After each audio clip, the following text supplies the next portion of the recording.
Good evening. We are screaming. Ah. So dorky. Alright. Um, yes, we are streaming today. It's been a long time since I, did this solo, but yes, we are streaming today. We're going to be playing Castlevania as well as Super Castlevania via the 2019, Castlevania Anniversary Collection, which was a re-release of a bunch of Castlevania games for the Nintendo Switch.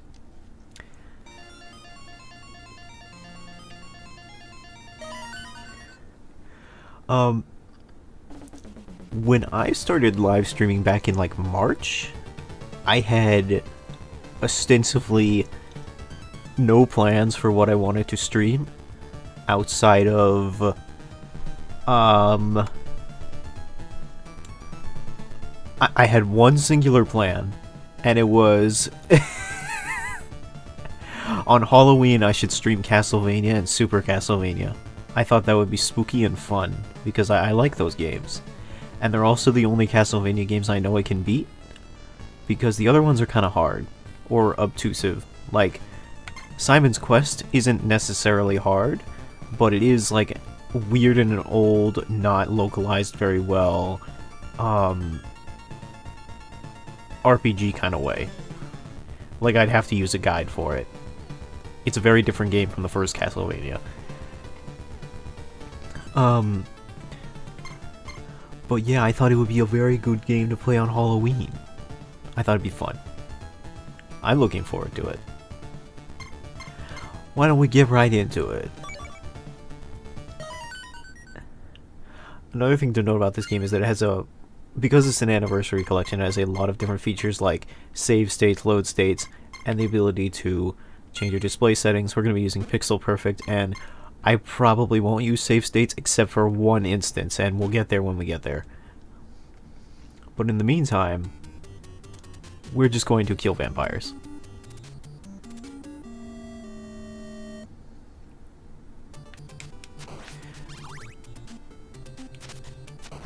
I remember I picked up this game when I went to community college. And I would play it during my in-between classes. Because I couldn't quite leave community college.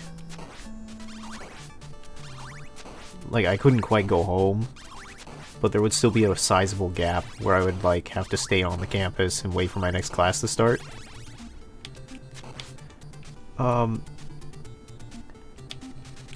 So I would just play Castlevania for a bit. And Super Castlevania and the first Castlevania were the only ones I ever managed to beat, even with save states. They're pretty difficult.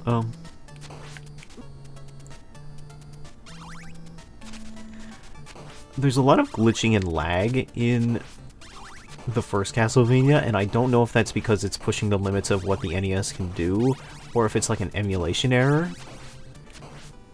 My guess is that it might be an emulation error, because the frame rate is okay. So that's something to consider. So I don't know if this is like a bug relating to the fact that this is just how the NES ran, or if this is like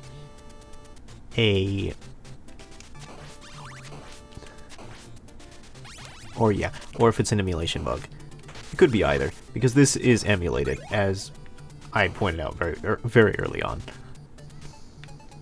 It can't be helped either way.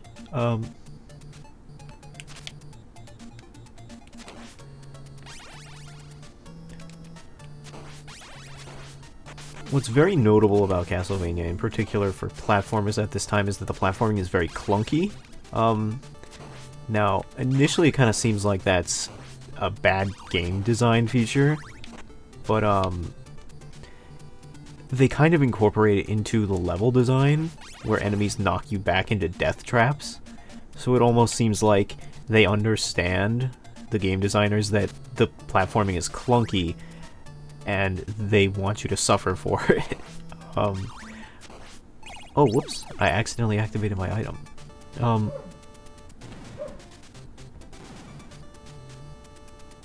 Like, once you jump, you can't affect your direction midair. You can't really do anything about it. And when you get hit, you always get knocked backwards. Which means the game really loves to put enemies next to death pits, so you'll get hit into said death pits.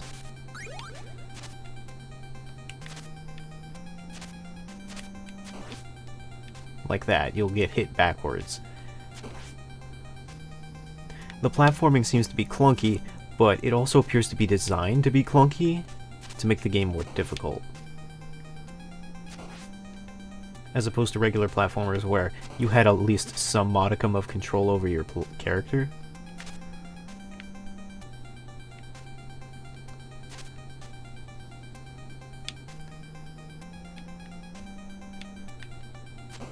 Also, I hope you like this boss theme. We'll be hearing it a lot.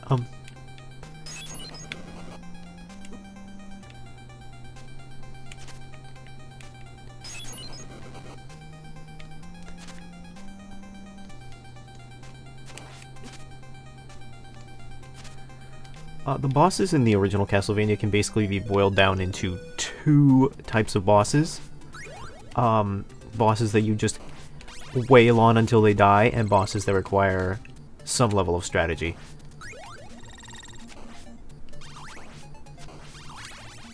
I would... Actually, the bosses in Super Castlevania can also be put in that category. I would constitute this boss in the wail on them until they die. Like, if you just have the right on them, they just die. It's, I would not consider the bosses of the Castlevania series to be their strong suit. Castlevania as a series starts off very, very good. The 2D platformers originally have a lot of classic games in them. And then eventually, Castlevania really begins to struggle as a series really begins to struggle as it hits the 3D era, because I think that the series really just doesn't know, like, Castlevania 64 in particular was it's very much noted for being a bad game. I think that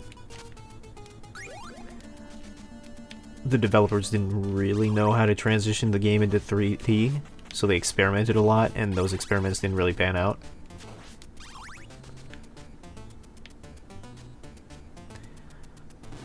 And ever since then, Castlevania as a series has really struggled with its 3D games. Like, they aren't necessarily bad, but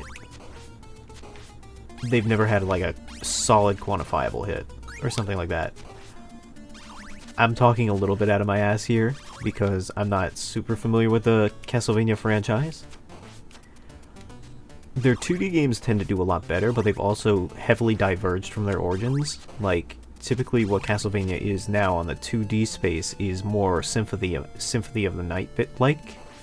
You may have heard of the term Metroidvania. Like, and it typically refers to the way that Castlevania games have become very much rogue-like dungeon crawlers, similar to Metroid games. In fact, a lot of times, people who develop the Metroid series and people who develop the Castlevania games are the same devs. Like, I think I looked up somewhere that, like, the people who developed Metroid Dread also worked on a Castlevania game or something. They were, like, a group of Spanish developers.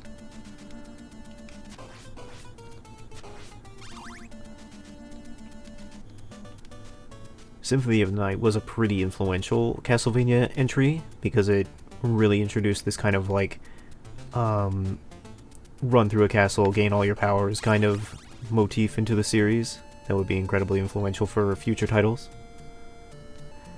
So you don't see a lot of Castlevania titles that are just basic run through the castle and hit 'em ups now. Though you also just generally don't see games that are kind of this straightforward anymore either. Then again, you also just don't see games from Konami very much either. Konami is kind of in this space right now where they kind of just make pachinko machines or lease out their licenses to make Netflix shows or something like that. They're much more content having licenses and doing things with them, this part's tricky, than actually making games with them. Those things instantly kill you if they hit you, so you gotta be careful. And granted, I've seen the Castlevania Netflix show, and I liked it. Its pacing is a little slow at points, for sure. I felt like, spoilers, this is an incredibly minor spoiler, but I felt like when they were in the library, it lasted about an eternity. I felt like that could have, some of it could have been cut. But, generally thought the show was good. But it kind of just seems like Konami is a little less focused on making games and more like being like, hey, we have old licenses from when we used to make games, and we'll happily sell you for it for a profit. I'm trying to remember where the hidden food is.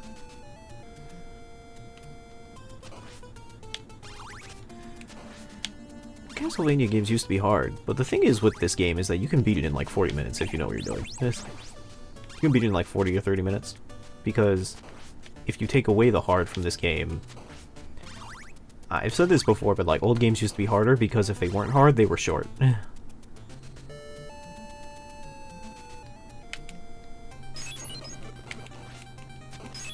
Okay, so weirdly, holy water freezes bosses, and I don't know if that's a bug with the NES or a feature, but regardless, we're going to exploit that for later. The Medusa head is also just a boss you don't really need to strategize with, you just hit it until it dies.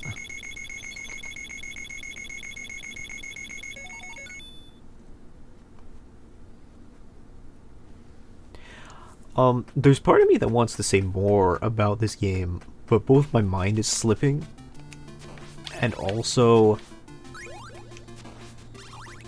Not only is my mind slipping on this matter, but also the game is moving too fast. Like, it's going by too quickly for me to say anything eloquent about it before I already move on from it. Like I wanted to comment on, like, oh, how the first stage's music, Vampire Killer, is iconic and a bop, but I'm already on the third stage.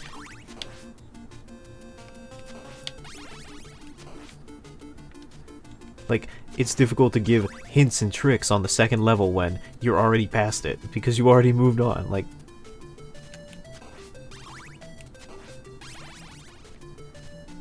alright, there's a lot of enemies on screen right now. I don't like that.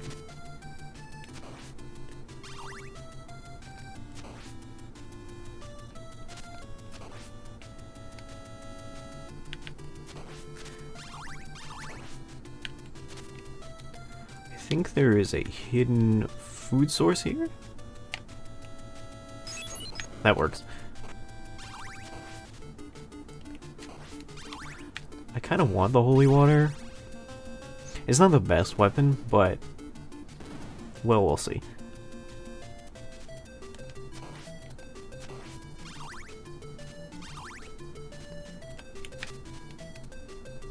So, weirdly, you may think that hearts in this game are, you know, your health. They're not. They're your ammo.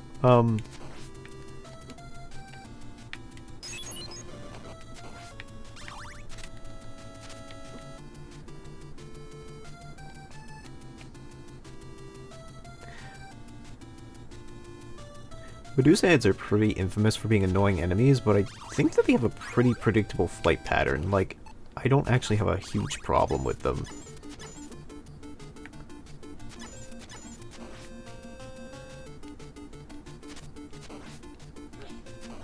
I actually have a much bigger problem with these guys, because they shoot inconsistent with your whip swings. So, defeating them can be difficult. Because even if you hit one of their fireballs and defeat it, they'll just shoot another fireball that is inconsistent with, you know, you can't swing your whip fast enough to hit it.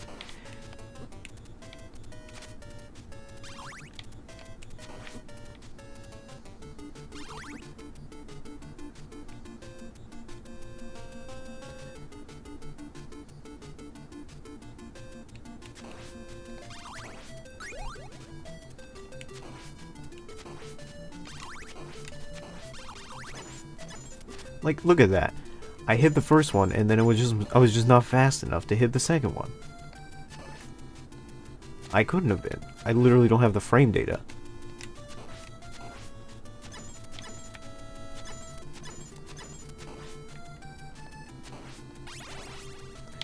think there might be food here somewhere. No. Wishful thinking on my part.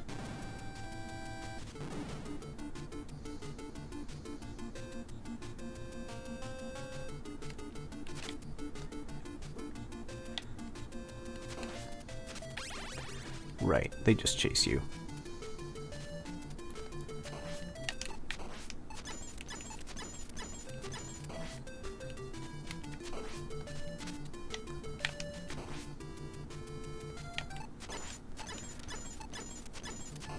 I would normally not be so trigger happy with the clock, which stops time briefly. That's my power up right now. But I have no health.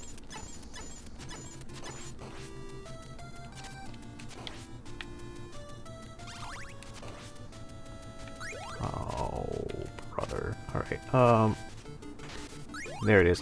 I knew there was health in this room somewhere. Alright, there is a cheap way to do this boss. I think ultimately they can only launch it beneath you, so if you crouch and hit, they'll never really be able to hit you. Like, they can only launch their wraps, their projectiles, from... They shoot it in an arc starting at the bottom of the screen, so if you whip starting from the bottom, you'll hit the projectiles always and they won't really be able to hurt you. They will still run back and forth though, so you have to be careful of that.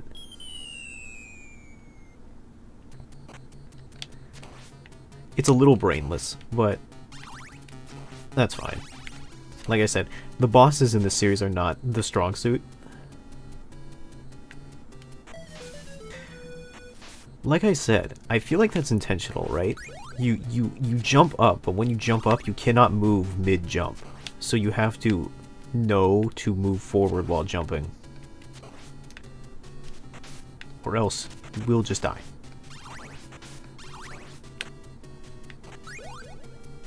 Whoops!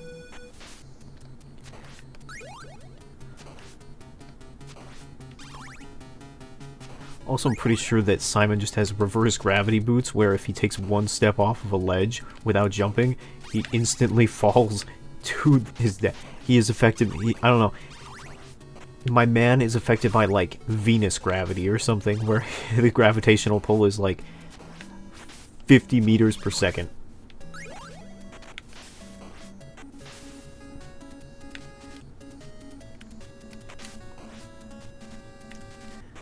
You need to duck there.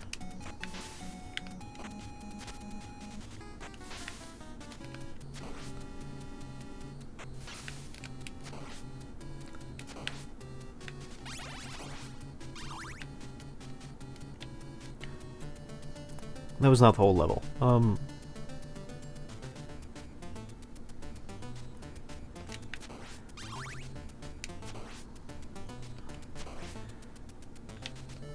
Okay, so these guys are a little annoying. If you let them run free, they bounce all over the place and are hard to hit because you have no real ability to hit anything that isn't directly in front of you. But you just have to deal with them as they come. So this portion is a lot of stop-start. Alright, check this out. Alright, see ya. That's my favorite bit. Like, you just... There's an entire mini-boss there and you can just walk past him. Like...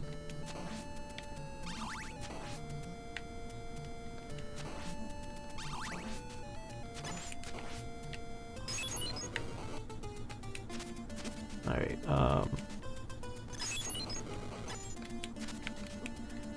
this guy's a little...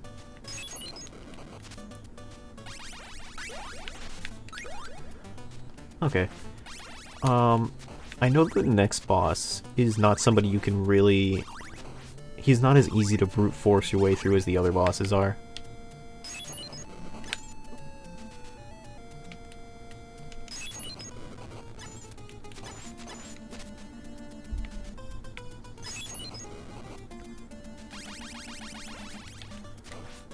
I don't know if there's more food in here or not. I kind of doubt it.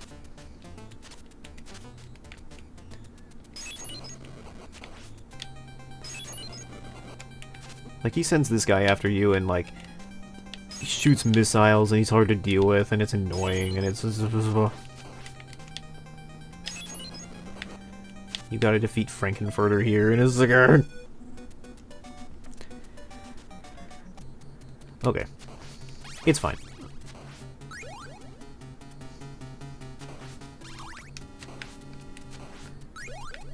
We're not even at the really hard part yet.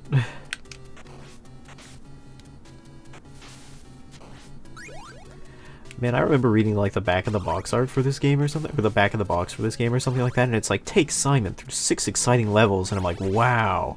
Can you imagine if 6 exciting levels was the selling point in this day and age?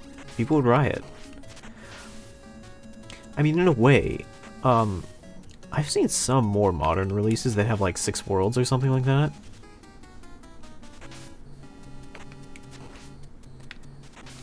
But like back in the day, having 6 worlds was like a selling point. You'd be like, wow, 6 whole levels? That's amazing. Whoops. Whoops. I used my clock by mistake, and that really just messed up the mojo of the whole level.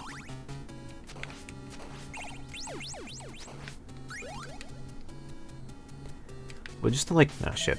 They got me again with the same trick. Alright. I'm a bit rusty. I haven't played this since I was probably in community college. No, I actually probably haven't played this since I took a trip to Mexico. I think I played this on the flight over. I don't remember when that was, honestly.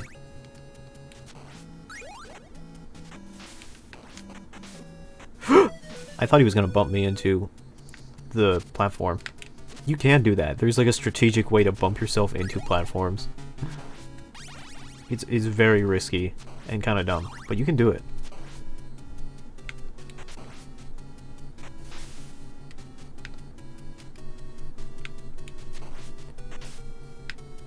How dare you? I think I have unlimited continues? I don't know why I wouldn't. Then again, this was that era of video games where they would just give you limited continues on a game you owned?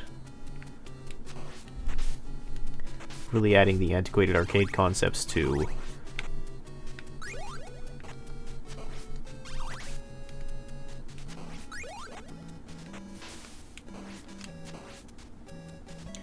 If the bat just shows up at a bad time, I can't jump on the platform, and that really sucks.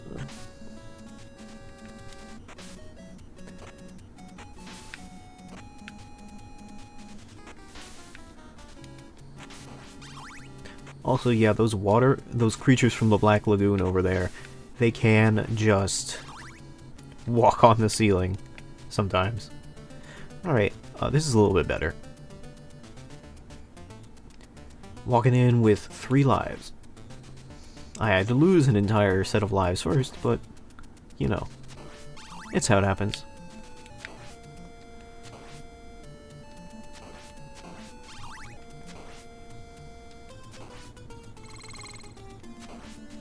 This is an invincibility potion. It doesn't last for long enough for it to really be worth it. Alright, see ya.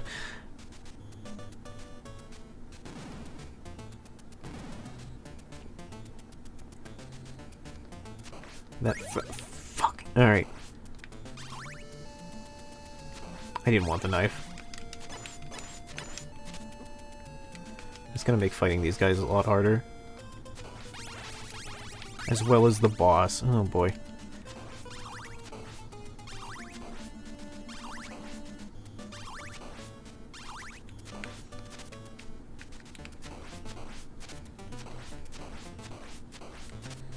Alright, that wasn't too bad. Alright, let's try and fight Frankenstein then.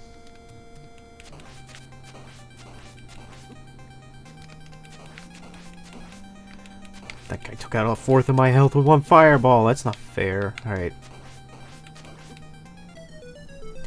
This is why I want, like, the holy water, because you can just stun him and focus on avoiding the gremlin rather than, like, having to...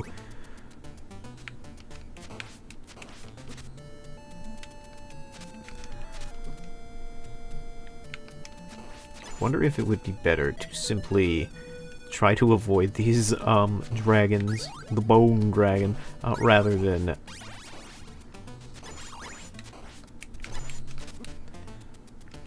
rather than having to, whatchamacall, fight them directly.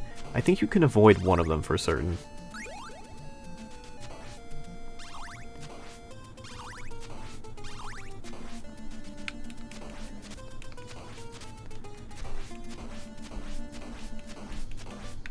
Fighting that one isn't too bad. You can never kill the little gremlin in this fight. You can only stun him, which I think is what they want you to do. They want you to stun him and then fight Frankenstein over here.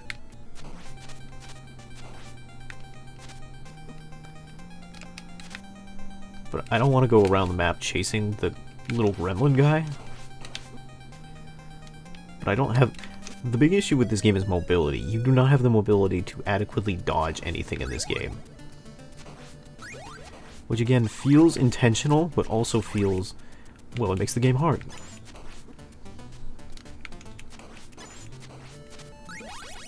Alright. This might be useful.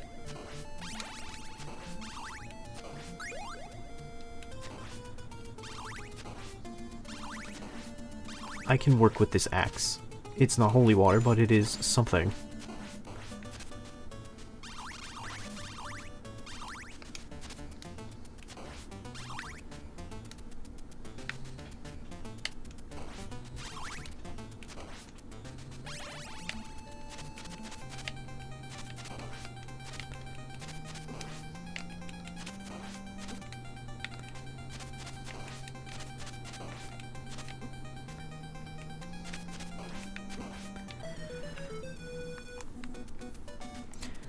Maybe I'm going about this the wrong way. Maybe I'm like really trying to brute force this too hard.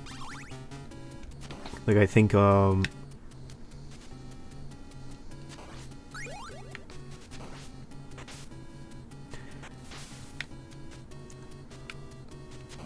could also just try holding on to the... well, shoot. I could just try holding on to the clock for as long as possible.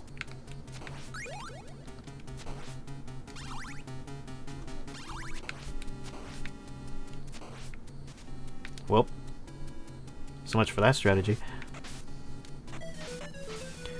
Guess I'm gonna get a second chance at it.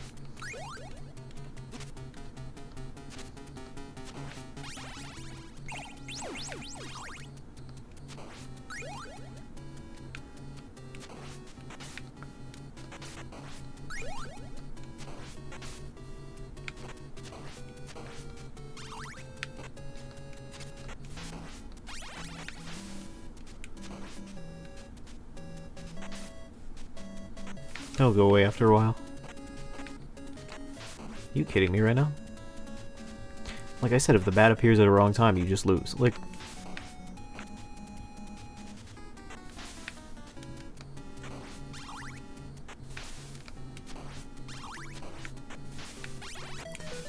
alright.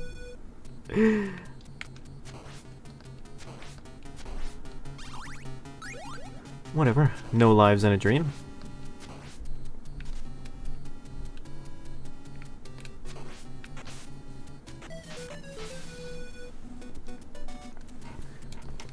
What a terrible night to have a streamer's curse.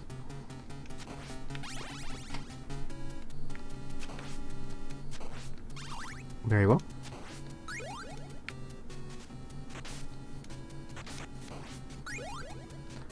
Well, stream doesn't end until I beat both games, so... beat in very flexible terms.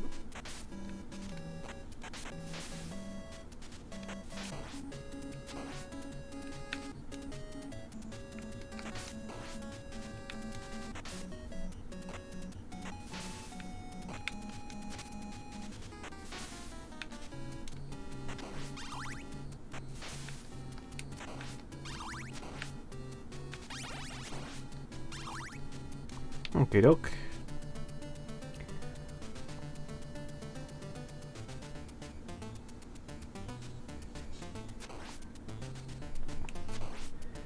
I believe the time stopping watch works on most bosses. Most. I think it doesn't work on the next boss, and I don't think it works on Dracula.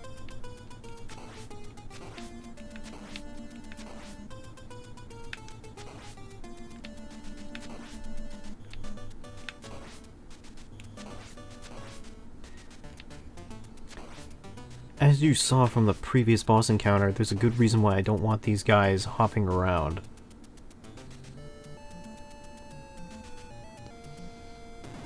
Alright. Now the important thing here is going to be not picking up the knife.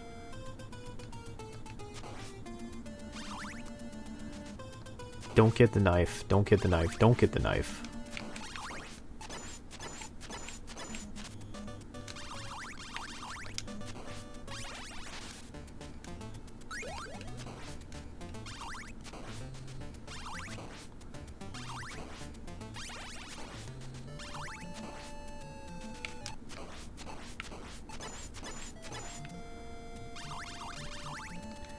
I don't consider it cheating, because it's in the game.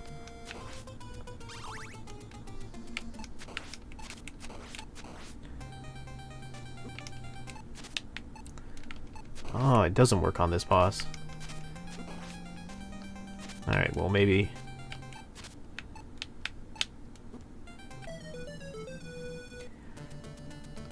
Alright, well maybe getting the knife would have been better then. It helped me get past the dragons, but that was about it.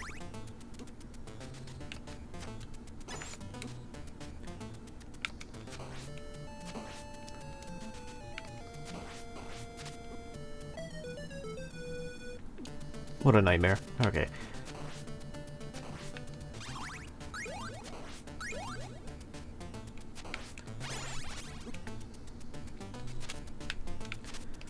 Somebody had once pointed out that there's not much of a reason to never just always give you the whip, because... like, why don't they just give you the whip as a baseline?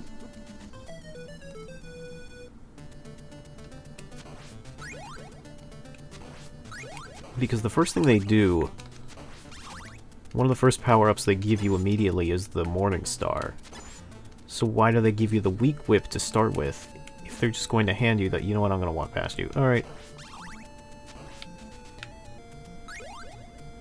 Oh, but there's food there. I'll never make it.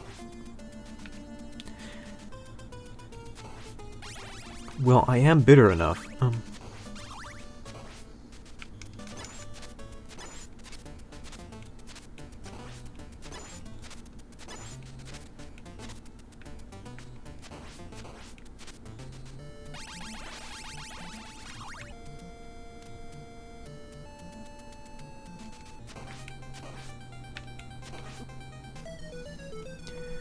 Well, that's what I get for that. Alright.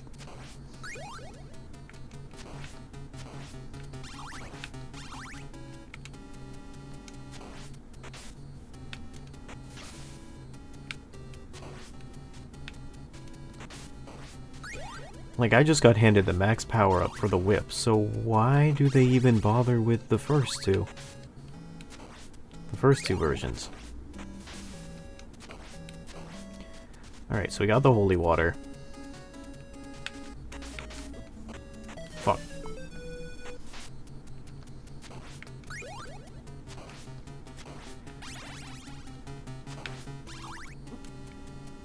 Okay, I'm good. Okay, so we're going to try and keep the holy water for as long as possible. We're going to try and get the holy water, and then try and keep it as long as possible.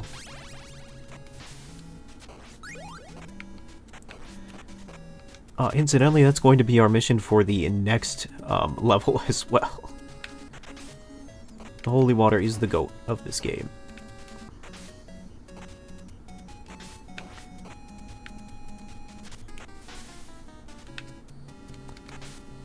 That was close.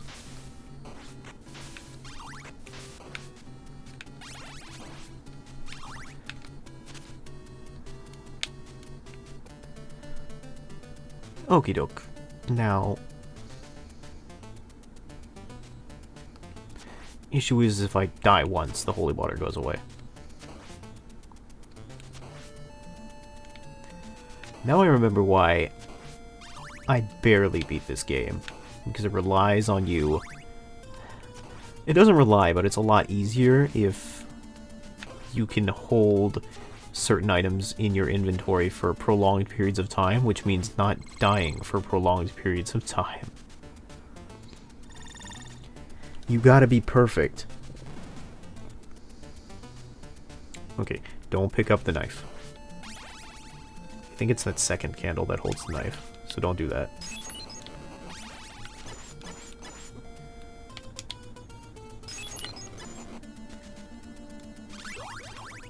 Kidding me? Oh, here it is. I thought, like, where was the healing?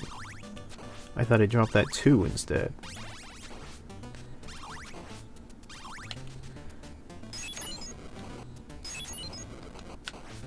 The 2 and 3 increases the rate at which you can launch your secondary items. I missed the 3 there. Shit. Alright.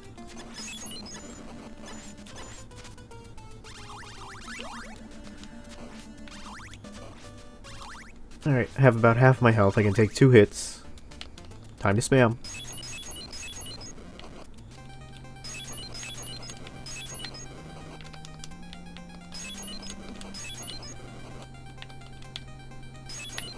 Fuck.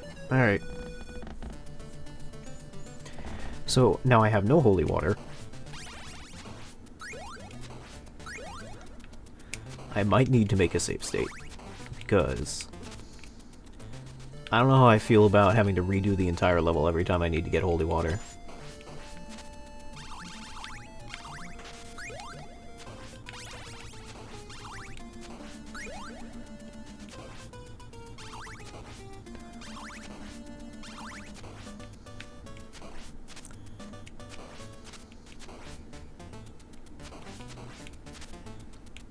Are you kidding me right now?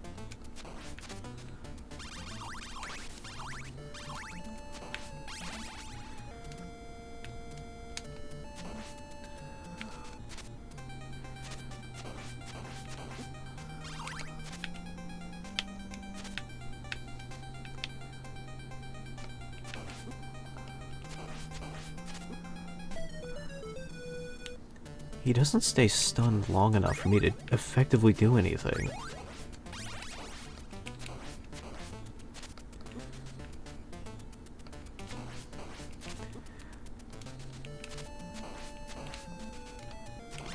I can tell you straight up, Super Castlevania is going to be a lot easier than this. It's a much easier game. Simply because of the diversity of movement that game gives you, compared to this, where the whole object is to give you no movement options.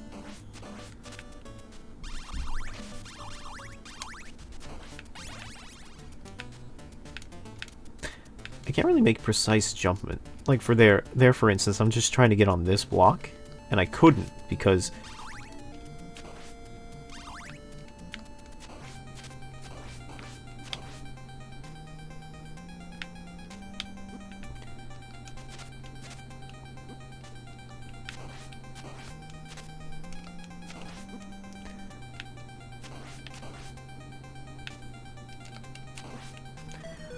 I couldn't make precise jump movements.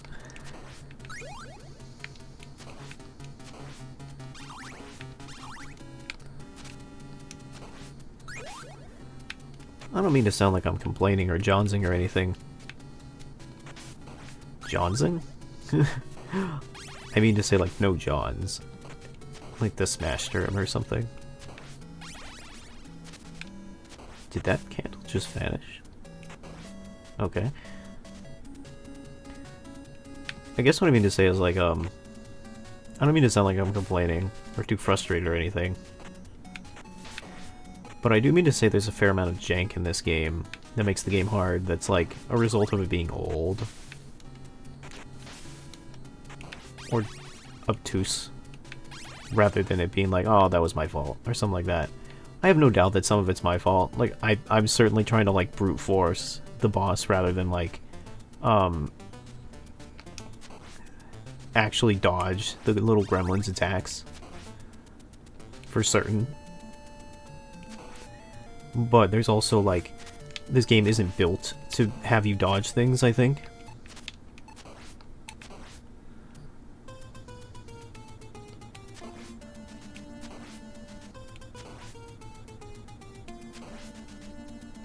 So I do think it kind of goes hand in hand. I must say that, like, recently, I think for the past month or so, I've basically been doing exclusively Like,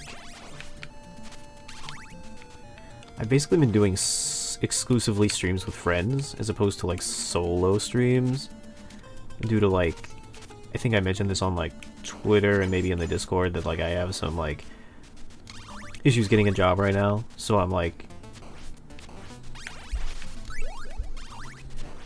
a little stressed out about it and not always in the mood to stream.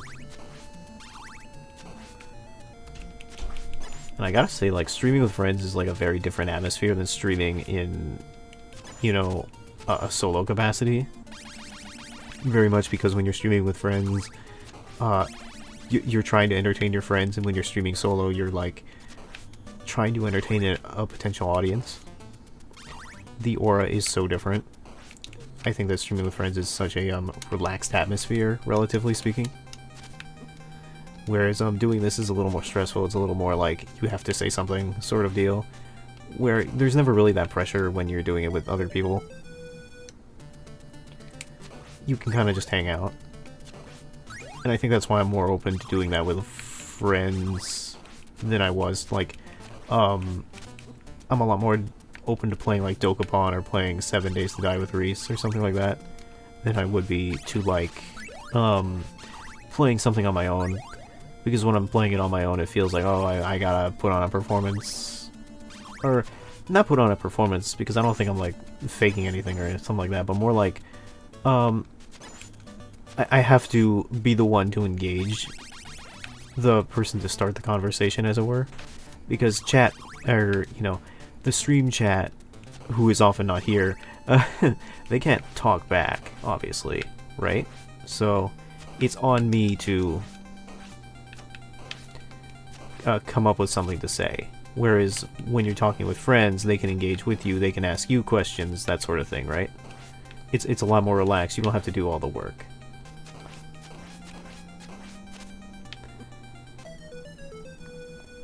I think it might be different if you are a streamer who actually has viewers, and can rely on your chat to consistently ask you questions and stuff like that. Then it might be a little more relaxed, I think. But, I'm not there. So, it's up to me. It's a solo experience. So it's a little more stressful. And I'm not really in that place right now, where I want to deal with that 100%. I'm willing to do it today. Because, you know, it's holiday. I'm feeling a little better. And this is something I wanted to do. It's something I had planned for literally several months. It's weird to think about because this is something that requires no planning. But I was like, well, I wanted to do it, like, kinda.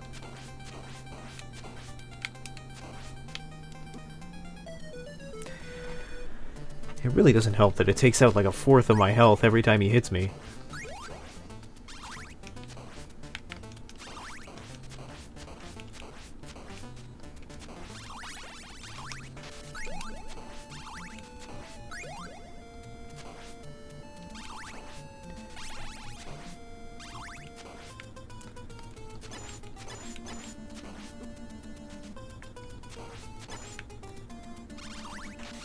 And I don't usually get to have my full health when I go in there. Alright. I'm doing better than I was before, for certain. For certain. Oh. Bollocks to that. Alright.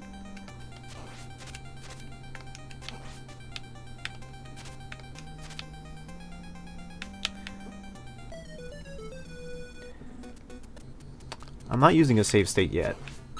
Not yet. I'm certainly considering it, but I'm not quite there yet.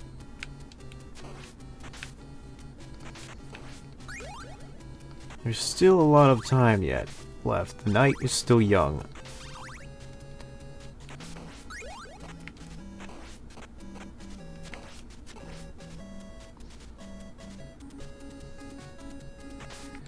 My foot is falling asleep.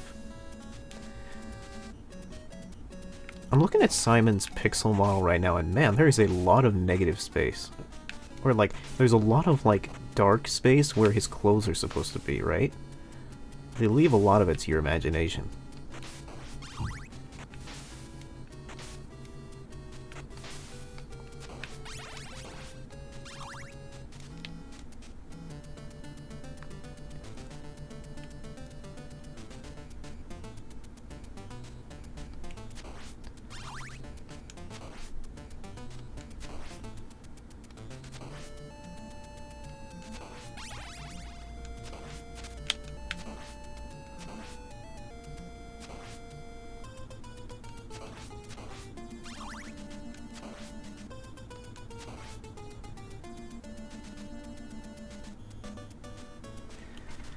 Oof. Okay.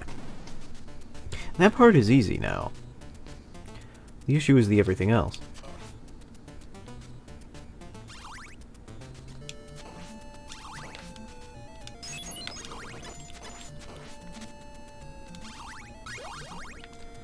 Nice.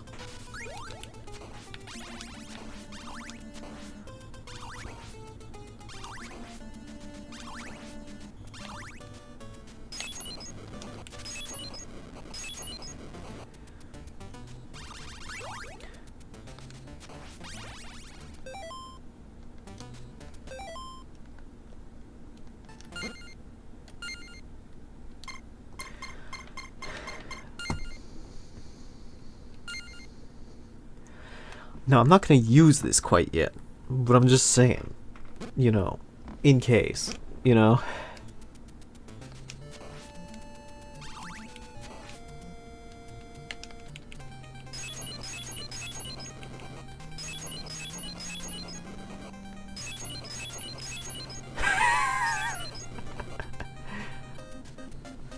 It's good. It's perfect. It's fine. I didn't use it. I didn't use the save state. Look, I don't consider it cheating if you make a save state. It's cheating if you use it. If you look to the left, I think you can see what I made the thumbnail off of today.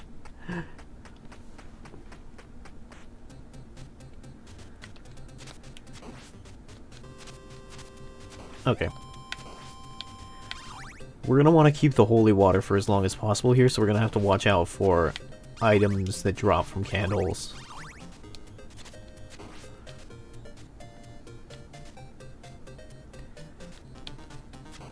Like, we're not just going to want to keep the holy water, it's like a necessity.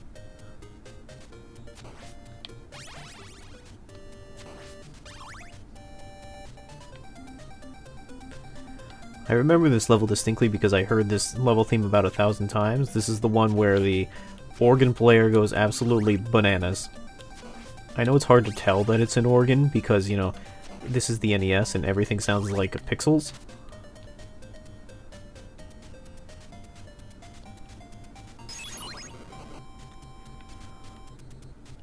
But I assume that's what it's supposed to be. That it's supposed to be like an organ.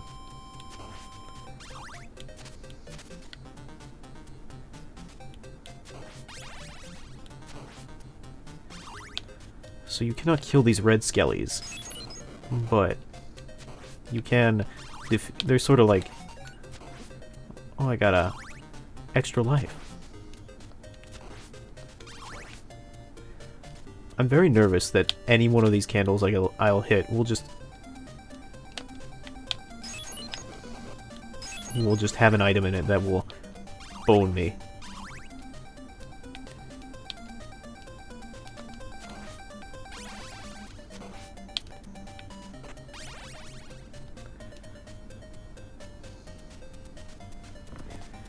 I don't know that.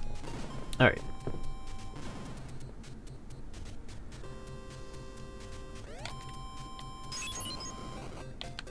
Whoop. Okay. These guys will always back away from you no matter what, which means they will sometimes just back off the entire plane of existence.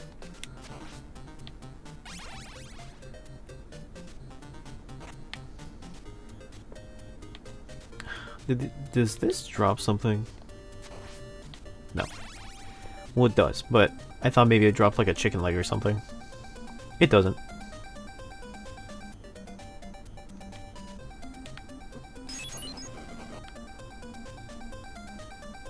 Yeah?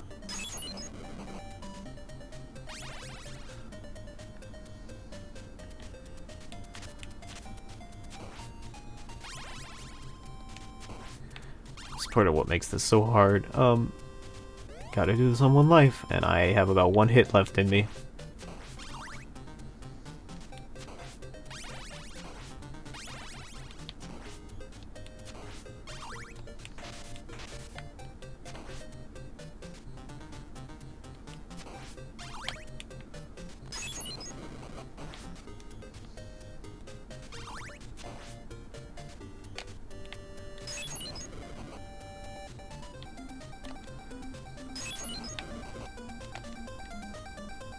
So I think these enemies will walk towards you as well as away from you depending on where you are relative to them. So like, if we just kind of throw this at him and then walk backwards, he'll walk towards us and die. Like,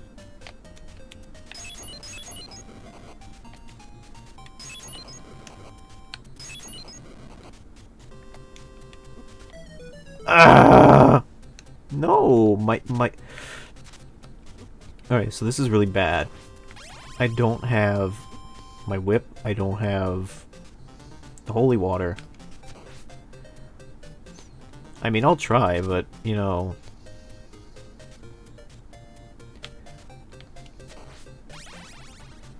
Things could not be worse, if I'm being honest with you.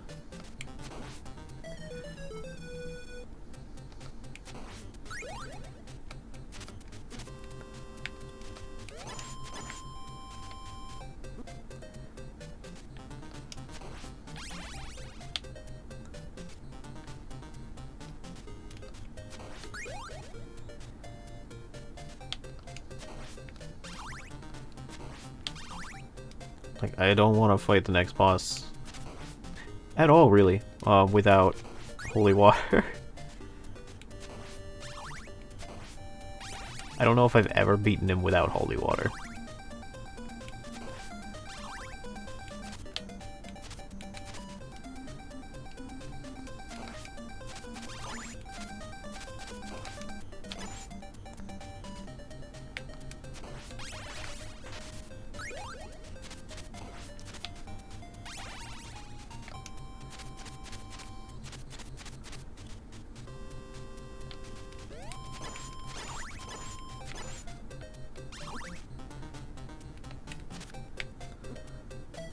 Well, damn.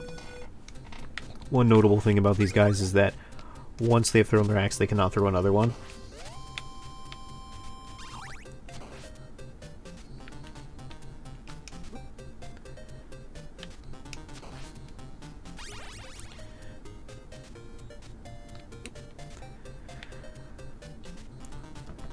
Well, this is rough. Alright. I'm very out of practice. Alright.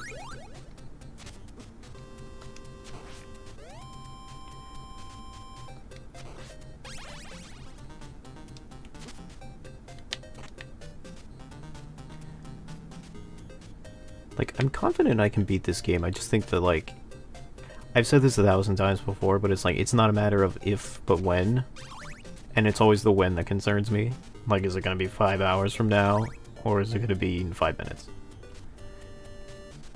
5 minutes is always preferable.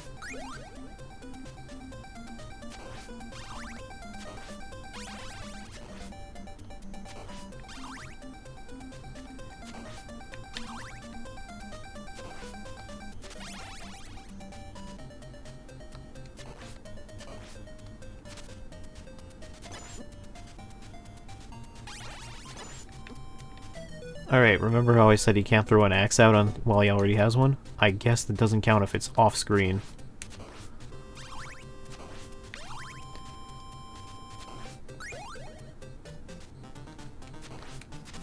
If I remember correctly, there should be some holy water down here. Alright, let's... Yeah, here it is. Oh my god, stop.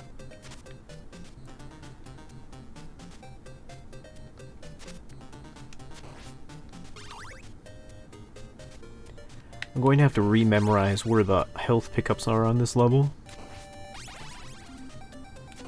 That's going to be vital.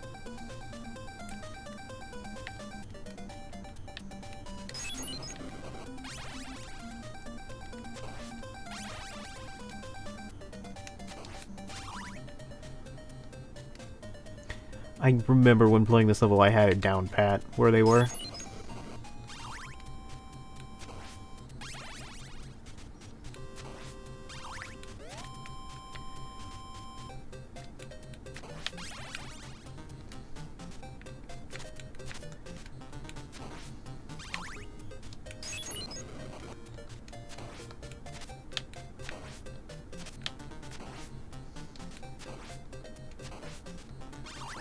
I have no idea how you're supposed to reach those candles.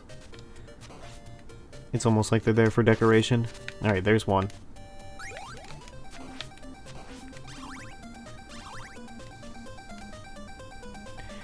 You know, there might be a secret passage up there, that's maybe what it is.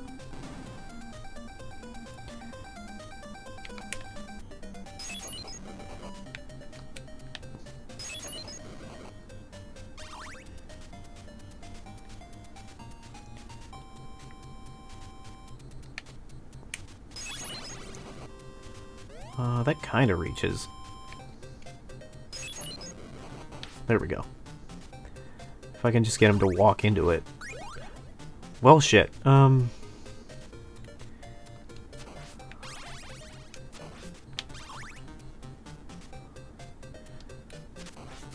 I am, being the arbiter of my own destruction again.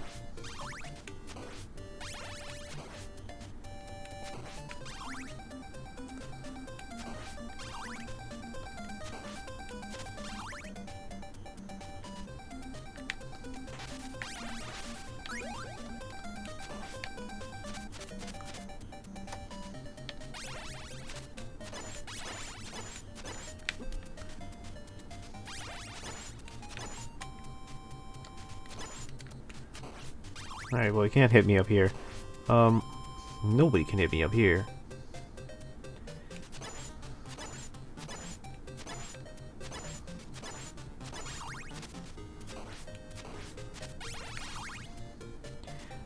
Difficulty. We now do not have holy water.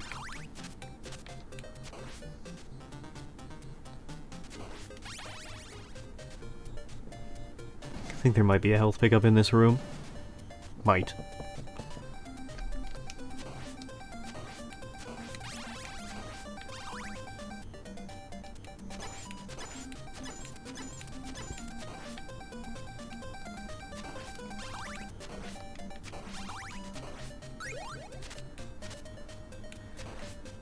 Holy Cross is okay. I think I almost beat the boss with the Holy Cross once.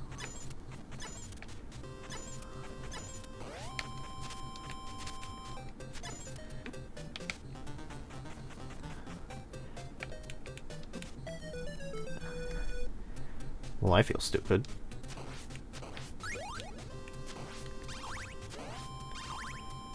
I think you can farm fireballs for an additional chain whip.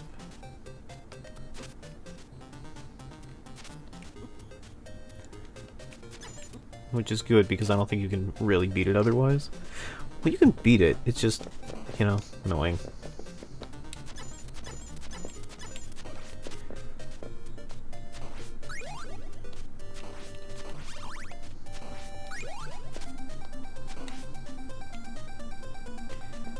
Actually, I think if you stand at the top of the stairs here, he can't hit you.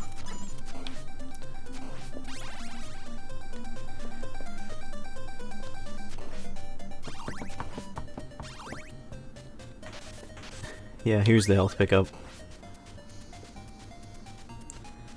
Oh, this is the fun room. This is the hallway of death. I remember this distinctly.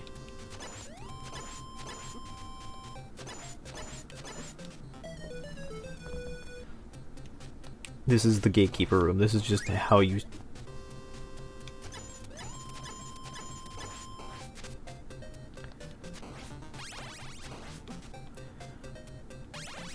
The hallway of death is just the... Fuck you. It's just the get out of this game. It's the how do we elongate this game. I don't know, just make a section that's impossible.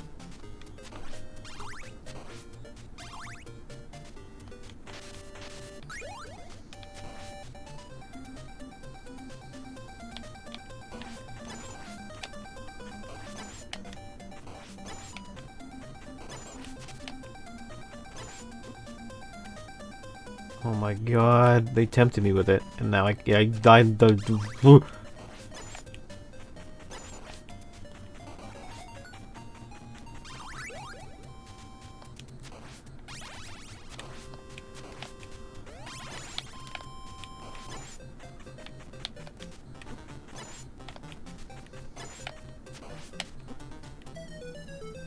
I ran out of ammo.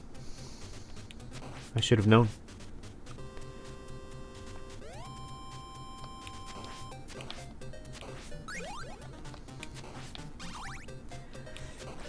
Okay, so remember how I said there was going to be a part where we had to make a save state?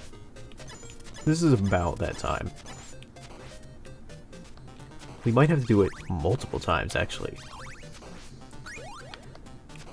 Because this objectively is harder than the final boss. I'm not kidding. Look.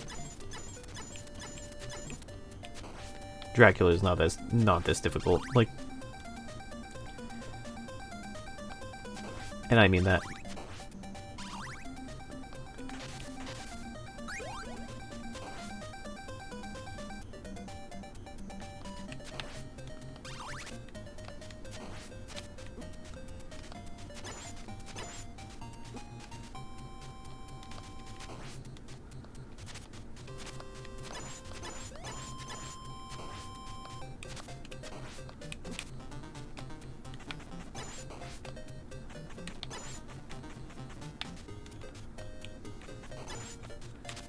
Medusa heads have stopped coming.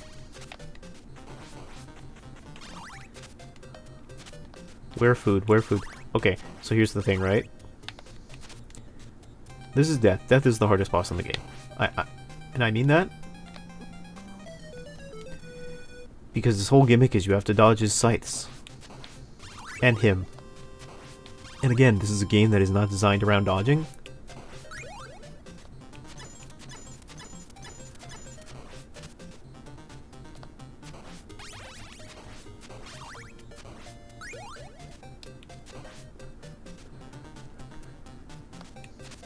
Like, I like this game, but I think its big flaw is that...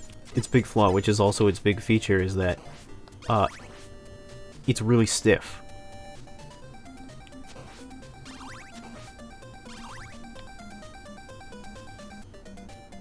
Like, exceedingly stiff.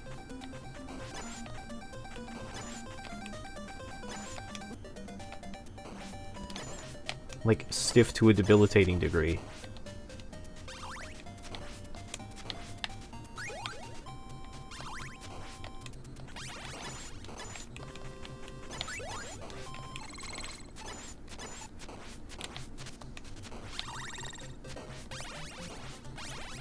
I don't think this clock works on the boss. Ha, clockwork. Nope. Like, look at this shit. You gotta dodge all that. When I can't even change my position in midair. Like, I hate to sound like a salty Sammy.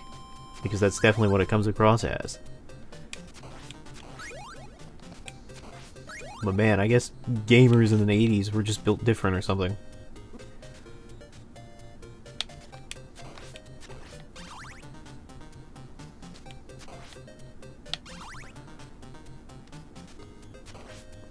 And that's the real Halloween horror. Having to go back and beat death with no save states.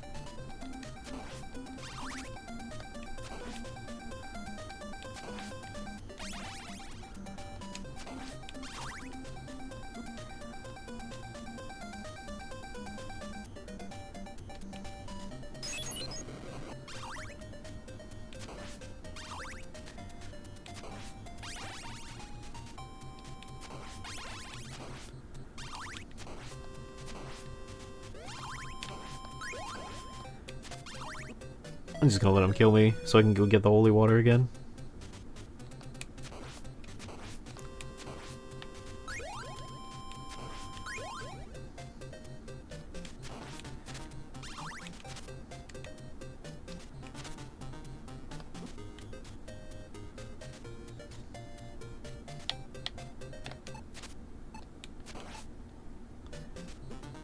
I'm sorry? I feel like that bone reversed trajectory as time stopped.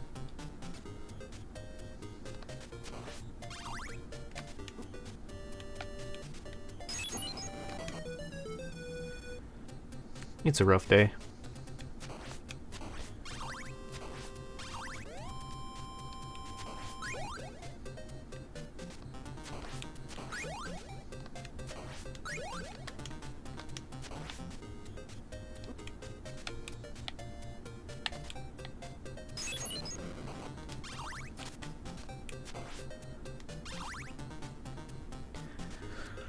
Whatever.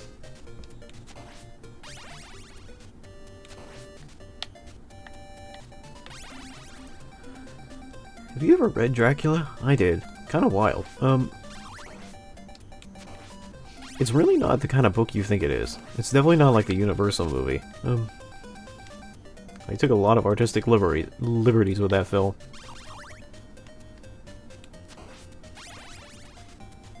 A lot more baby eating than I thought there would be.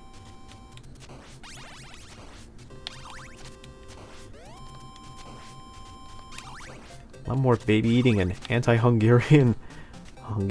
that's not it. Romanian undertones. Anti-Romanian undertones.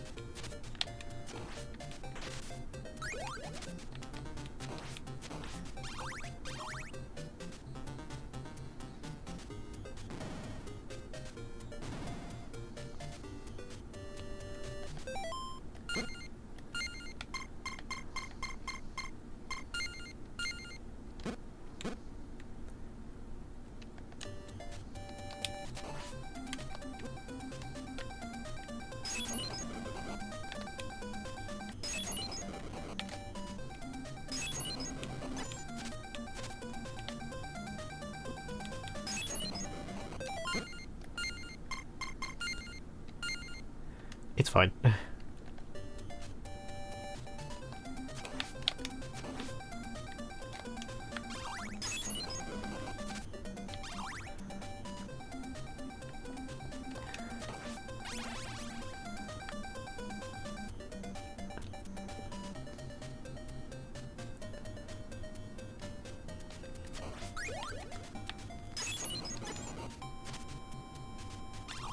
I really hope it doesn't come off as like Johnsing, but like the main reason I use save states, like on a real note, not like as a like, oh I'm complaining because the game is hard or anything like that, is like is really the I do try to give it my honest try, like a few times, right? But again, what I'm concerned about, I think I mentioned this before, is like my concern is that I don't want the entire stream to be like me struggling to beat a boss for like 4 hours. Both because that's not very interesting to me, and also because I don't think it would be very interesting for the viewers to watch me sit around trying to beat a boss for an hour. Like,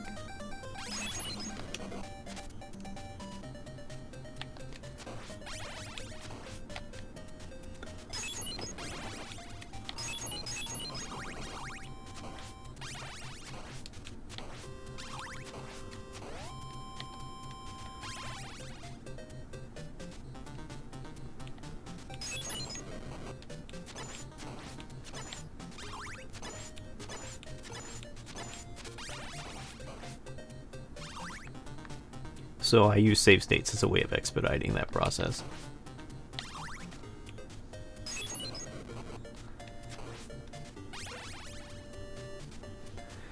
Okay, so we're here. If we get hit once we die, but, you know, there is a health kit up there.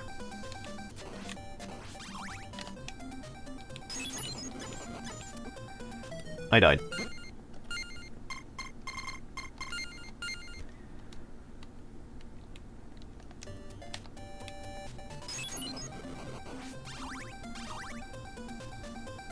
Like, had I would have to go back to the entire start of the stage if I would have had to die multiple times to go get the holy water. I feel like ultimately it would have been redundant. And it would have been like, oh Kyle, you would have been able to beat death without the holy water. Not really. This is like, I know myself practically to know that it wouldn't have done that, it wouldn't have happened. Like, I would have certainly tried. It wouldn't have worked out, and I don't want to waste people's time. Also my own, you know? I don't want to get really salty also, you know, I don't want to go on stream and get all angry and be all like, argh. I sure hate this game that I just praised for the past 20 minutes. I sure do hate it when games are hard. It's like, no, it's fine that it's hard.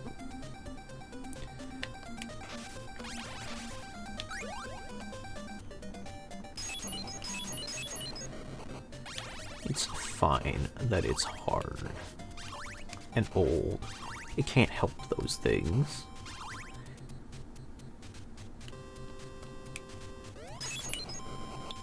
Oh, I thought I bumped into him. I was spookied. Spooked.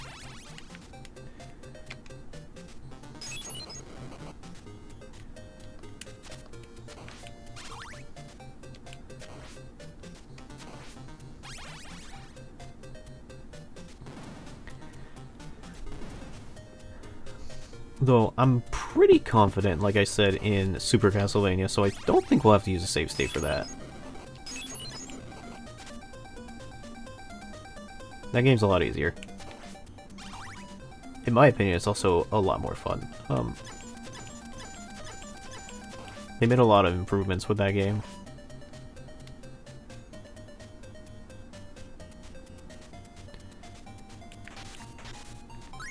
Whoa. I feel like that guy just phased into existence. Alright, hold on. Hold on. Fuck. Alright, Christ. Alright. Okay. I guess I have to load now. It wasn't really what I was intending. Throw the axe. Okay.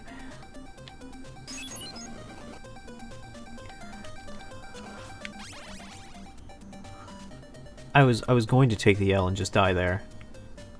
I swear. And then the game bugged out. I have no idea if that was emulator based or if that was just the NES or something like that. I can't win tonight. This is the true horror. Oh, what a horrible night to have a curse.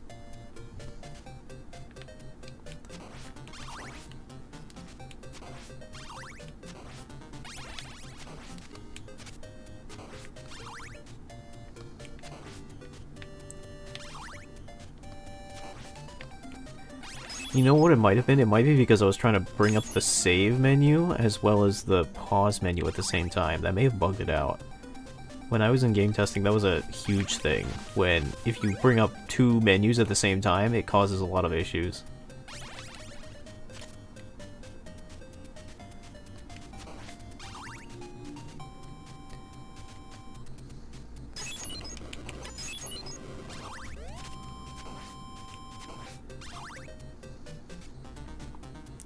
So that might have caused the issue.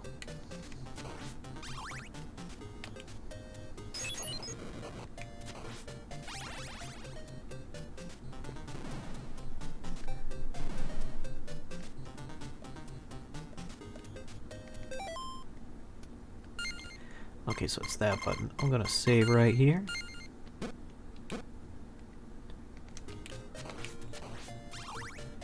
Just need to remember that a fireball's coming directly to my face when I unpause.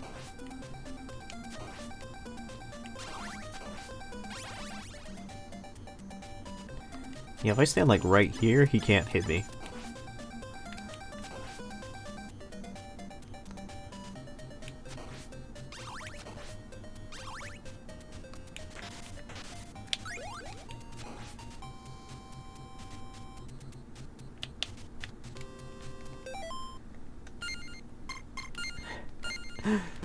We are scumming it up.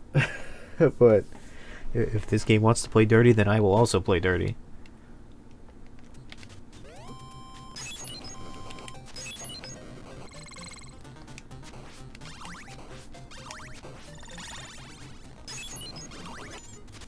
No? Alright. Trying to kill me right at the end there, yeesh. Okay, where's death?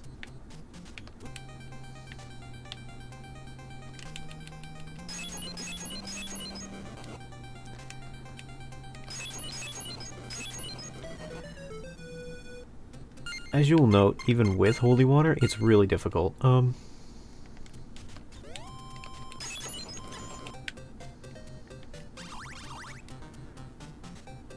It really relies on you getting the drop on him, I think. Like...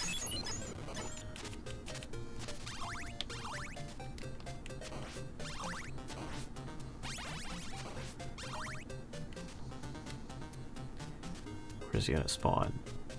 There.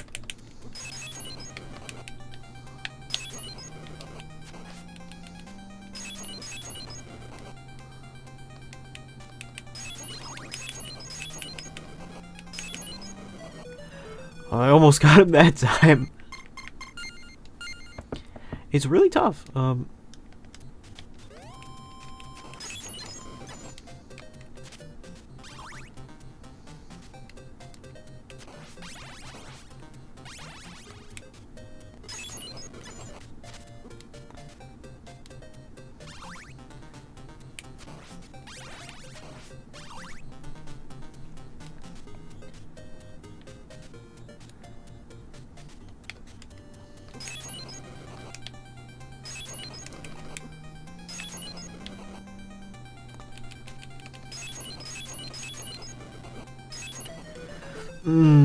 Okay. We'll do this. I swear it. I swear we'll kill the vampire. A Dracula impression's funny enough. Huh.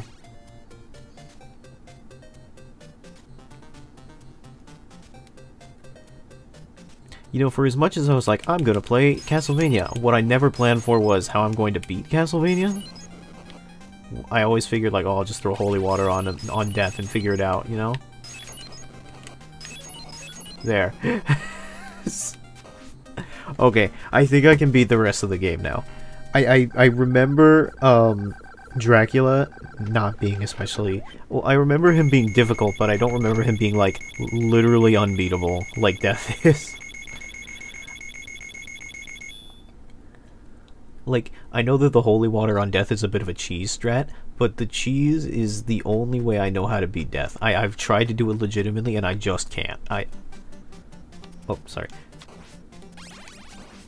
Alright, now I remember the clock being kind of integral to this stage.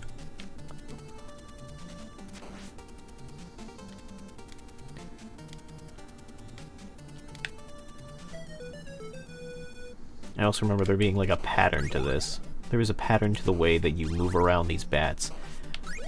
I'm having to relearn everything about this. I kind of forgot.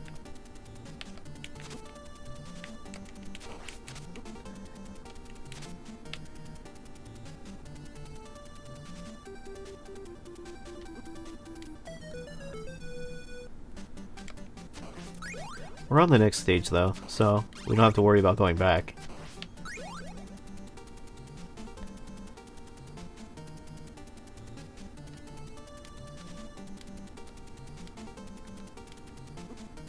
Ooh, strategy. That was totally planned and not.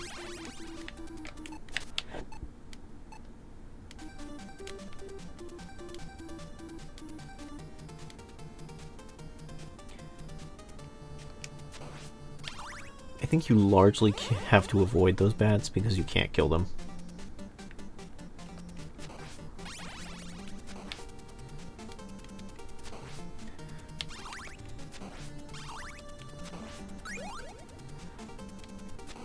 And I think, yeah, the clock is pretty integral to this level. I forget why, but I do remember needing it.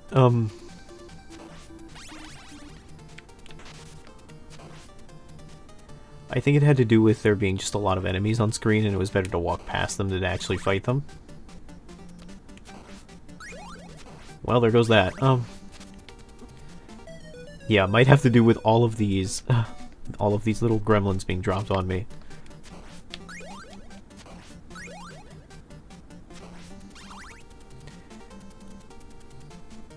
You say speedrun strats, Rika, but I legitimately do not think that the developers ever wanted you to, like, fight these guys, because they have more health than the average enemy, and if you fight these guys on open terrain, you will just die. Like, or you fight these guys up here, they will just knock you off the edge.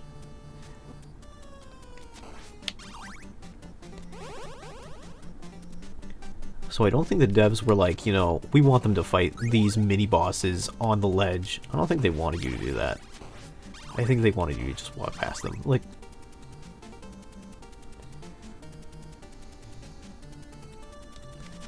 Come on, bony boys, walk over here. Alright.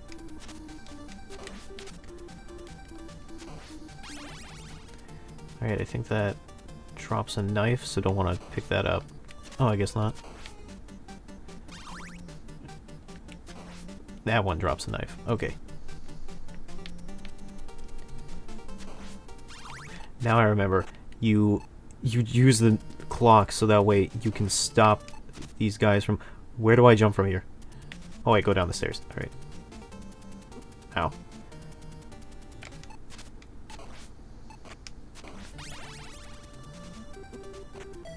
You have to use the clock so that way...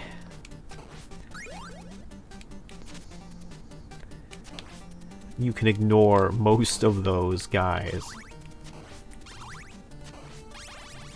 I guess I don't have that choice, though. Not anymore.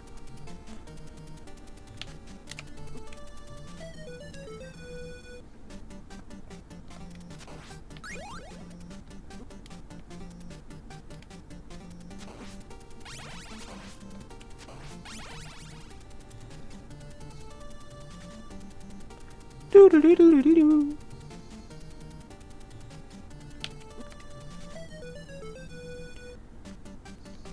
What a horrible night to have a curse. As opposed to, I don't know, November the 11th, the good night to have a curse.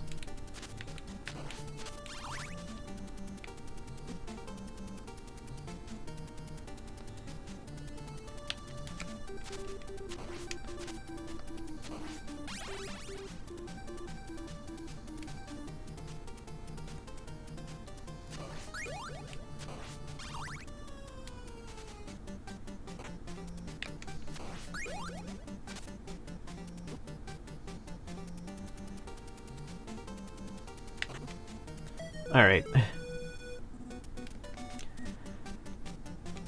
Again, I don't know if the clock is mandatory, but it sure helps.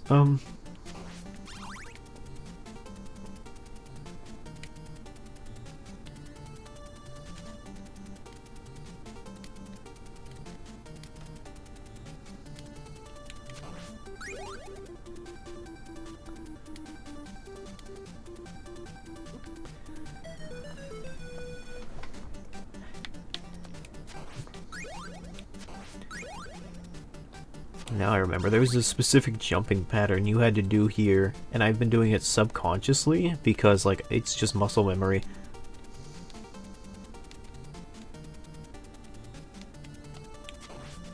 Alright, get the clock. Jump, jump, and jump up here so he doesn't hit you. Jump, jump, jump. Walk, walk, walk. Heart.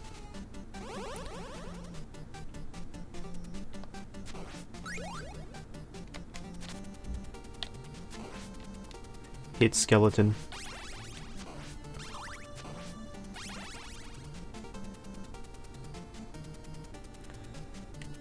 Esqueleto. Fuck it.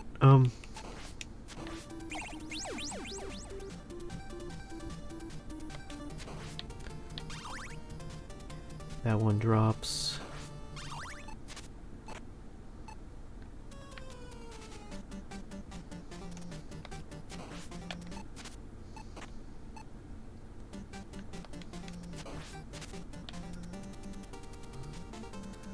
Walk up here. I think that's the end of it, actually.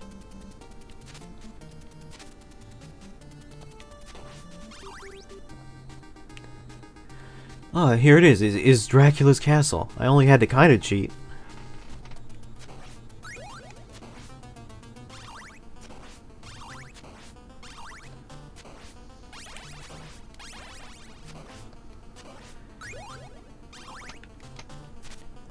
Alright. I kinda remember how to beat Dracula. Kinda. Maybe. It's gonna take a few tries. For certain. Because I don't really remember.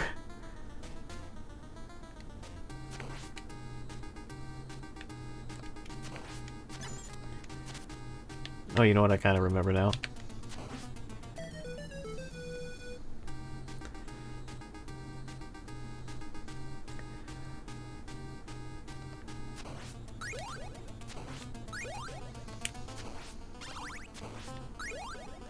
I wonder if the secret is still there.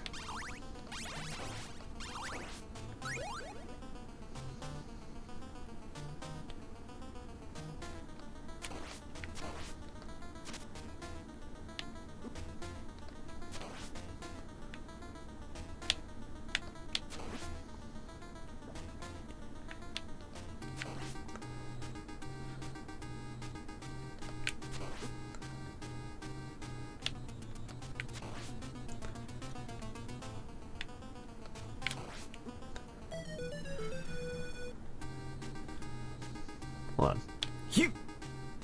Nope.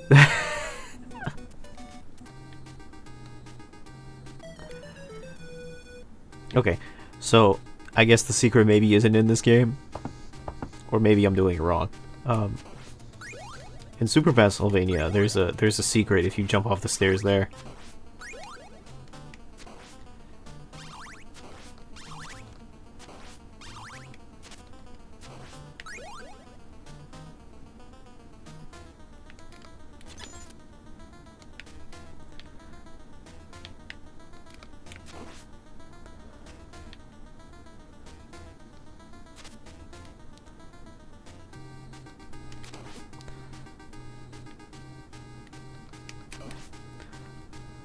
I need to get the timing down for this. I know I'm doing this right. I remember how you do this now, but I'm forgetting how you gotta like jump so he aims his fireballs in the wrong direction and also hit him at the same time. But I forget quite how you do it.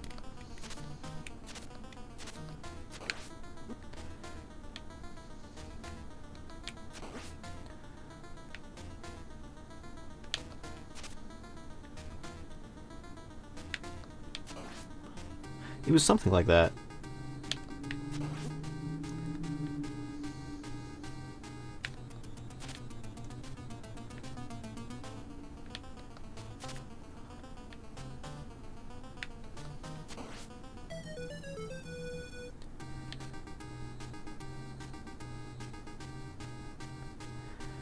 Or wait, no.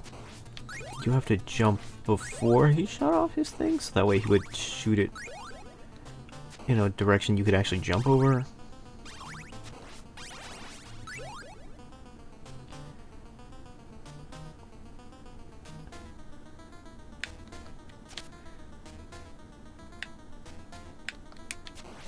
That sounds about right.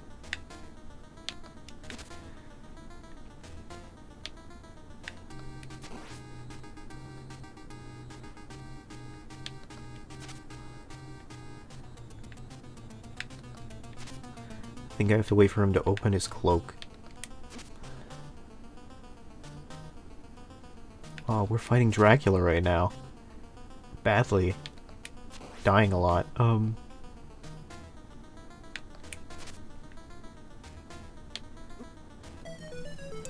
I don't quite remember how to do this. But it's alright. Kind of remembering.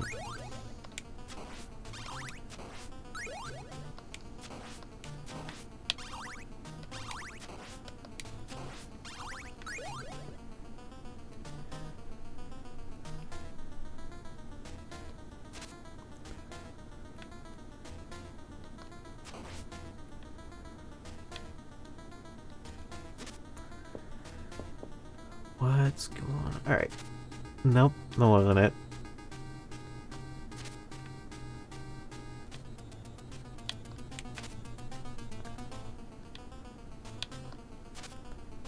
Is it good? It's good, but it's stiff.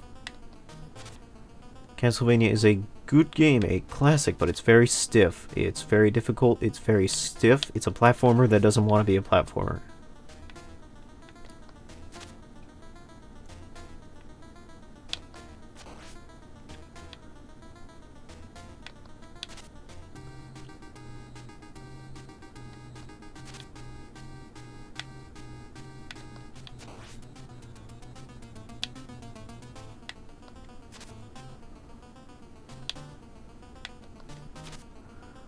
I'm kind of remembering how to do this. It's just a little wonky because his hitbox appears for like 0.1 of a second.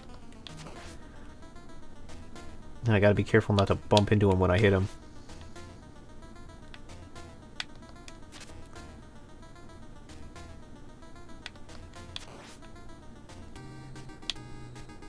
And if you're thinking, wow, this boss fight's a little tedious. Yes, it is. I have no rebuttal. It just is tedious. Like,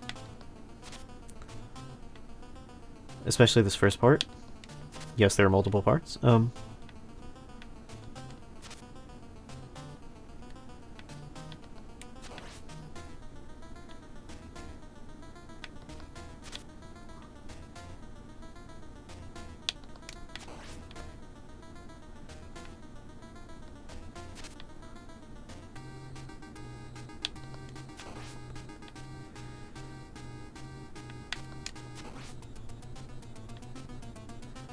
It was nice of you to stop by.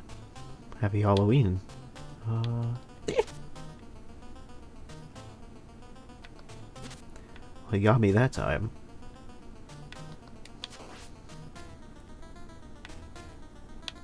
Like, you can't be too eager with your jumps here because he will catch you. But, on the other hand, it's very tempting because he has the funny hitbox.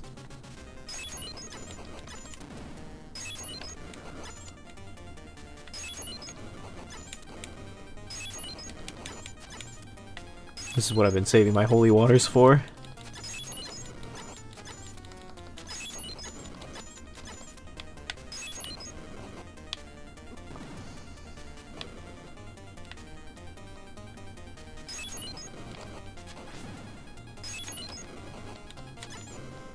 That was very close.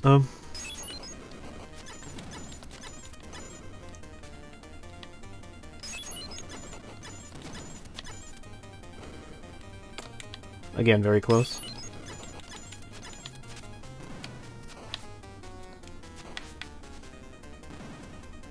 I don't have any more ammo. I have to hit his face, don't I?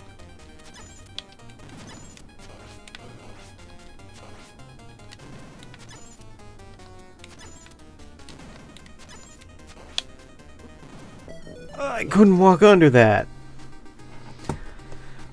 Alright. Well, I can do that. I almost had it.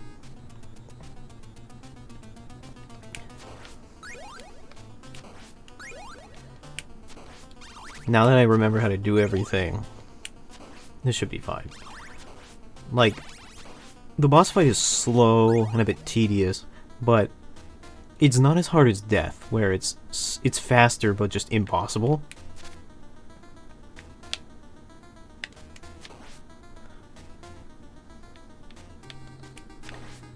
Because it forces you to dodge projectiles, you just have no capacity to, like, dodge. Oh, and I'm sure you can find somebody on YouTube who does it. But I guarantee you, they use the same method I do. They just spam holy water at him or something. Like, either that or they also just try to burst him down as quickly as possible. Because nobody can, like, stand that Toho stuff for as long.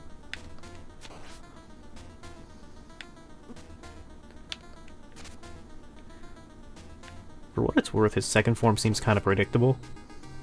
So, I think we can manage this without save states.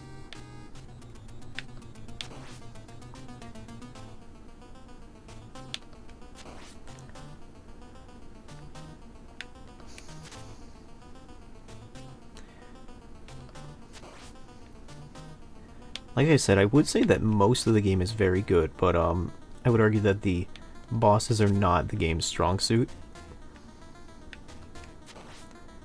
Like, they're hard, but not in a way that feels satisfying. They feel hard in a way that feels like they just do most of your health as damage, and you just have to hit them as quickly as possible before you die.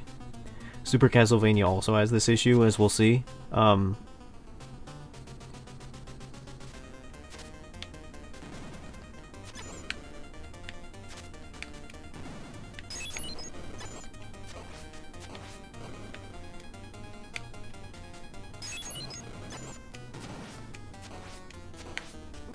I couldn't have dodged that. Well, I could have, but, you know, it very much relied on me, you know, actually moving.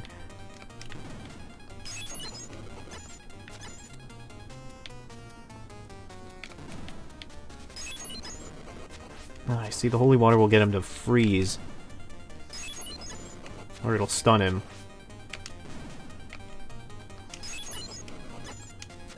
There we go. And I can use that opportunity to hit him.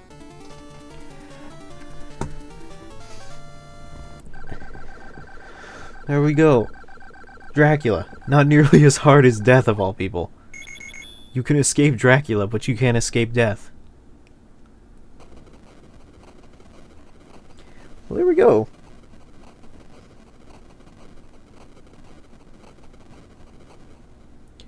And it's the classic.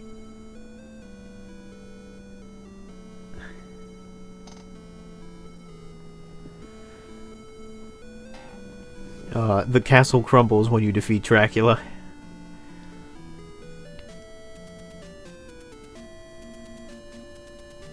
So, they have all these weird fake parody names based on like horror actors and people like that. Like, Bram Stoker plays Death, huh? Like, in the credits. And it's because, like, back in the day, apparently, there was a concern. Also, he's called Simon Belmondo. You played the greatest role in this story. Thanks. I appreciate it. Apparently, the original devs for this game were, you know, I'm pretty sure you can find them now, whoever worked on the original Castlevania, but back in the day, a lot of times developers would go uncredited because they were afraid of being poached. They were afraid that if you actually gave credit to the developers back in the industry, they would be stolen by other companies. Allegedly. Or maybe there was just really shitty crediting practices back then. There's still not great crediting practices now in the game industry, so that's something to consider. So instead here they do this weird parody thing where they just give them fake names. So a lot of early games will have this thing where people don't even know who made them. Their names will be lost to time because, like, or we just won't know who made them because it'll be like, oh, their names are all parody names, or they aren't actually listed in the credits, or they'll be listed as, like, it was very common, for instance, for people to have their first names just labeled as a letter, like K Nagamura or something like that. And it was a way of, like, making it so, oh, we don't actually know who made it. So that way you can't scalp them, you can't poach them off for another project, you know?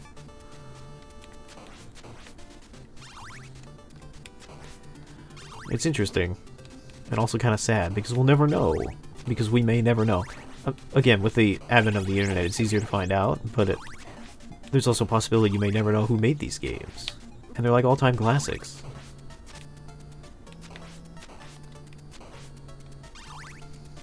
Anyway, it's time to stop dinking around. We beat the game under malicious means. Malicious is not the best term. Listen, I beat the game. Not legitimately, but it was beaten.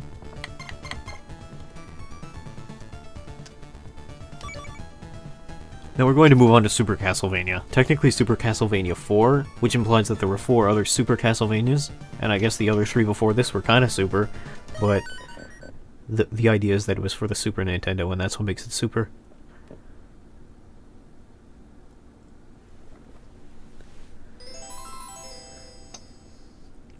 Super Castlevania 4, I think, is a major improvement to Castlevania in most regards, almost all regards.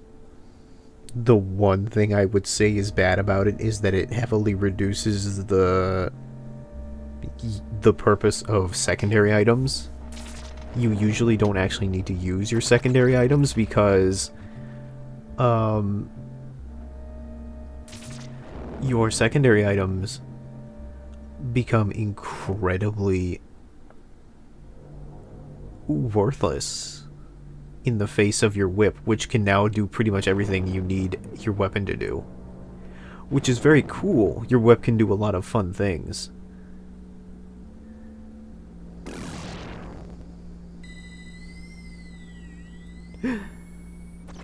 But it also means that, like, weapons like the Holy Water and stuff like that, you just don't have a reason to exist now. Every 100 years, the forces of good mysteriously start to weaken.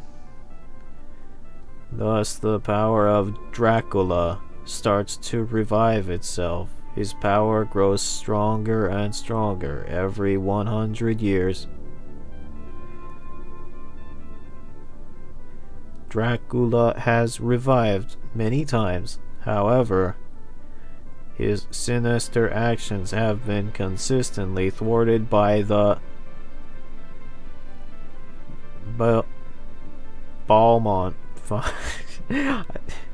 Is mispronouncing things funny? Is that what we do now? It's been 100 years since the last confrontation between Dracula and the Belmont family, but now serenity of Transylvania is being threatened by destructive forces.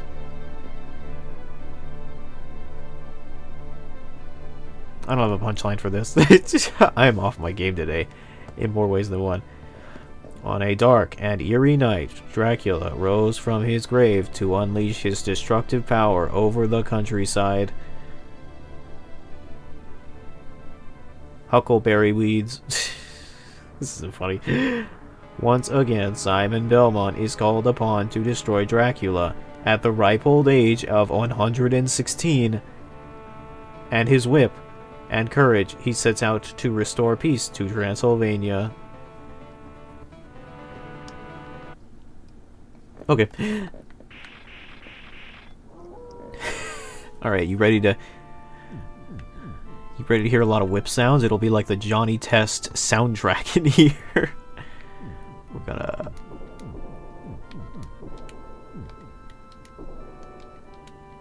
Alright.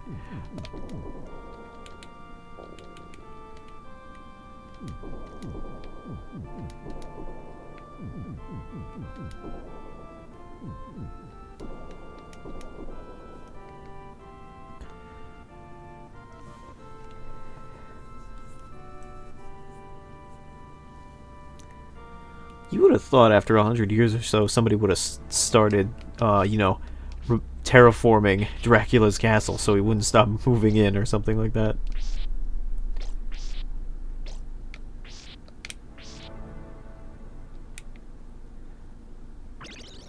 But look at Simon. He's real buff. Also, major improvement. Check it out. You can... This is the major improvement that everybody wanted. That you can moonwalk. That you can do the old Michael Jackson. This is what makes it a massive improvement over the original Castlevania.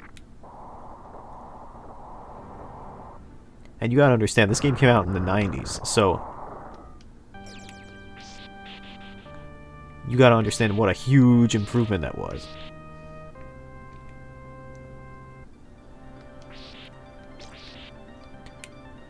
If I have not made it clear, I vastly prefer this one over the original Castlevania. The first Castlevania is good. It's great. But, this one is not only easier... Hold on. There's a button I can press to go through this door. I think I have to, actually. Not that one. Oh, you just gotta hold up. Alright. Not only is it easier, but it's more fluid, it's fun, the graphics are better, the music bops. Looks good. Can moonwalk. Your whip goes wibbly wobbly in all sorts of directions.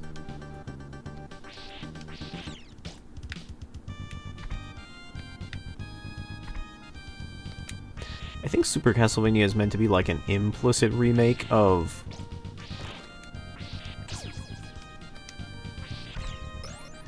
It's just generally a major improvement. I think this is meant to be like a kinda, sorta, maybe remake of Castlevania.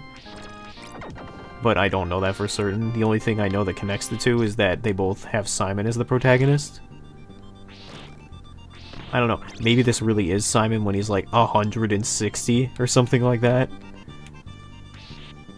It's been 100 years and Simon's just still around. Maybe this is what happens when you don't get married as a Belmont. Like, until you have a descendant, you're not allowed to die. You just have to keep fighting Dracula until you have kids.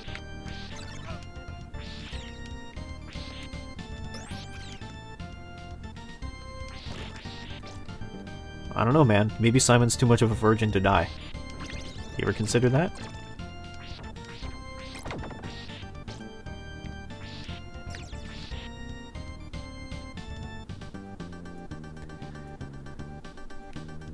He's really got that... He's really got that plug walk going on. He's also got, like, his thighs are immaculate. Like, they're bursting out of his armor. The glow up for Simon, by the way, is amazing. You can tell he's actually wearing armor as opposed to whatever he was wearing in the first game, where he was kind of just a blob. Like,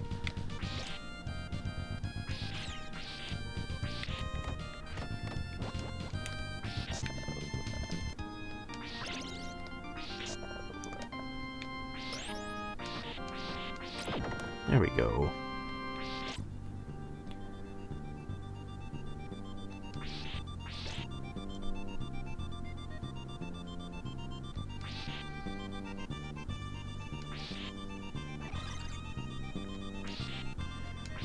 It's also nice because despite how graphically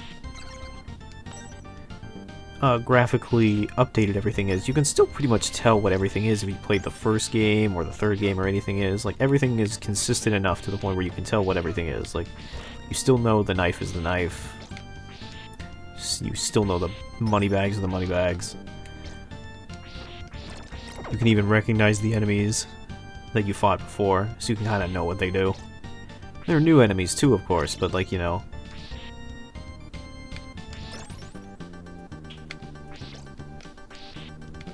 Want to fall on me? Alright, I guess not.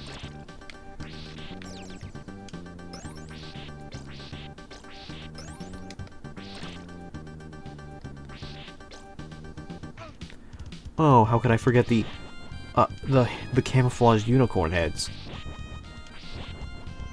Those memorable enemies from Super Castlevania.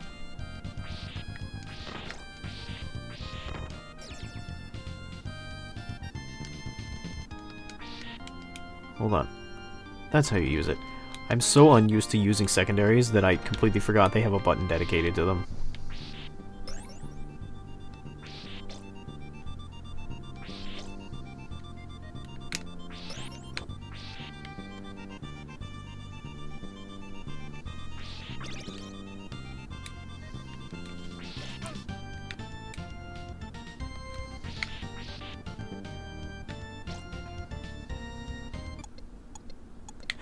Oh, I forgot I didn't have the holy water, so I was like, what is happening? Like,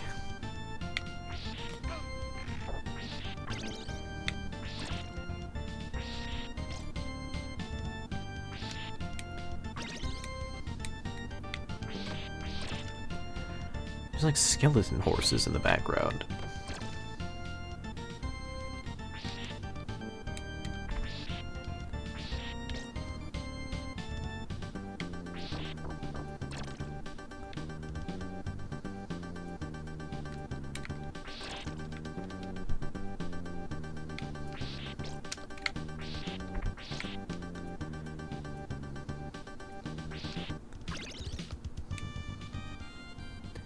Alright.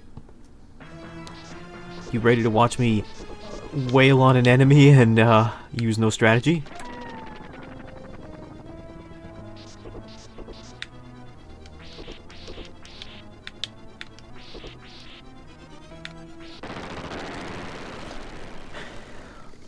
Granted, you have to dodge a little bit more in this game.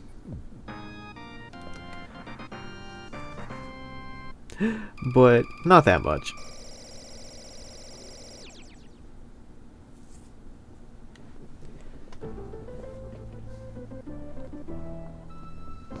You have to dodge a little bit more, but not tremendously. I think that, like...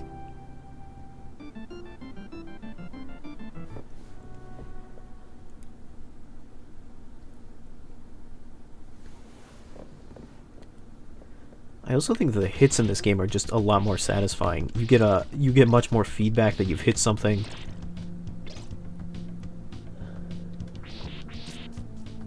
In particular, with enemies, it's always a little more obvious. Like basic enemies, it's a little more obvious that you've hit something. But with bosses, it was a little more difficult. You could only really tell by looking at the bar at the top of the screen that you were hitting them. But now they have a visual indicator by kind of glitching out that, like, oh, you've hit them. And I think that's really good.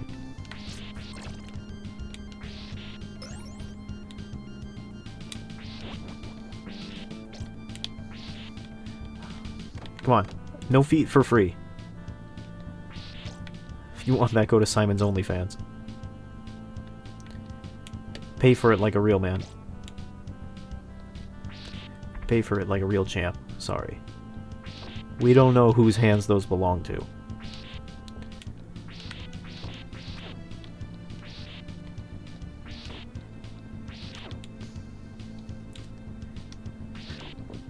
I don't know, if you told me what kind of, like, enemies were in the Castlevania game, I would not have said unicorns and armadillos.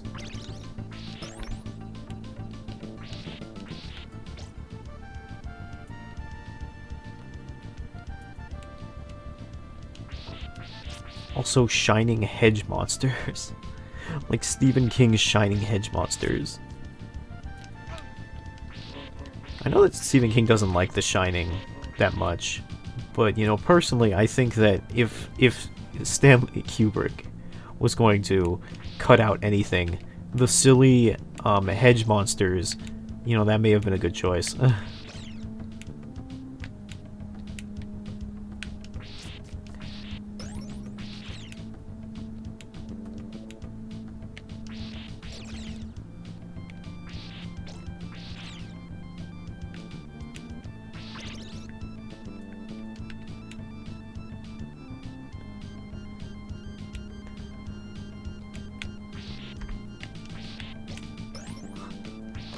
I really like the organ funk that this game's got going on.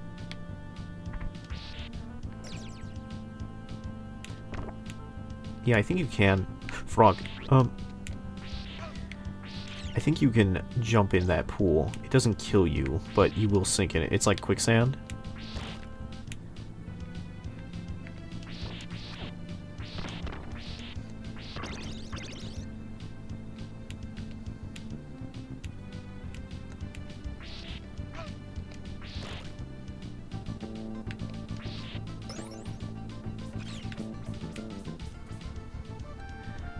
Yeah, like, I can use my cross if I want to, but I don't really need to because my whip can go in, like... My whip is omnidirectional now. Like, part of the reason you used your secondary items in the first game was because they would allow you to hit things in directions you couldn't normally reach. Like, you would use the axe because it went in an arc, you would use the holy water because it would hit things straight down, you would use... Well, I guess the clock was different, but you use the knife because you could hit it a longer distance. But now your whip kind of does everything you need it to.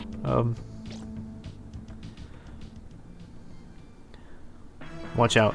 It's, Medusa.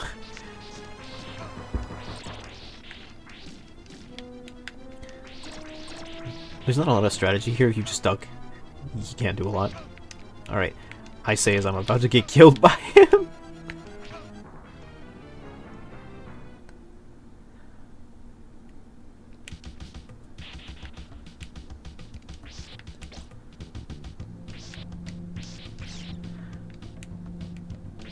The downside to it being a bit easier is that they are a little more punishing with the checkpoints. Like...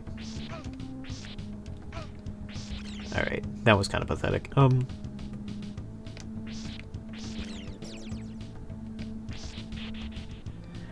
Gotta say, that was a very androgynous Medusa. Like, it had the head of a man, but kind of the boobs of a woman, but also, like, a snake tail. Alright.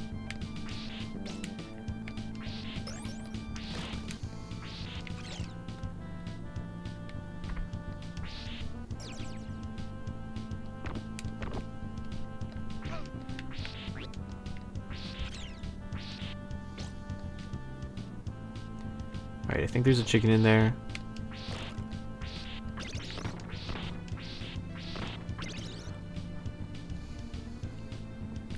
Alright, alright, alright. Let's...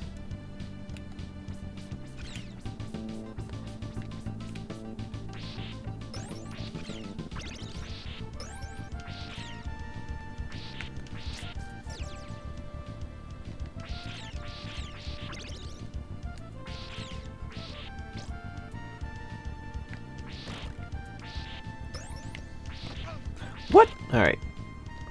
I saw what I did there. I messed it up a little bit by swinging around my whip a little too much.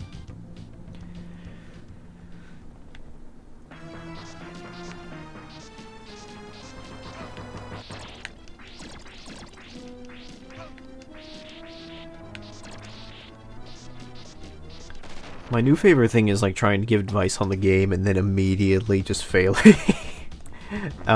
Immediately having to backtrack by giving advice that just doesn't work. Like, oh, if you just duck down and hit, you'll never get hit, and then I'll die to the boss. It's like, it works, guys.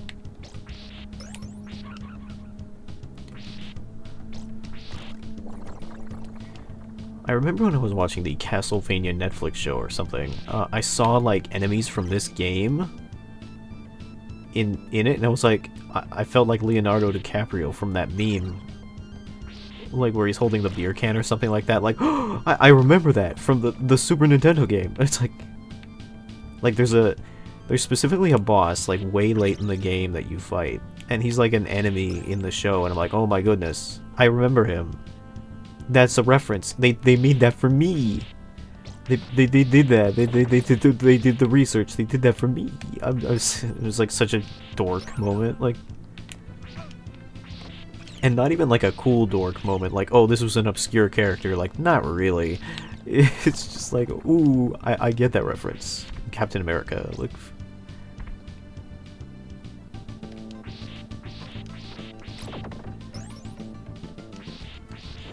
It would be like if they put a Medusa head in the show, I'd be like, oh my goodness, I get that reference.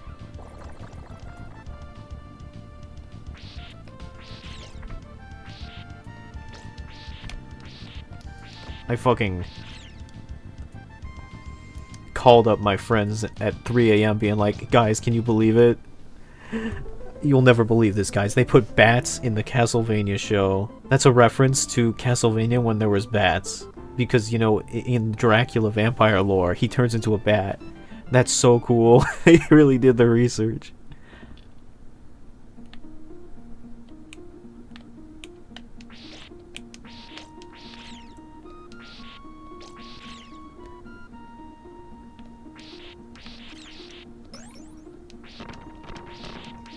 This is my favorite enemy because he lags the game.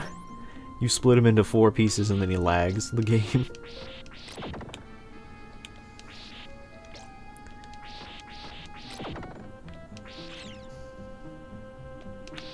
Man, this cave got the drip. At least the lagmites got the drip. Another major improvement, you can make precise jumps in this game. I'm pretty sure if I didn't have iframes when I landed on those spikes, they would have killed me. I think spikes in these games are just instant death.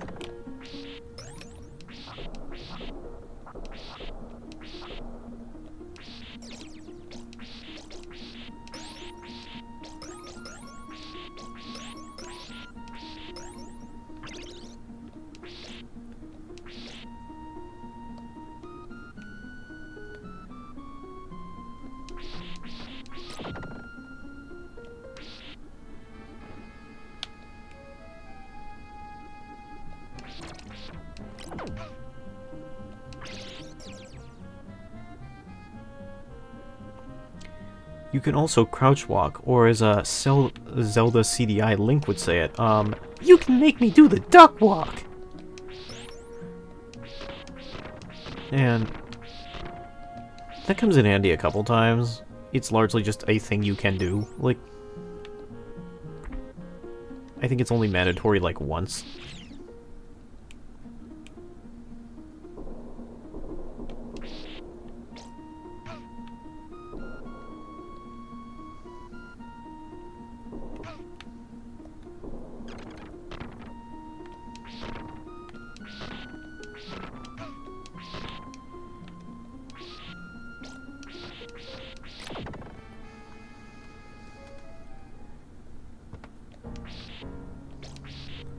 Alright, I'm pretty sure these little weevil things you cannot kill. Weevil? That's not what a weevil looks like. That's what we're calling it.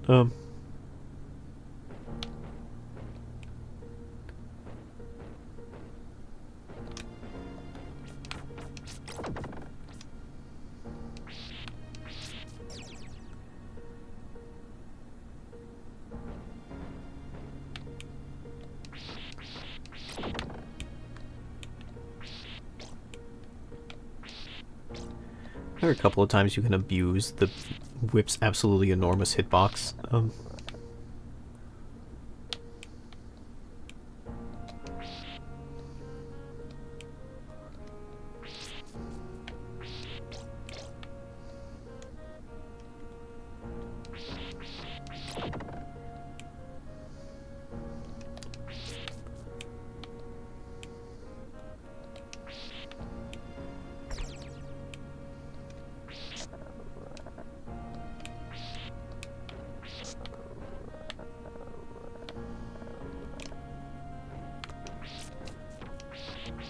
You can also very much abuse the idea that the whip goes through walls.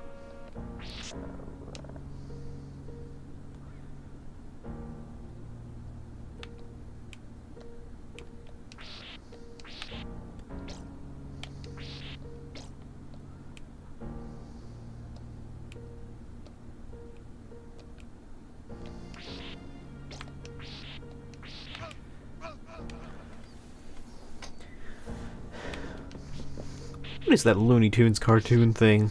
Like, I move up the screen so there's no platforms beneath me. Like,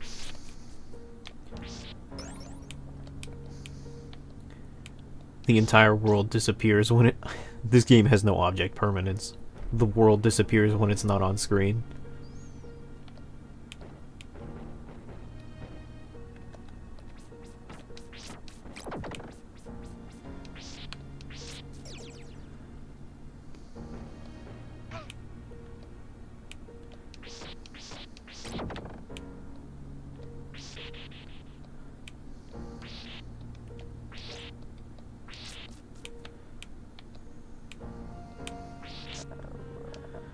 I do kind of miss the days of enemies that just don't make sense. Like, very common in, like, old platformers, old NES games, old Super Nintendo games, they would just be like...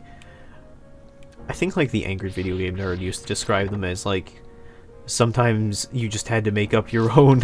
you just had to use your imaginations as to what things were. Like, items in video games would be just, like, weird amalgamations of pixels and sprites and stuff like that, so you kind of just had to make up your own story as to, like, what exactly certain things were. Like, when I look at this plant thing, I just gotta be like, what is this even? So you kind of just have to have, like, an imagination about, like, I wonder what this thing in Dracula's castle is. What's its story? Why is it here? What is this weevil thing that I can't kill? Why is it like this? And I kind of miss that a little bit. Like, every time I fight an enemy in a modern game now, I know exactly what it is. It's like a zombie or a soldier or something like that. Or it has, like, some deep, intricate lore or something like that. Very often I don't just get to fight something that's like, oh, it's a weird thing and it looks goofy and it's the most weird alien shit you've ever seen. And that was just a response to the graphical limitations of the time. But you could also be kind of imaginative with it. You could just kind of make a really weird drawing and be like, what even is this? And it's like, well, I don't know. It's like, is that our enemy? And it's like, yeah, I guess so. It's like, also just really random objects could be enemies. Like, it could be like, a soda can's an enemy. And it's like, okay. Because, like, I don't know. Platformers and video games were really random back then.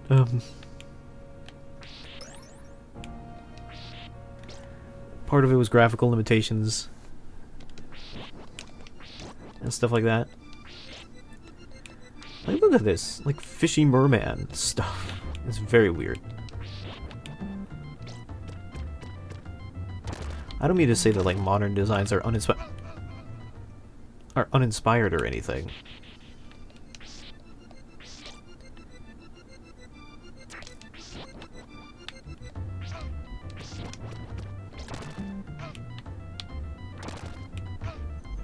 How do I predict this?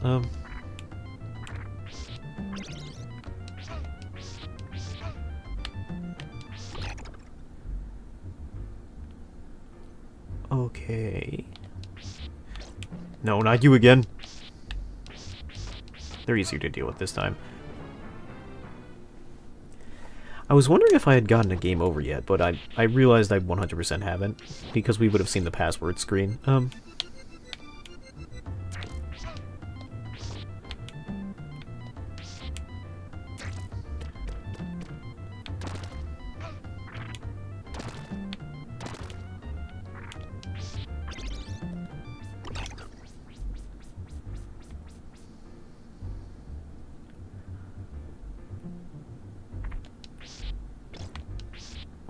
Oh, it's so laggy when I when I use my whip in the water. Maybe that's to simulate the lack of gravity? Or not the lack of gravity, but like, you know how it is. Things are slower underwater. It's probably a game bug.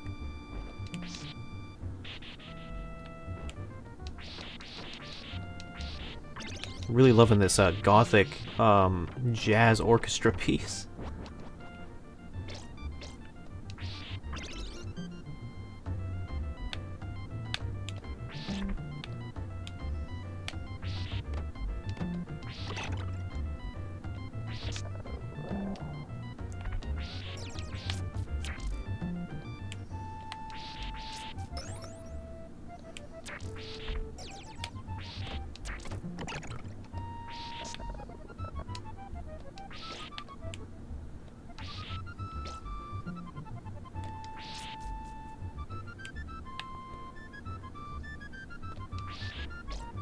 I'm very glad that they fixed the platforming for this game, because if they didn't, this game would be really difficult.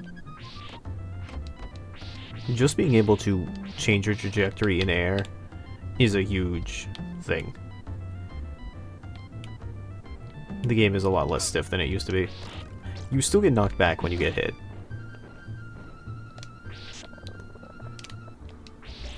Make no mistake.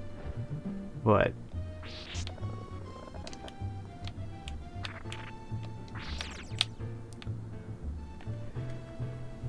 is it gonna come back?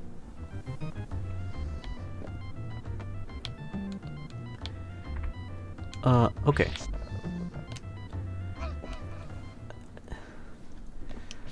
Man, I guess you just get soft locked if you mess up there, huh?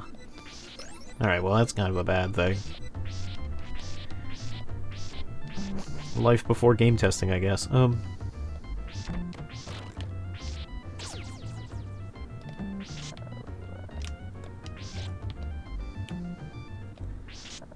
I guess sometimes you would just get soft locked, and that's just how it would be.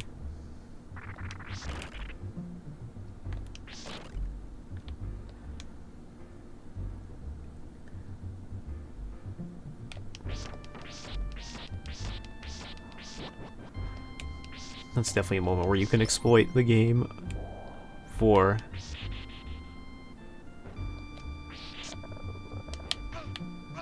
Okay. Oh no! I'm all the way back here. Well, fair is fair.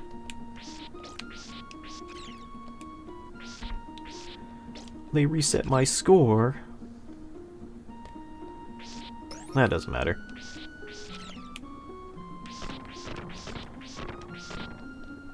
It was cheap. They clipped me on the edge of that hitbox and then knocked me into a place that didn't exist. Man, this is a long level.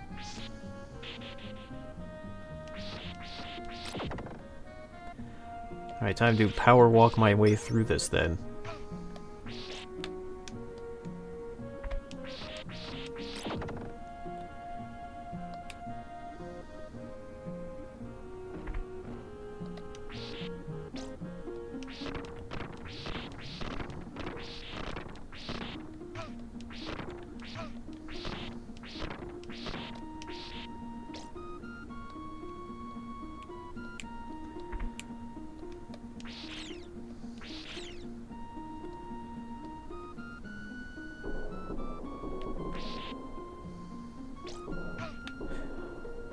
The debris from the stalagmite hit me.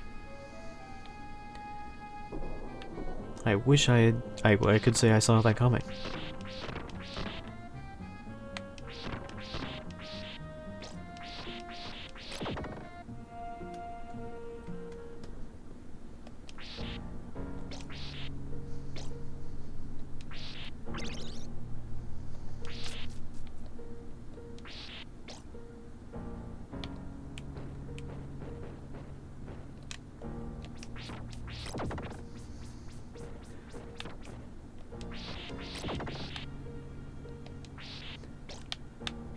It always stuns me. whenever I die in a video game and then I have to backtrack to where I was before, it always stuns me because I'll get back there in like 5 minutes, even though it took me about an hour to get there previously, because I'm looking through all the collectibles under the assumption I won't die. And it really makes me realize how little progress I've actually made because I get so easily distracted by shiny things.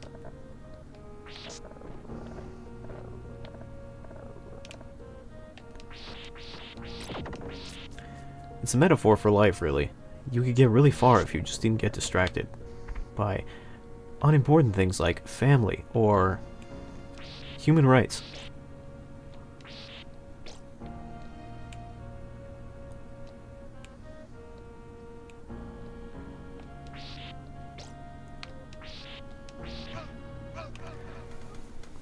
I did the same thing again. I'm pretty sure I already tried that before and it didn't work.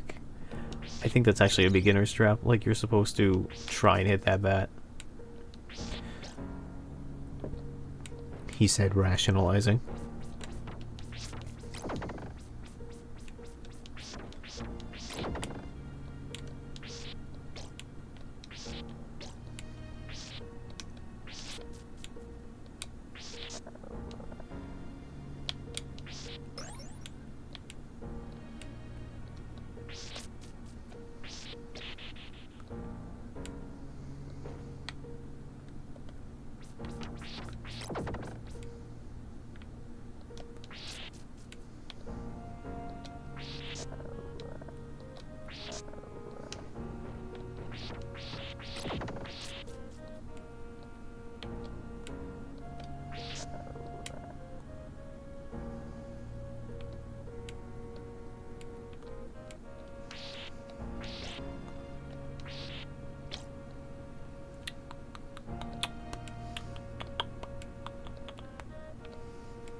I don't want to talk about it. I do not want to talk about it.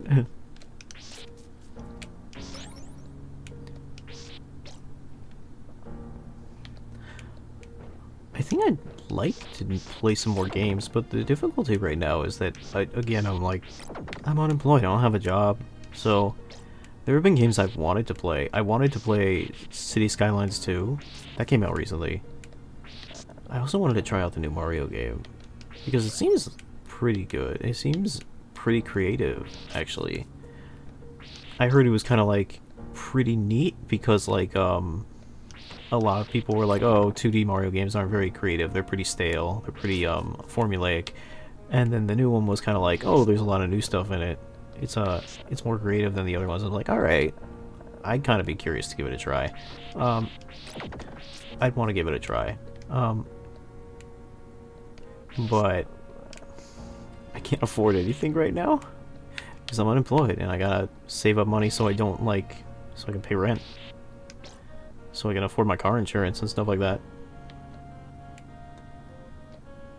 And I'm able to do that right now, but what that means is I gotta cut my losses on other stuff, which means like buying new games.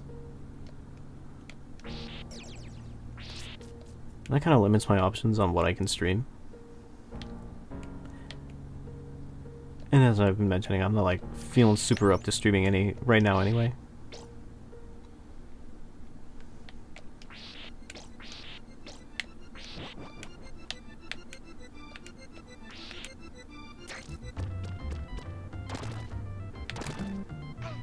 Excuse me?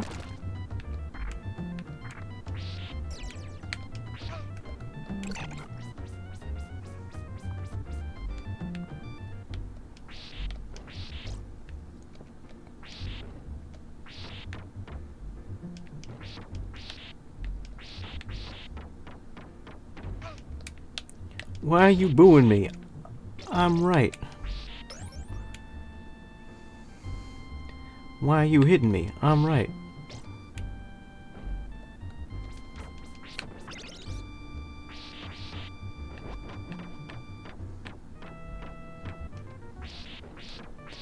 I don't think flailing your whip around actually does a lot of damage. I think it hits them, but I don't think it does a lot of damage. That's the issue.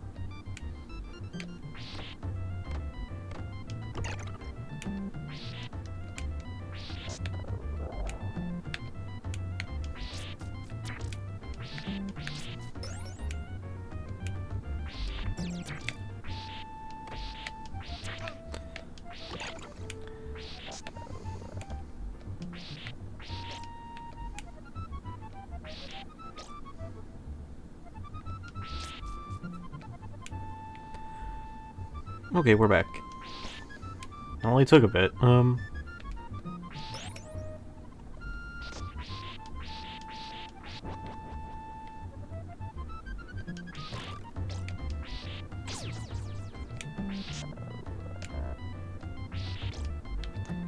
Careful not to get soft locked here.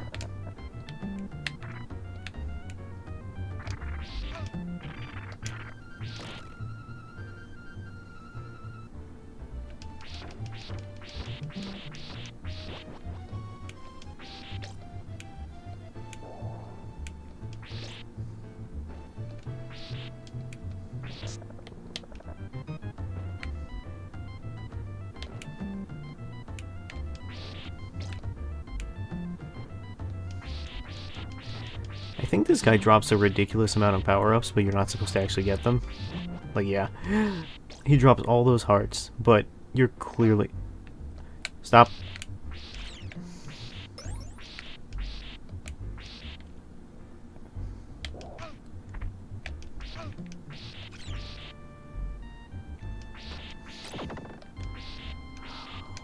Could have sworn one of these walls has food in it. That works.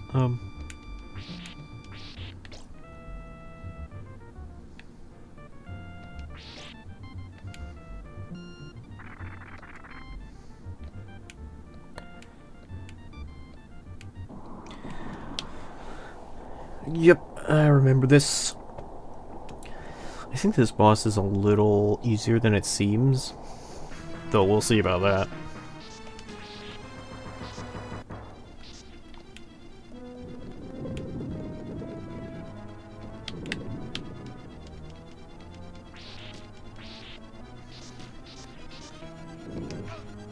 What makes him really challenging is the fact that there's two of him on stream, which causes the frame rate to go down.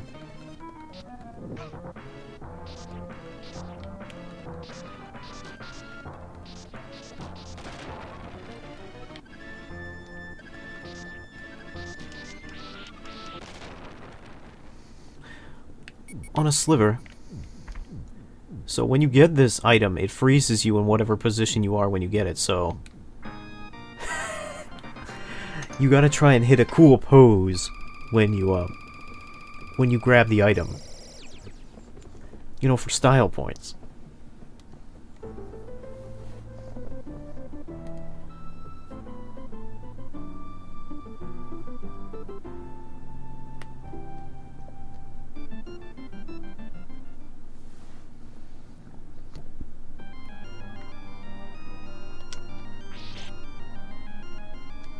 The skull is watching us.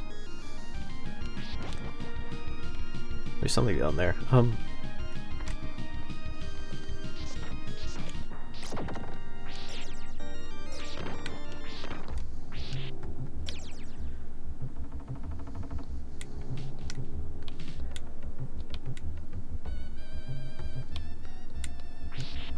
remember this as the carnival organ song. It kind of has that feel to it.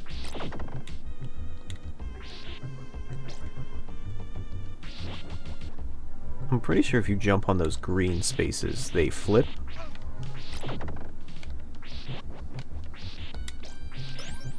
So we need to be careful of them.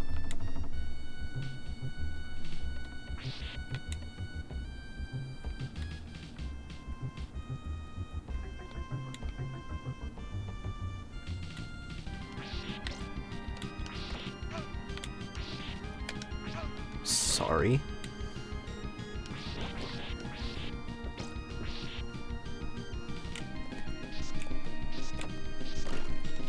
Must be careful of the wall masters and the ceiling masters as well. Hold on.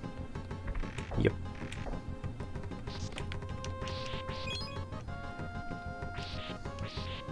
I hit those enemies so hard I gained a life.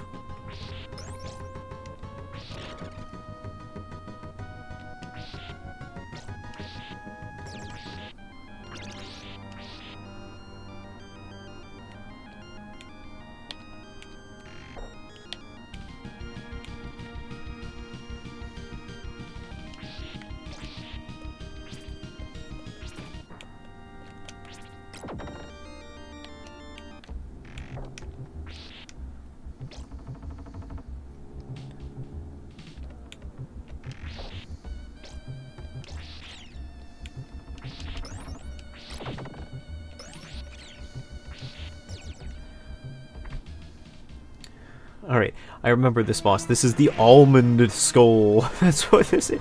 Because he drops almonds. He has a tongue of almonds.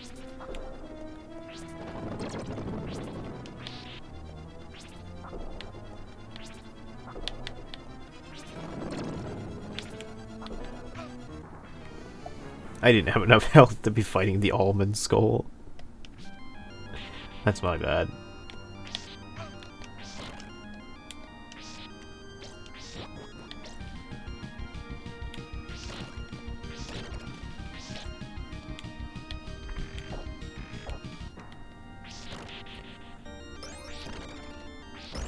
That boss is nuts. He's not that hard. But, I didn't have a lot of health, so I was playing very defensively. And I think because I chickened out, I didn't...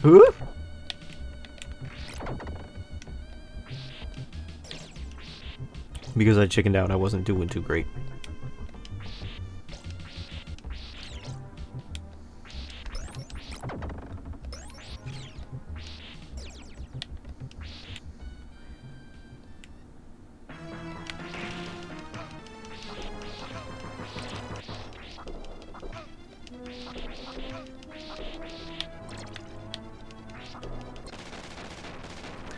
He's not too hard. You can brute force your way through. Alright, you ready to see the power of the Super Nintendo's graphical capabilities?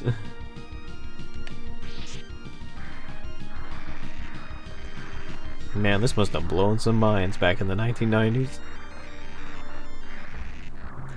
For what it's worth, I'm not sure this is actually 3D. I think this is mostly sprite work. Like...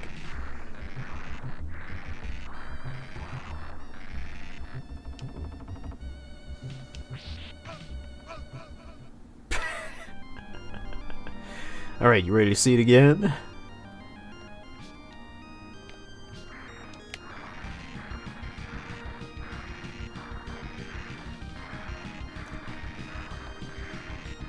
You gotta love Dracula's attention to detail that he makes the hooks in his castle bat themed.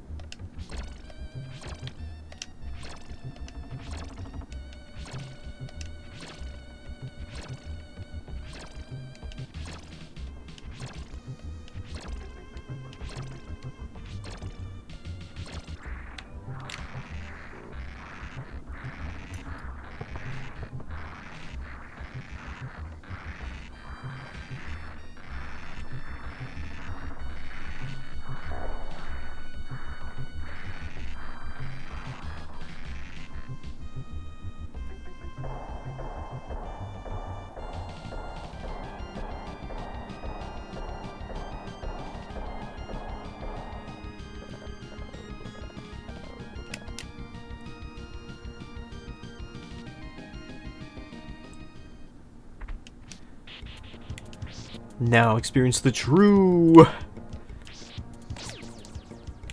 Yeah, I'm pretty sure this is the trailer level. You know, the kind of stuff they show in the trailers, like, oh, look at how graphically intense our game is. Look at how amazing Super Castlevania 4 is. Because granted, these effects at the time were pretty astounding. It's lagging the game an awful lot, but it looks pretty great for the 90s. And it's a very interesting visual motif.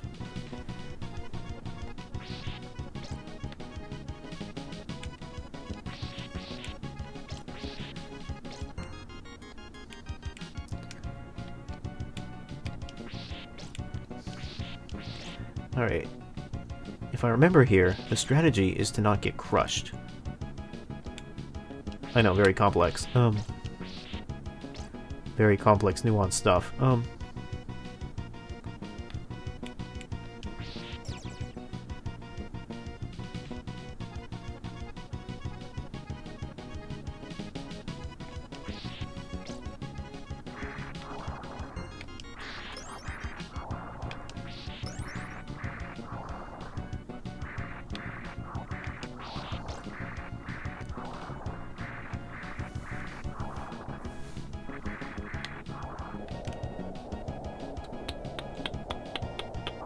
Okie doke.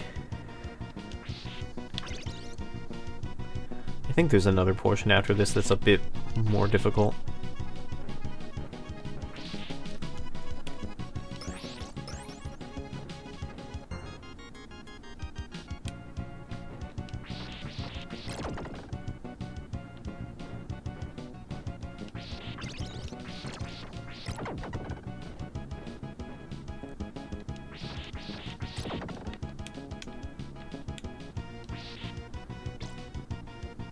Could be wrong, though. What was this boss fight? Oh, right, it's Rockman! Now I remember why they give you the axe.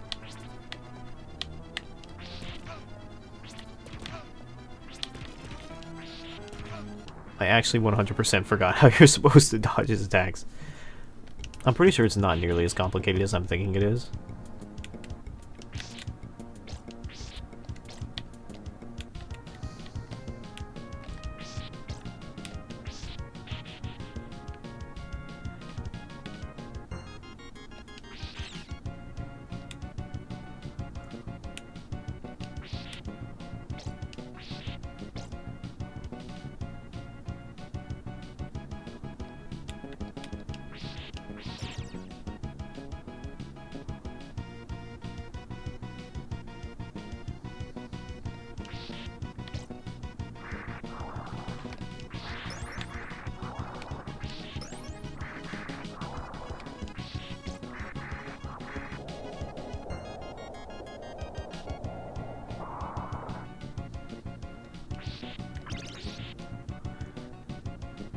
There we go.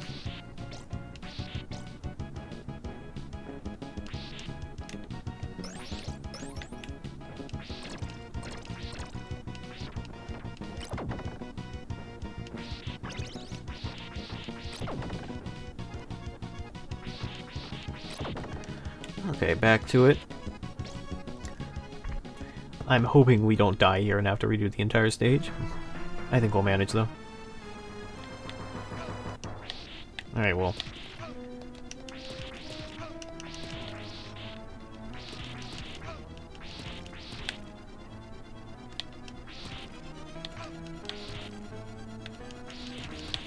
Don't hold thine breath.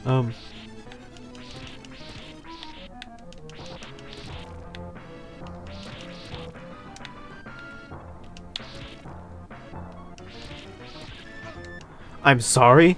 I hit him like 3 times and he didn't die. Alright.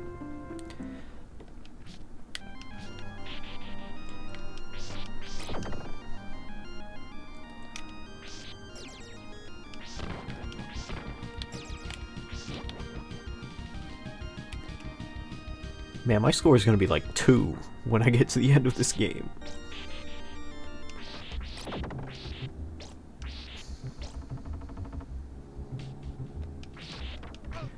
Really looking forward to seeing me at the bottom of the leaderboards.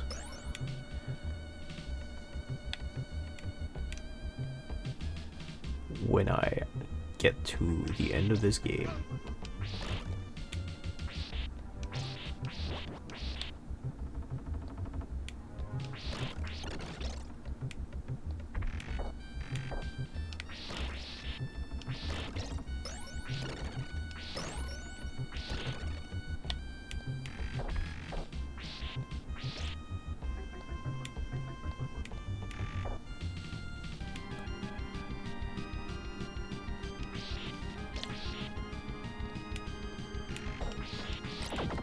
it's such a shame too, because I thought I was good at this game. And I was like, man, I can't wait to show all the people what a pro I am.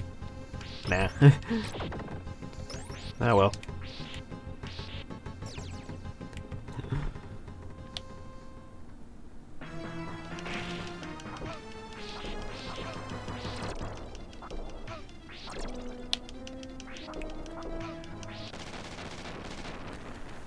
I'm such a pro at brute forcing this.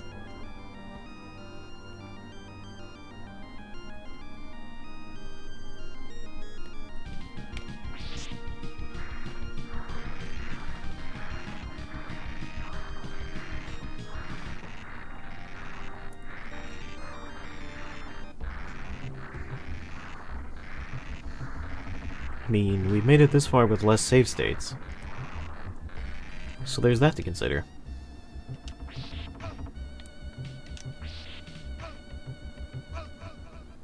Alright, well. Hold that thought.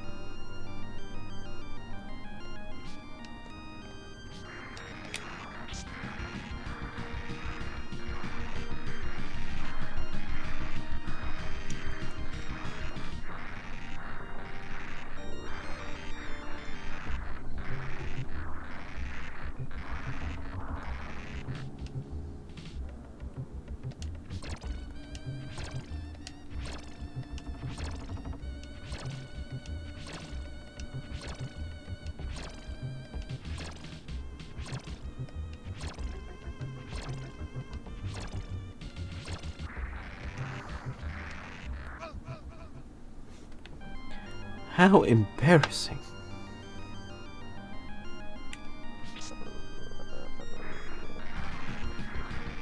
I'm not going... No. No. It's too early for that. It's too early to give up.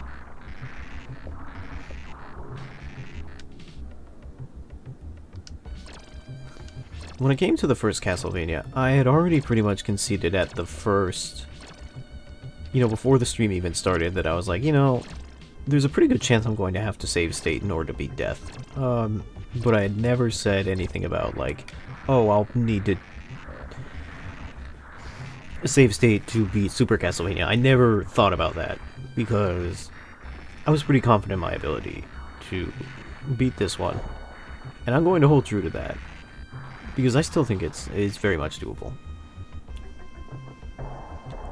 It might take a while, certainly, but even if it's a little harder than I thought it was going to be, I'm not going to suddenly be like, oh man, I can't do it, it's time to save state. Blech. Nah.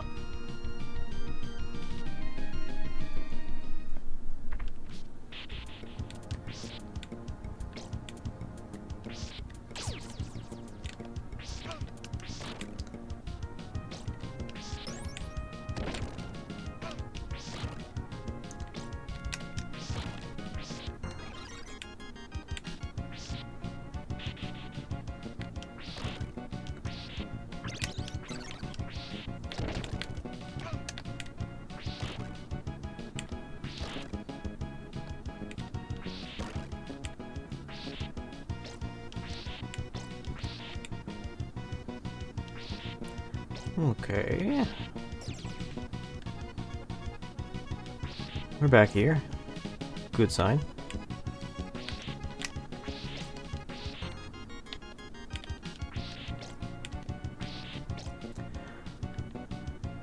We can definitely beat that boss.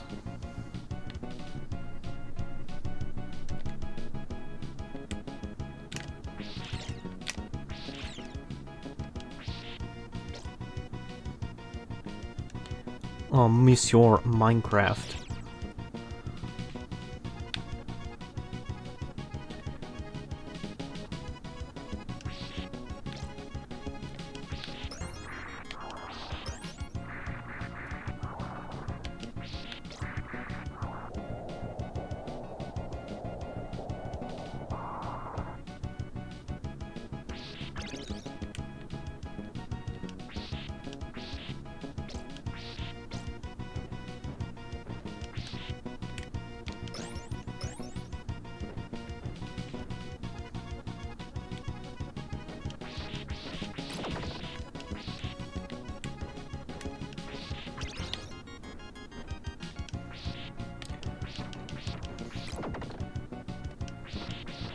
Alright, full health. An axe. We can do this.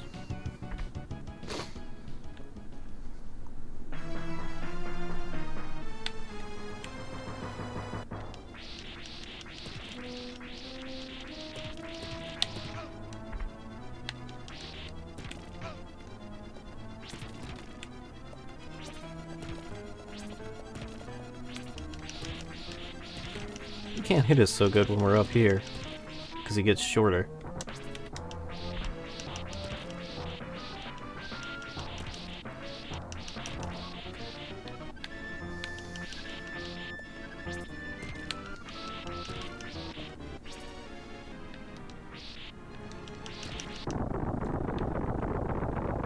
Well, there goes Steve, purveyor of rocks and mining.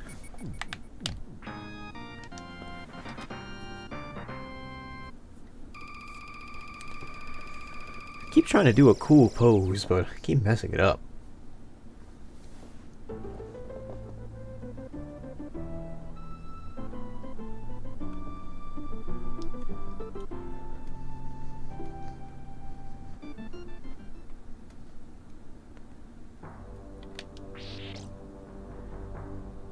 We're in the garden again. Can you believe that Dracula, you get 2 gardens? Yeah, he's like the garden from the beginning of the game and also this garden.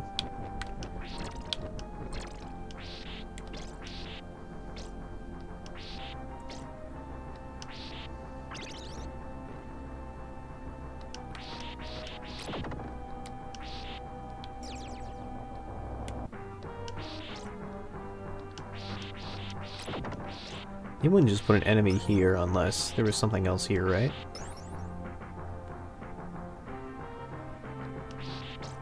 Oh, the way forward, that's what they would put here. Here I thought I was clever discovering a secret, but instead it's just the way you're supposed to go.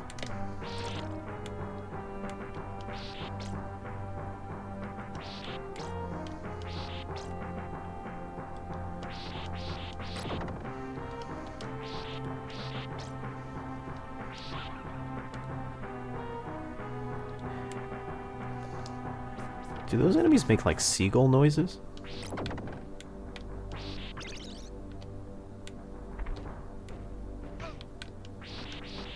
I tried my best.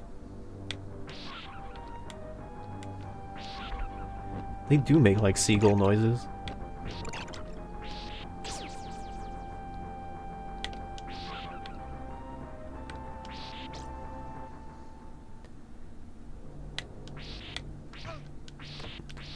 He also has a whip. We're doomed.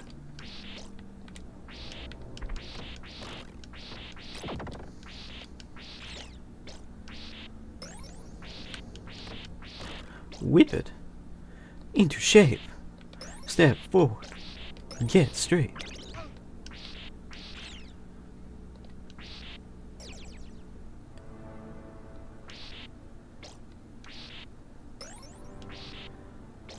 Hey, this is the music from the beginning.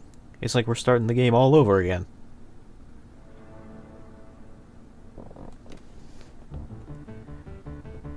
Yeah, so you do get to start the game kind of all over again. Like, you got to the castle. Now here's where the real game begins.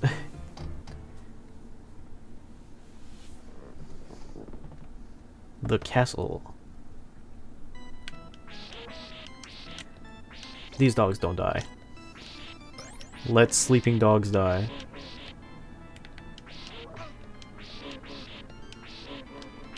And these mummies may as well not die for how often they show up. Like, and this is where I kind of think it's like a remake of, like... you see, it's kind of like a remake of, like, Castlevania a little bit. Because this is kind of like the first stage. There's, like, the dogs and the walking guys. And you're walking up the stairs and stuff like that.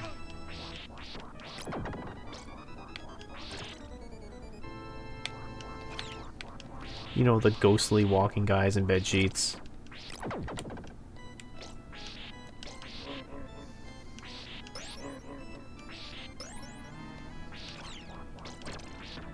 These guys are a lot less difficult to deal with, because the rate at which you can swing your whip is a lot better.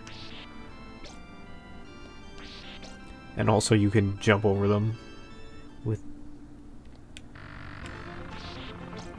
There goes Konami flexing their budget again.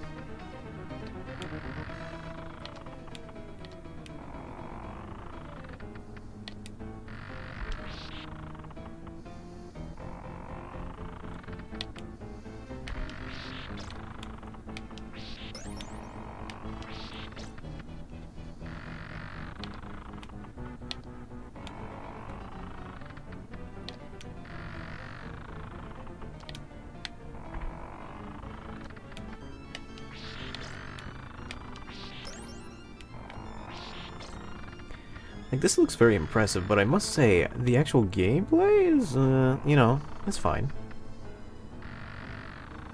Like, there's a little bit of a trick here. You gotta work with the momentum of this scene. Well,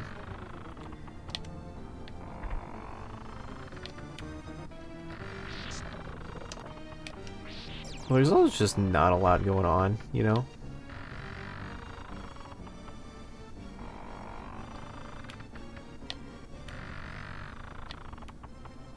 One thing I would criticize is that, you know, this looks very nice, but sort of like in the spinning barrel segment that we were in earlier, there was also just a segment where not a whole lot was going on. It looked nice, but there was also just not a whole lot going on in that particular scene.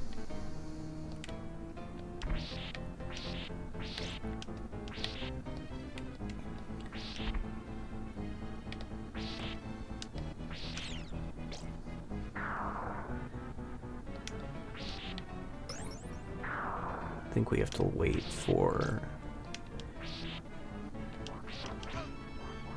Nice shot.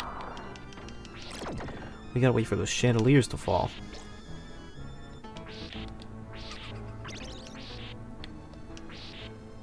Oh no, I'm being attacked by visual effects. I think you can actually kill that.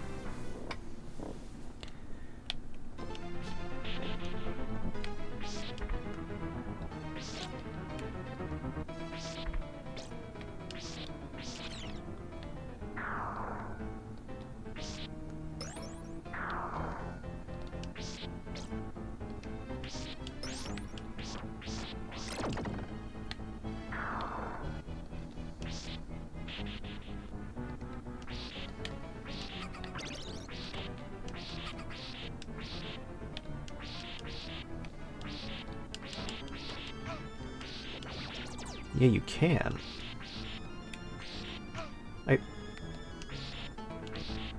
I'm going nuts over here. And they just respawn. Oh boy.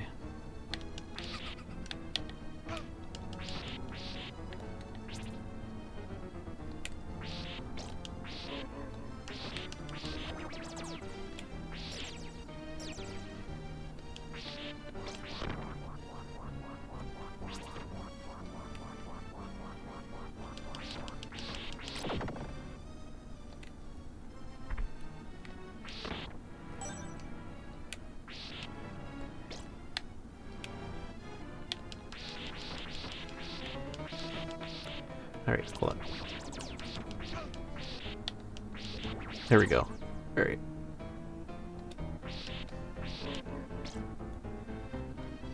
Those platforms do not fall, but they are going to be a problem later. Well, will they? Not really. But they are a hazard.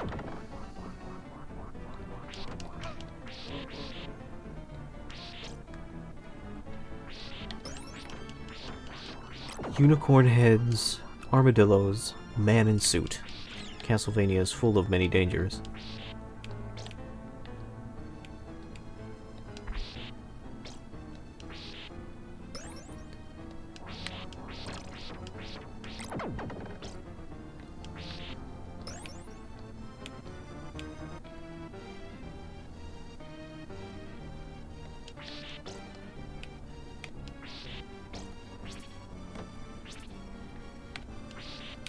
Where'd he go? There he is.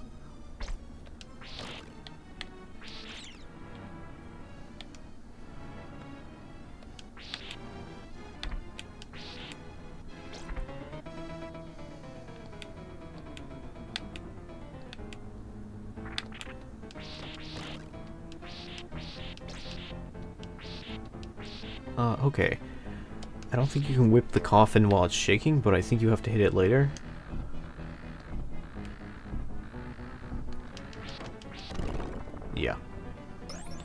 Wanted to put some distance between me and the coffin first.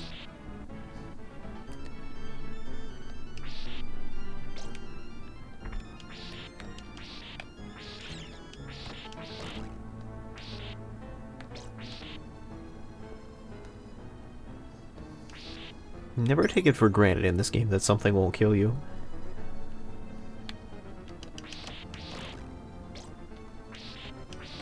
Ah, you remember Red Bones.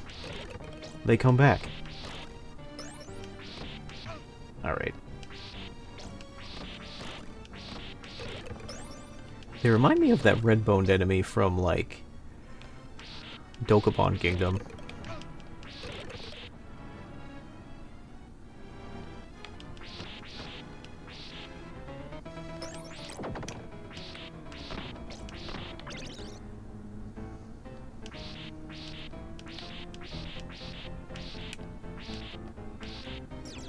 Do I have a choice but to get stuck here? Oh, right, this is why you crouch. You crouch to get under the hands. Like I said, I think this is only mandatory in like a couple sections of the game.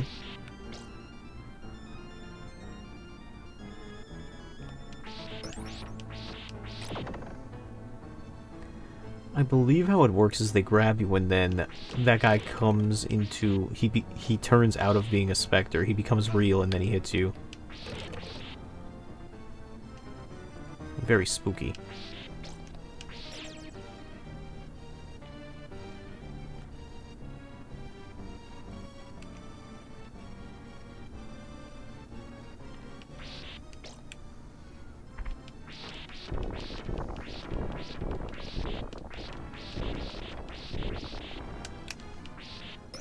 That was a coffin dance if I ever saw one. You know, the M-rated cut of Beauty and the Beast isn't quite what I thought it was going to be.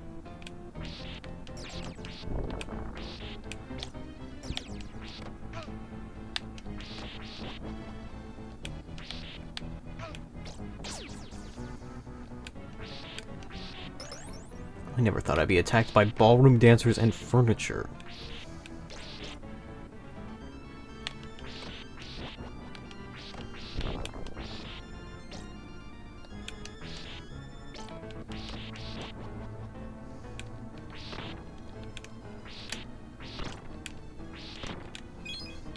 That works. I'm probably gonna need that in a second. Oh shoot, there was stuff back there. Oh well.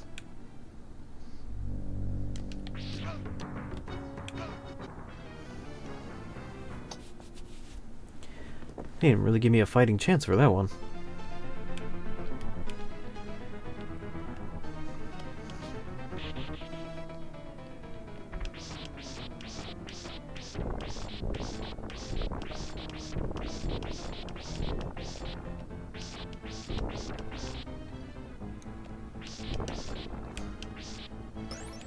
Well, now that we know that's there,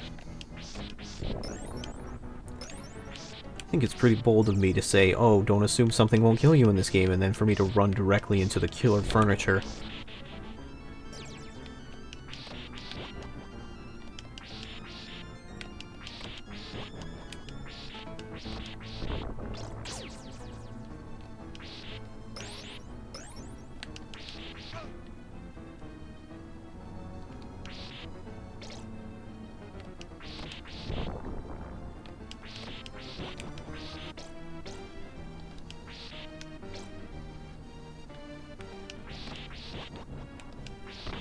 Is there still a one up here? Wow, you can really farm those. Well, you gotta lose a life to come back here, so I guess you can't, but you know what I mean.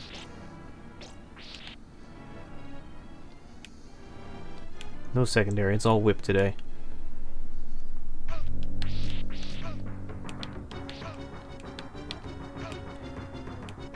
They are really cornering me right now. Alright.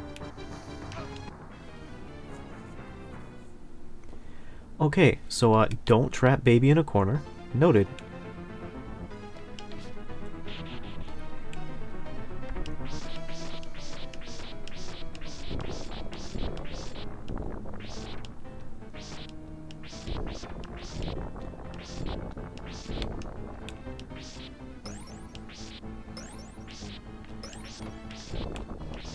Something that I had forgotten to mention earlier was, when I was playing Dark Souls 3, Dark Souls 3 has a couple of games and a couple of weapons in that game that are based around whips. And something I did was, I'd actually gotten a couple of items that resembled like Richter Belmont from, like, Dracula X. And I made my entire build based around, like, whips. It was a pretty okay, not perfect, but okay, like, luck bleed build, sort of. And it was based entirely around using whips. And, like, kind of parrying as well. It wasn't great, but it was kind of funny, just to see it in practice. Like, the Castlevania Dark Souls build. I will fully admit that it was more funny in concept than it was in practicality.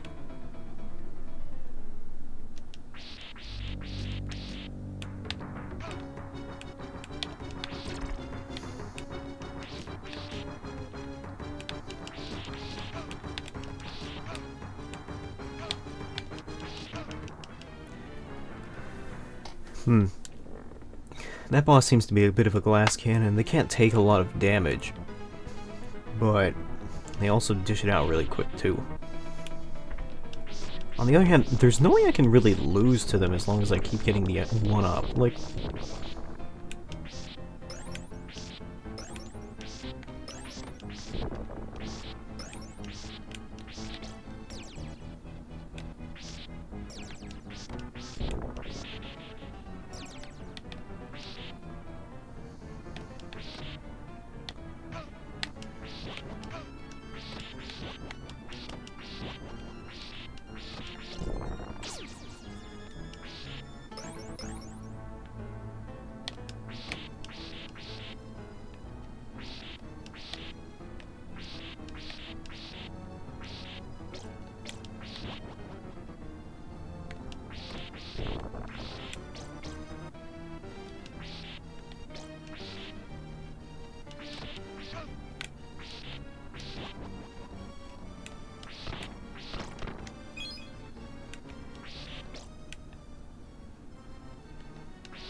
let's try not to get hit this time, yes?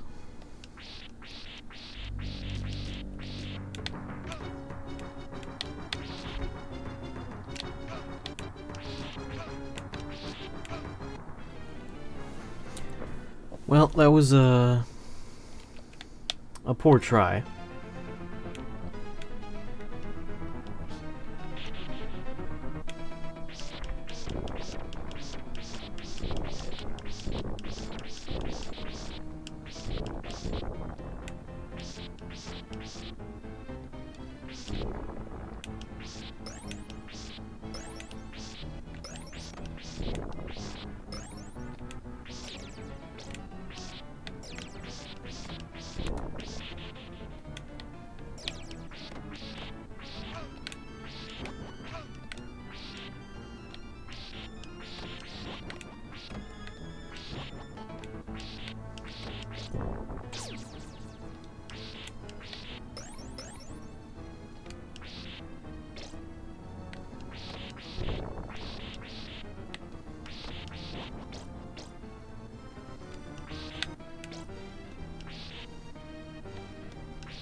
Again, there's no real way I can lose, though.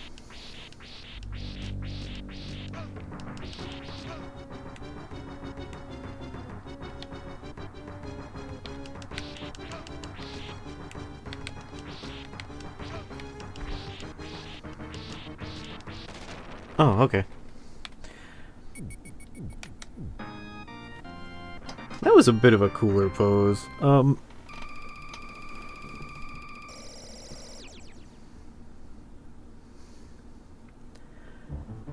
Fortunately, they just happen to have less health than me.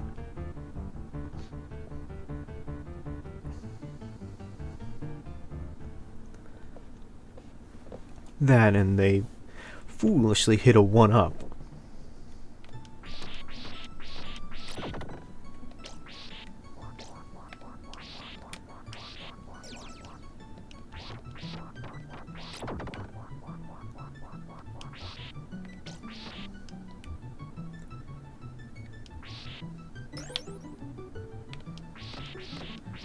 that book's vibrating and that makes me nervous.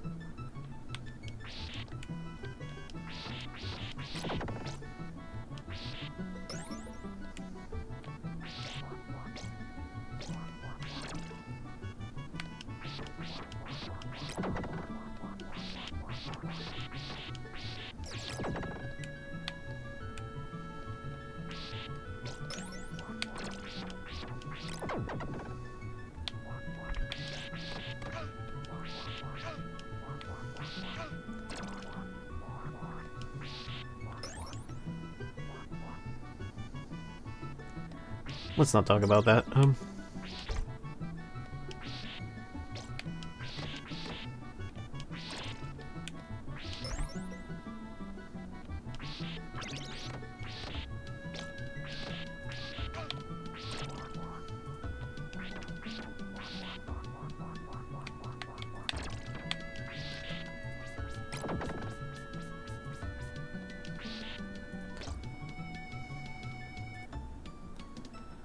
One of these has to have...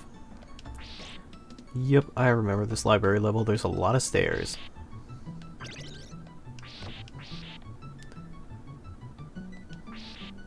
If I remember correctly, there's like a weird way you can just cheese and get to the absolute bottom by just jumping down all the stairs or something.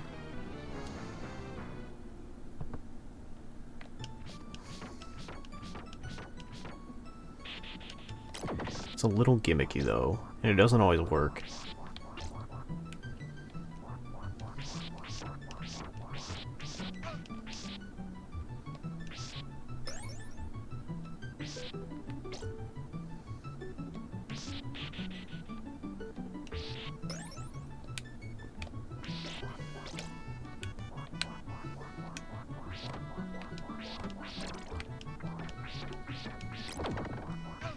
Shoot.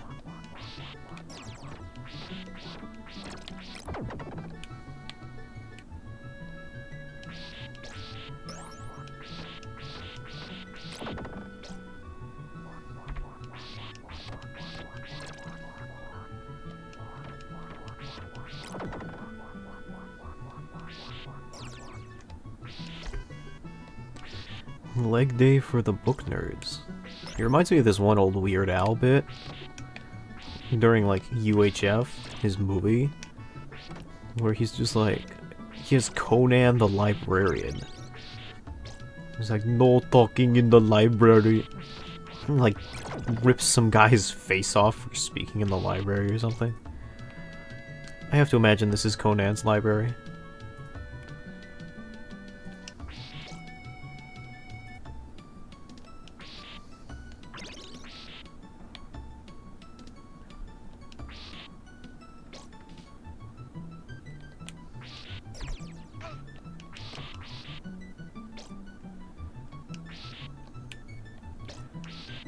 Oh, my favorite. Endless projectiles.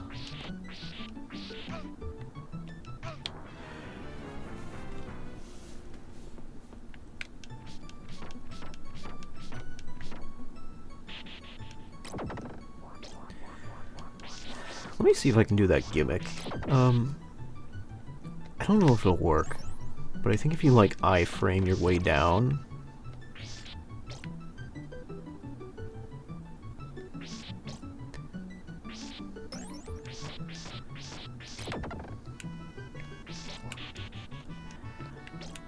I think if you iframe your way down, you can kind of do it.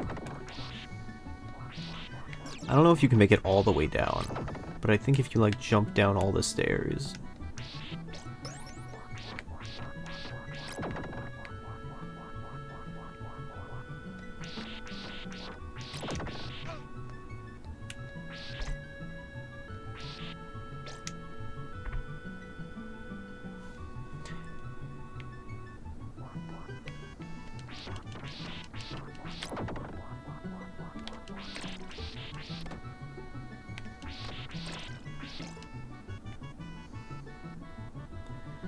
Okay.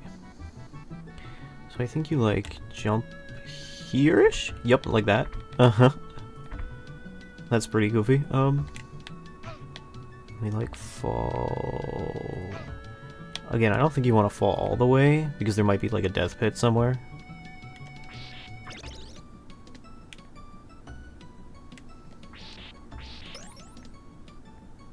Yeah, if I fell all the way down, I'd just die. So now we're done here. Ouch. Alright,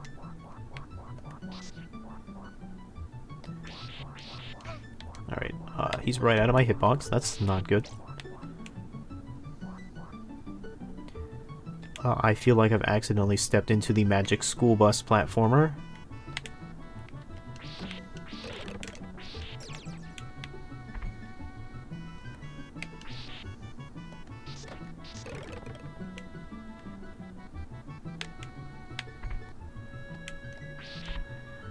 Like, these book sprites seem weirdly out of place. They seem a little too whimsical.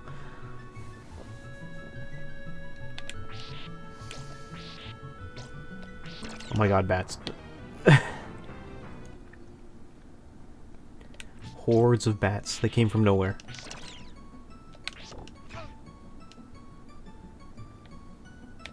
I think this painting can attack you. I'm not certain. I remember one of the paintings attacking you. Like that one, maybe. I don't remember the boulder coming to hit you. That's good to know.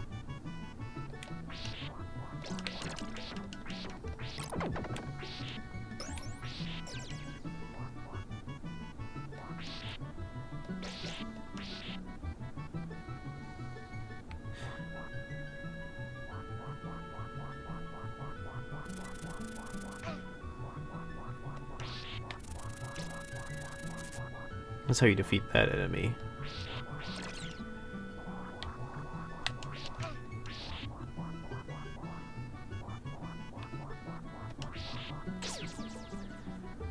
That enemy, their sole purpose, the rug enemy, is to, like, push you upwards so you hit those spikes on the ceiling. So you have to just crouch down, and that's it. Oh my god. Any more drive-bys anyone wants to hit me with?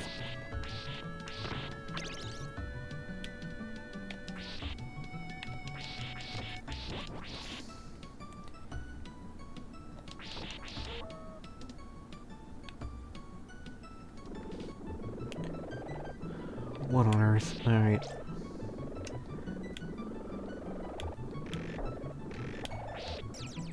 Nice and well, I don't remember any of that.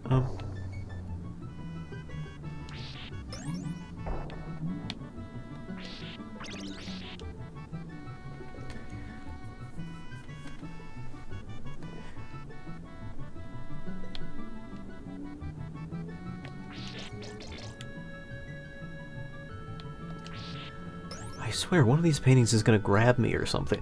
I told you, dude. Like...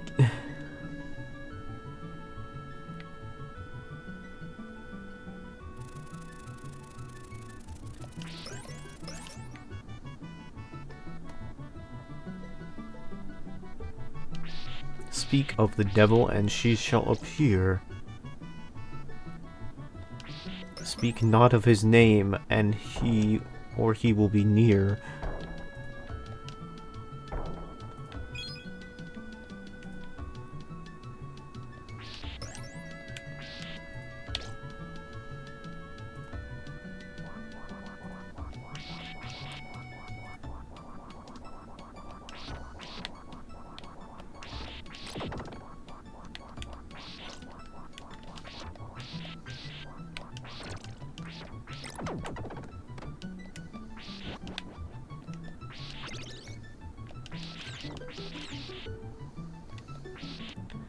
Alright.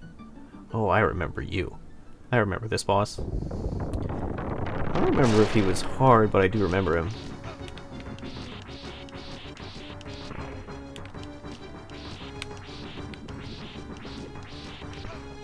His range isn't the best.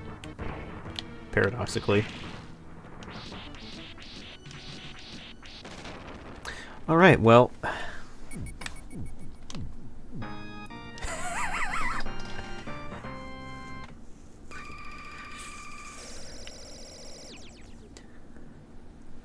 Sometimes I wish my my poses were a little less wimpy. Woo!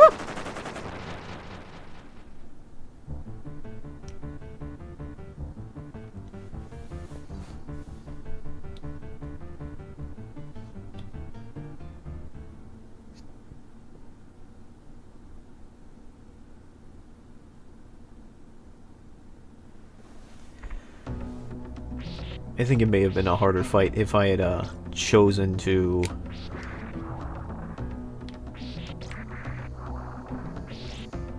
If I didn't stand on the ledge there.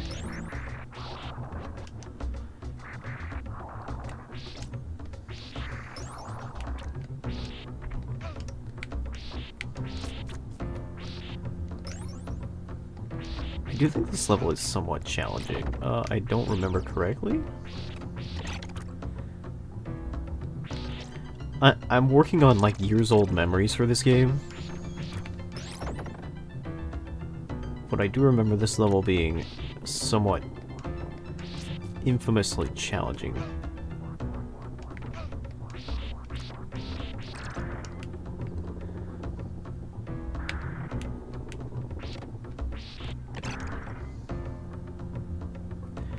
I think those spikes just kill you.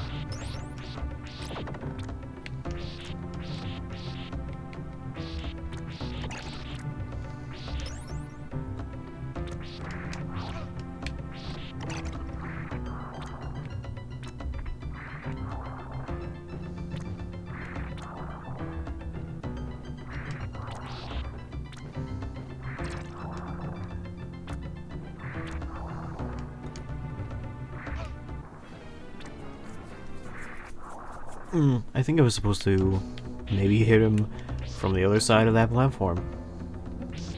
Or, you know, just generally a place where I could actually hit them.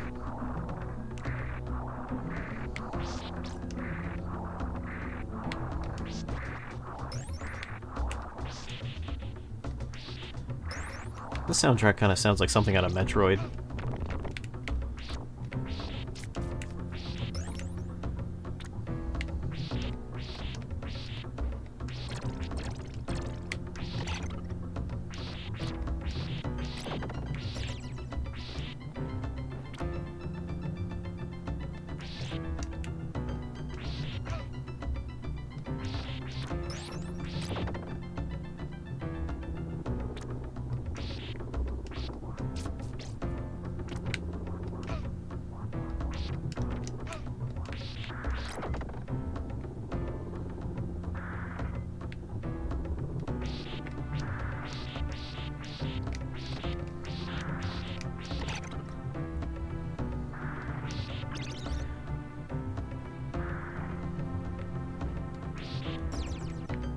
There's no food down here.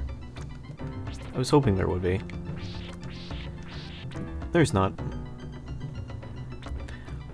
Very bold of me to assume there would be, like, sewer chicken down here.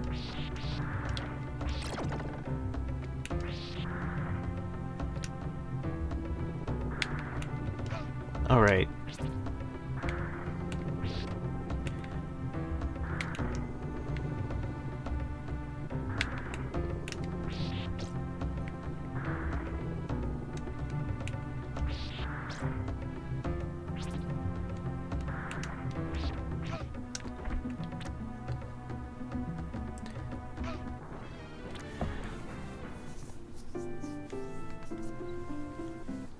It's fine. Everything's fine.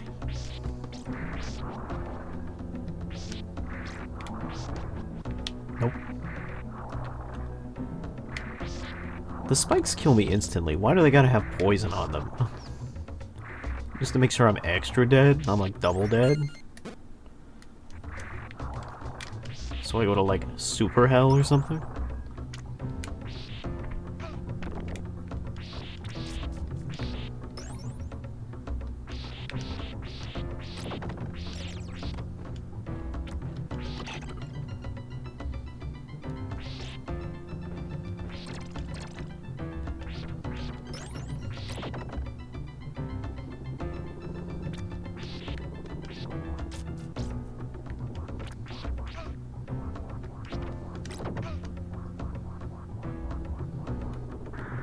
I don't know if I can really stand to combat that, right?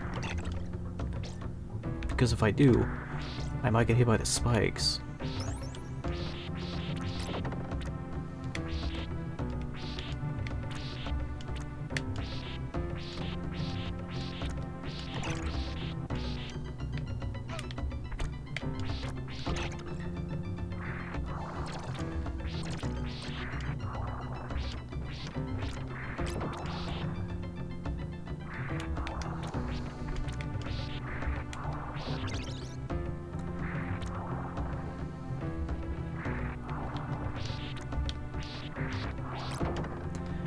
Kind of have to learn to abuse hitboxes here.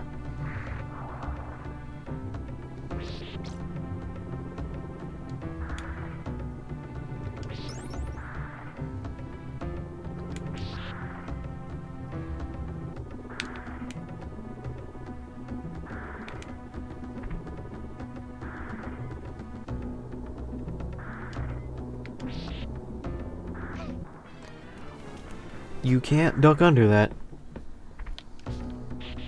I guess I'll note that for next time.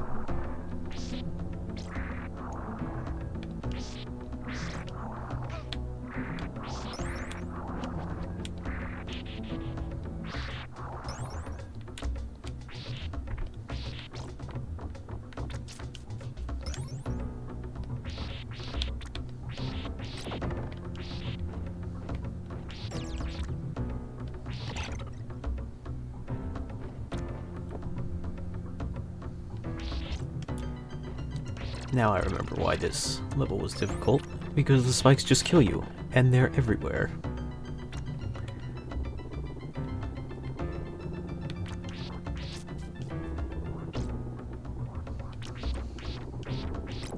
I can't stand up here, as it would turn out.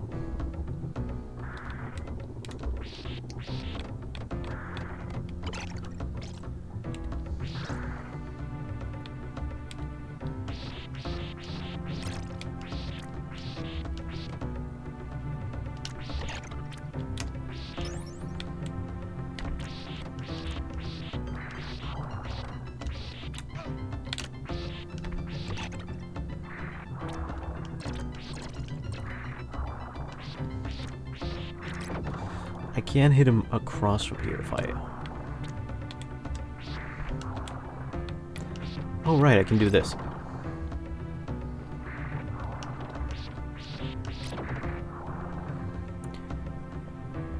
Okie doke.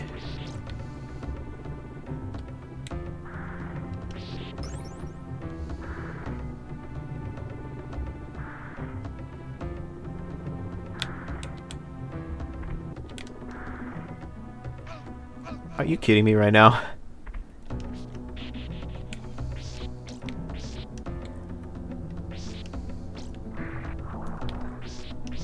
I got love tapped by absolutely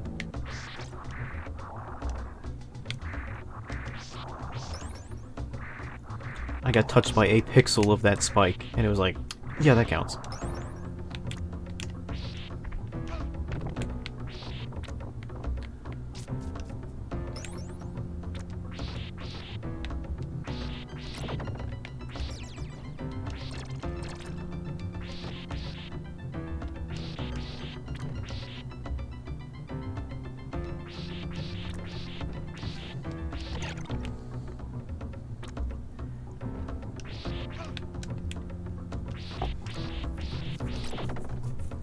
Alright, today...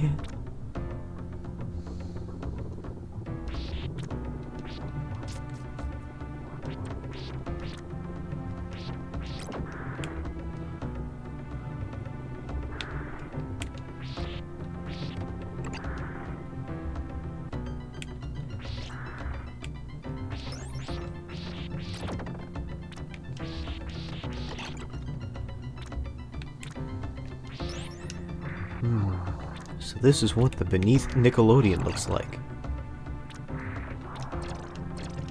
I believe it. So I can get that close to it, but I can't get close enough to...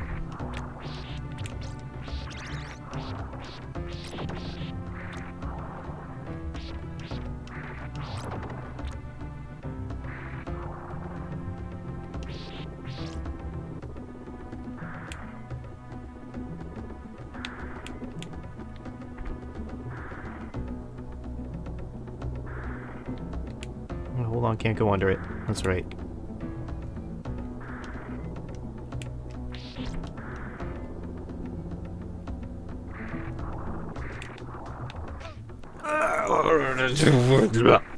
He's gonna throw me back here. Yep, alright.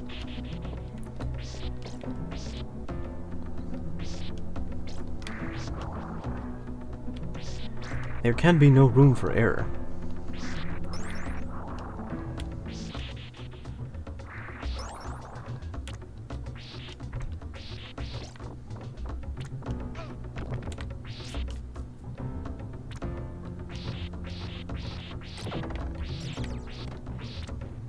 This hotel has no vacancies. Ergo, there can be no room for error.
So, oh.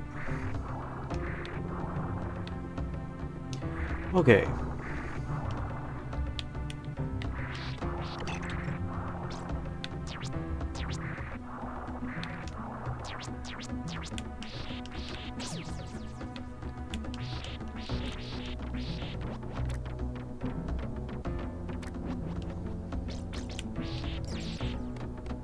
I got very lucky those first two spikes didn't kill me instantly because I was not paying attention.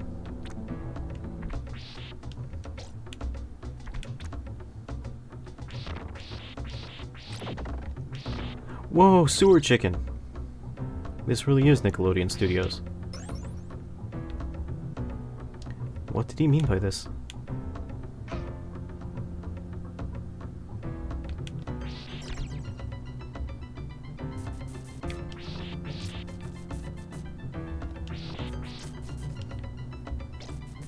Okay, so weirdly, believe it or not, this little rattling skeleton here, he's not an enemy. He really is just a background feature.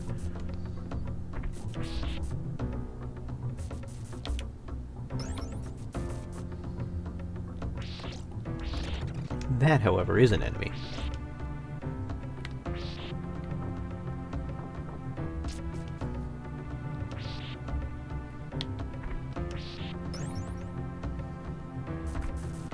Gotta be careful here. There's stuff here that'll kill me.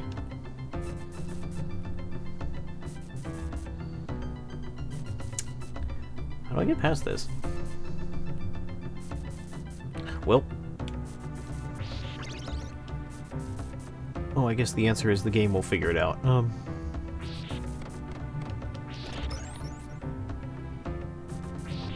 Spookiest thing of all. Broken game mechanics. Woo!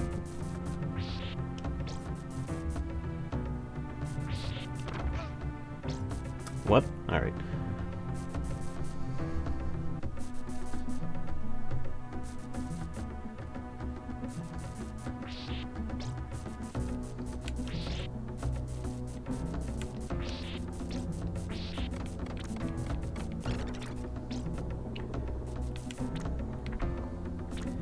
Well, that's pretty spooky. Alright.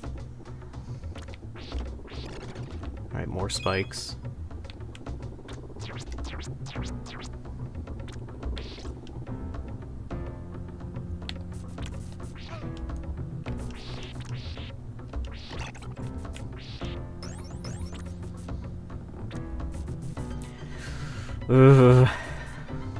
This entire place gives me the creeps. Alright.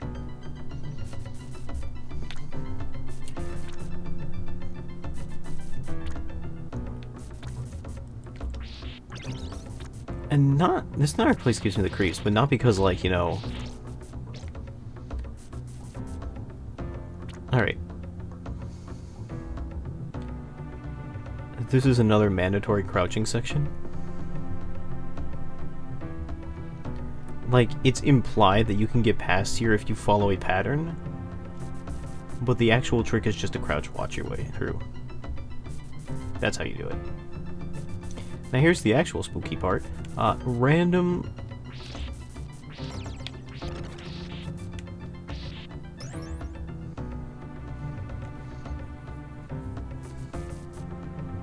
There's a pattern here. I'm gonna be real with you, I don't know what it is.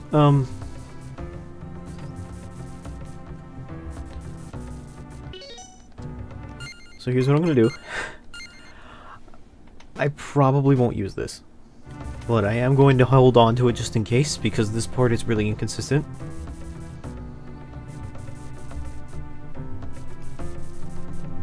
I'm gonna watch the pattern.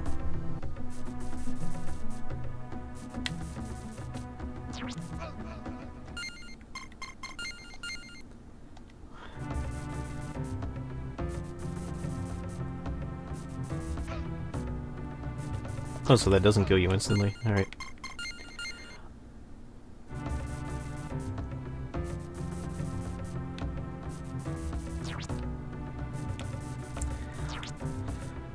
No, I don't know how that works.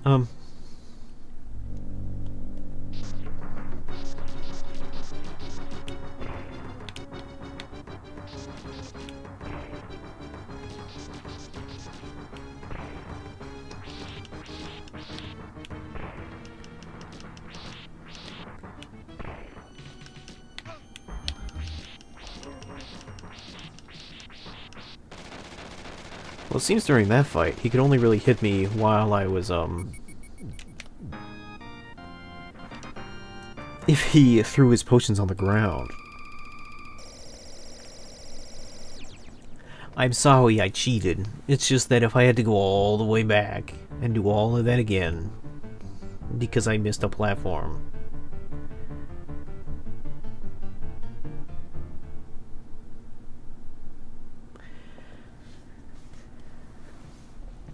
It's a bit quarrelsome, you know?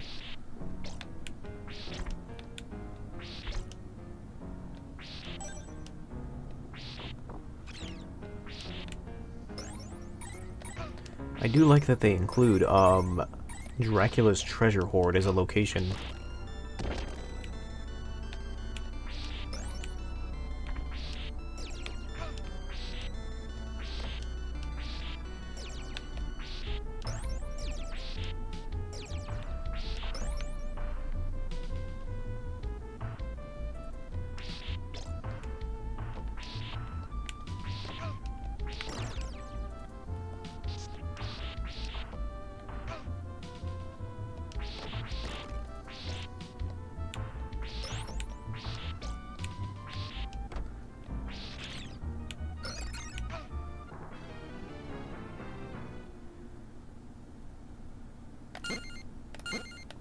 I'm gonna be real with you.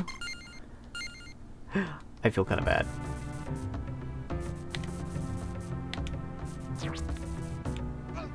I feel bad that I cheated, so I'm gonna redo this part without cheating. I feel bad, so I'm gonna undo it. I'm gonna repent.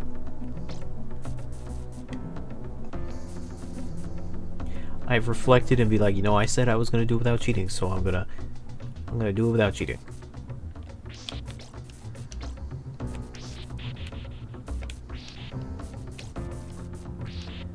It's a little inconsistent, and that's annoying. But I said no cheats, no hacks. I'm not gonna give it up for some RNG.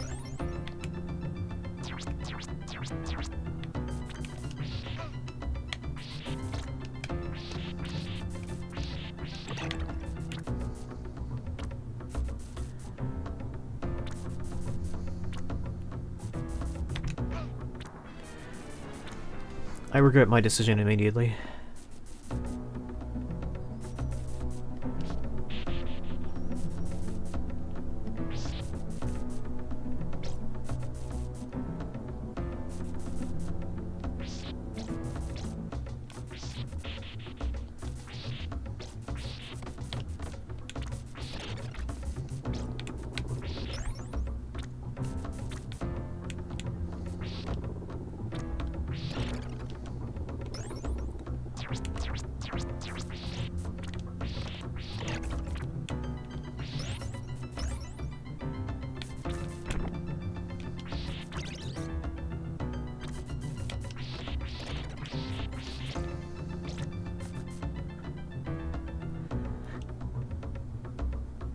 Standing in that poison-like substance will in fact hurt you, by the way.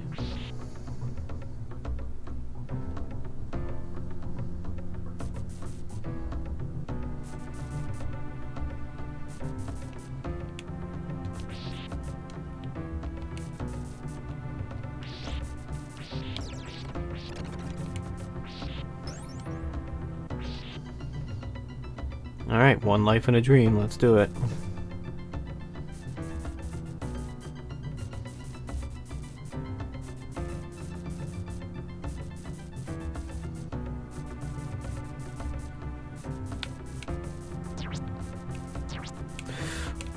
Whew, okay.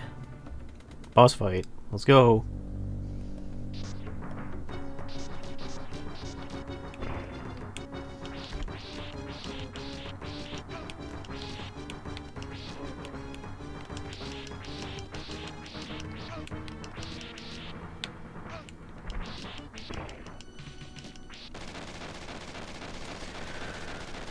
Okay. That's not really legitimate because it's not contiguous, but I'm gonna count it. Humanity restored. Oh, whoops. Humanity restored, as it were.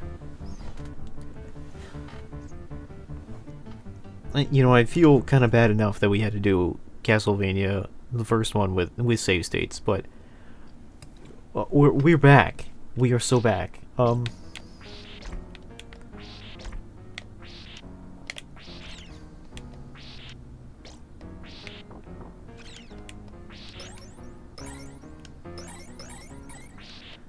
get points for opening the treasure chest. That's cute.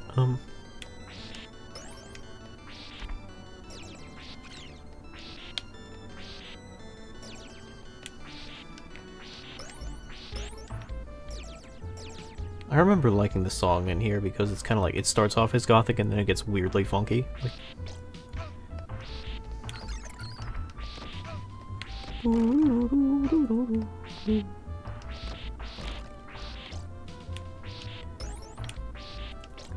there are a lot of ghosts in this treasure room.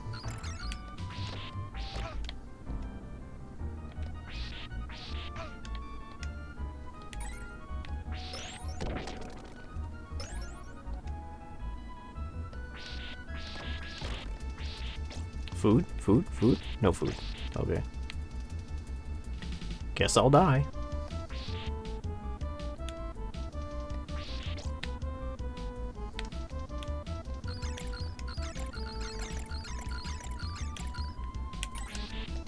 Ah! Well.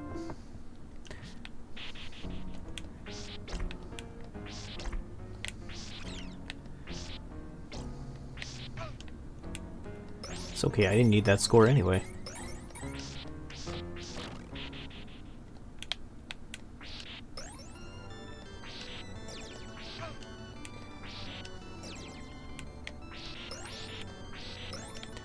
I'm really trying to min-max my leaderboard here.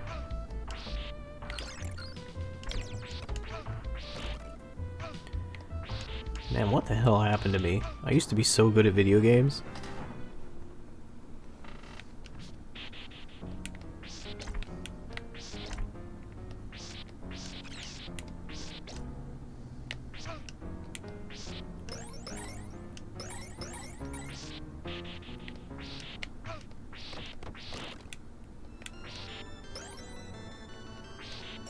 That first part of the song seems like incomplete, like he was writing a song initially and then he was like, nah, I'm gonna write something else.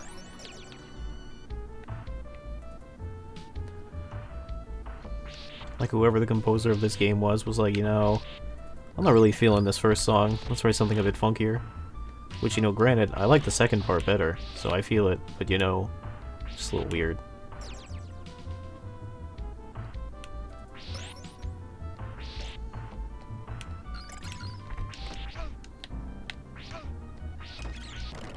I thought for certain that would kill me.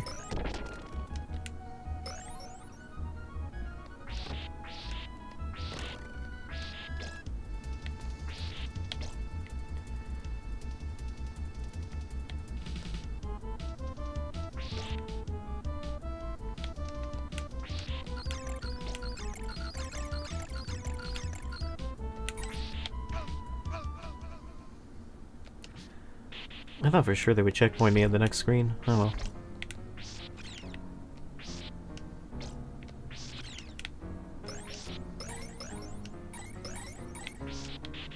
We're getting to the point where you have to stop every few feet in case there's an enemy.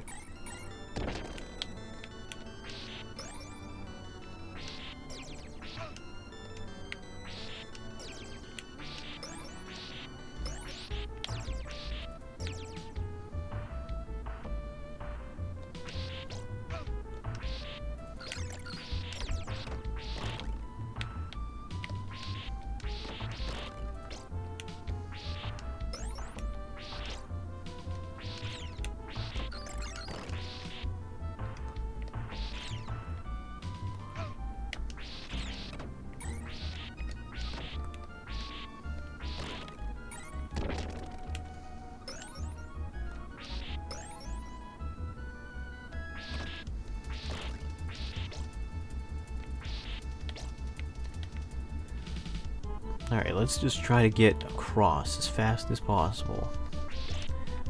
And forget about the golden bones.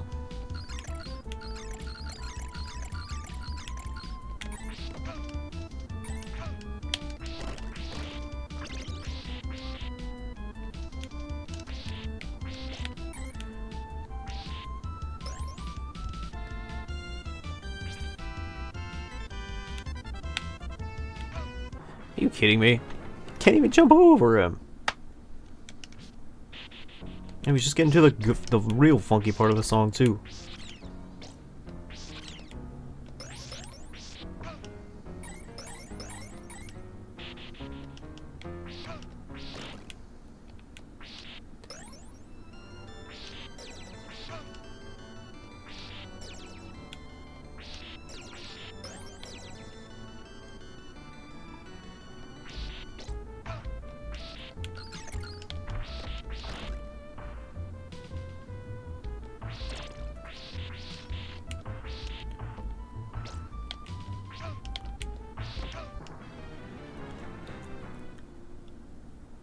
Okay. Let's do our best then.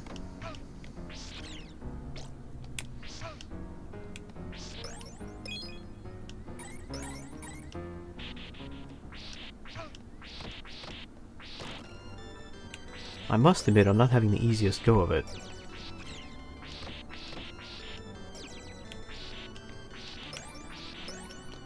These golden bones are much more resilient than usual.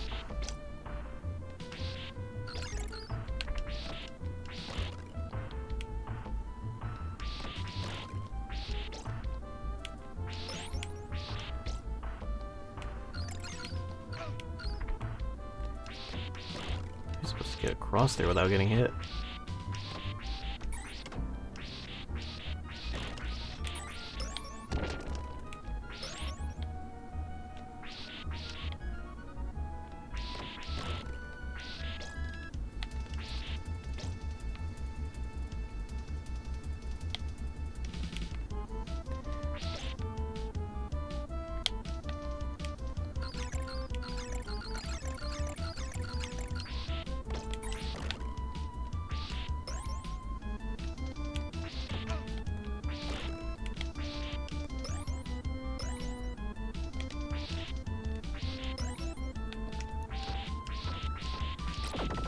I have no doubt in my mind there was health up there. I missed it.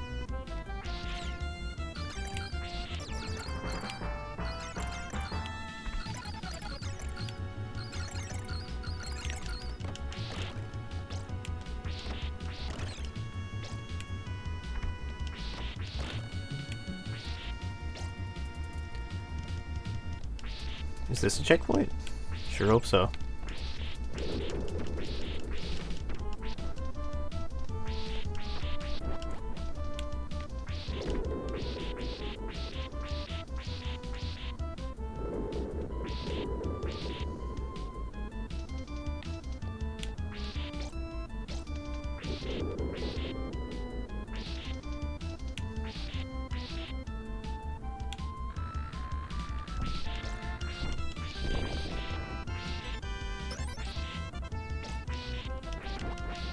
Oh, I can't fight this. Alright, well maybe.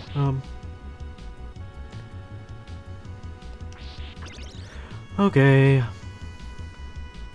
Forward we go.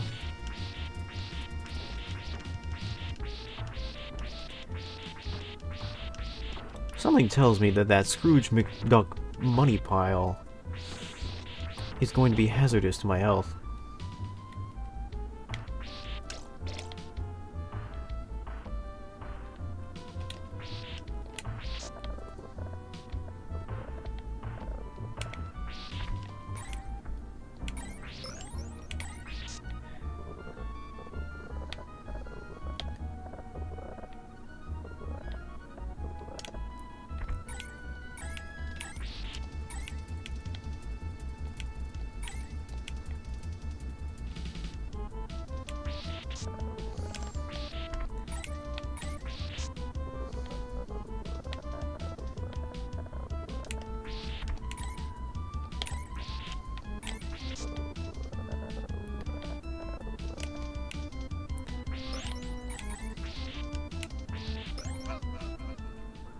Oh, I landed on stairs.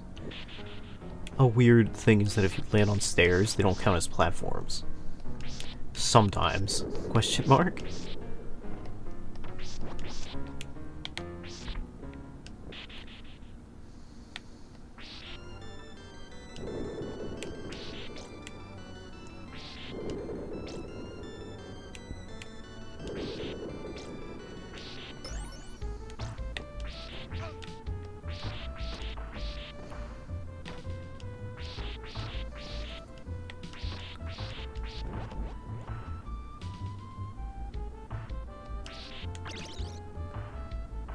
I feel like those coffins were supposed to attack me, but they just don't.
I get the feeling I'm supposed to be fighting those coffins, but I'm just not.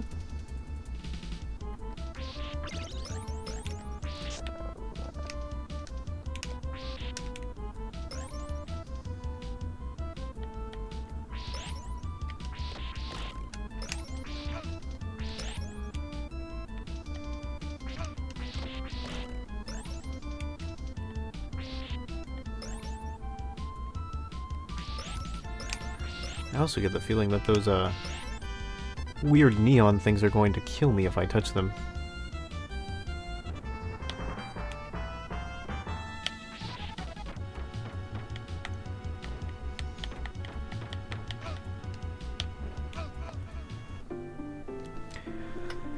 Oh no. Alright.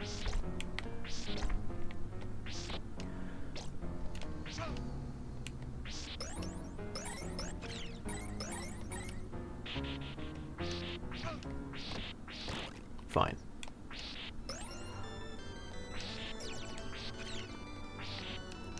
I'll make it through.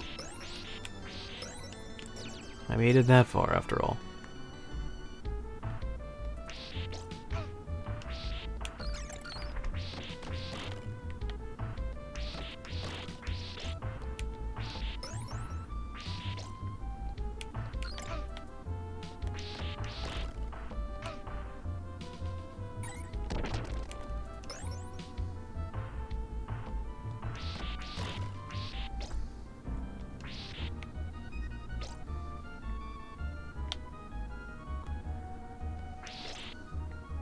I keep seeing these ghosts as like steam, so I imagine it's like extremely hot in this room.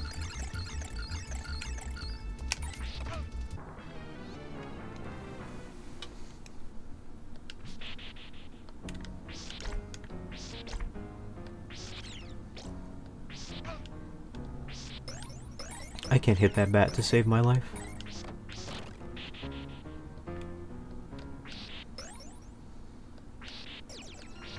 Nor that one.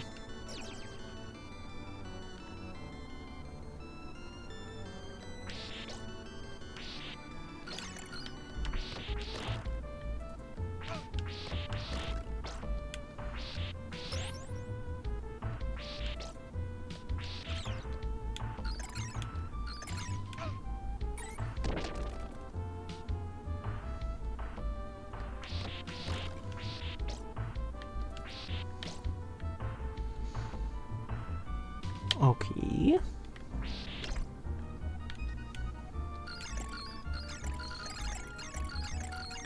Jump slash, jump slash.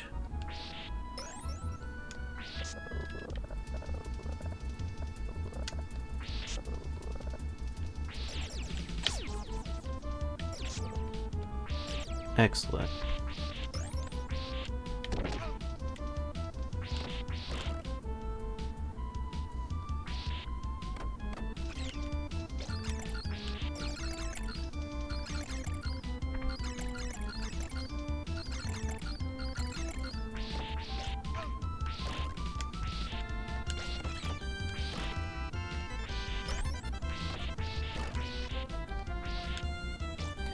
Could be better. I'm not dead yet.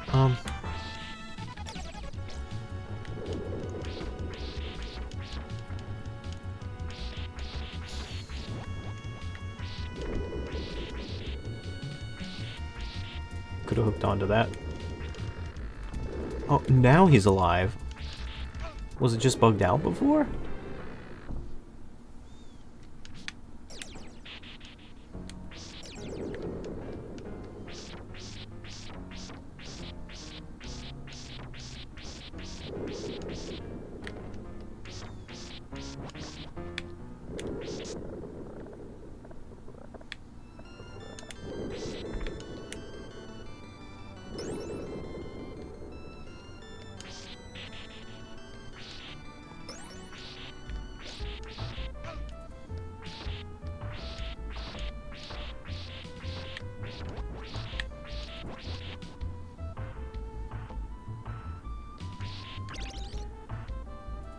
Alright, almost.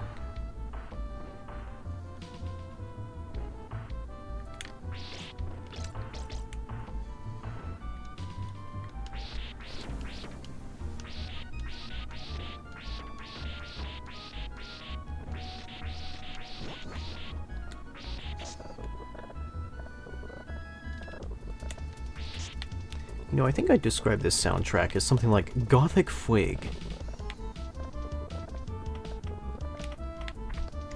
Or Gothic Feng Shui.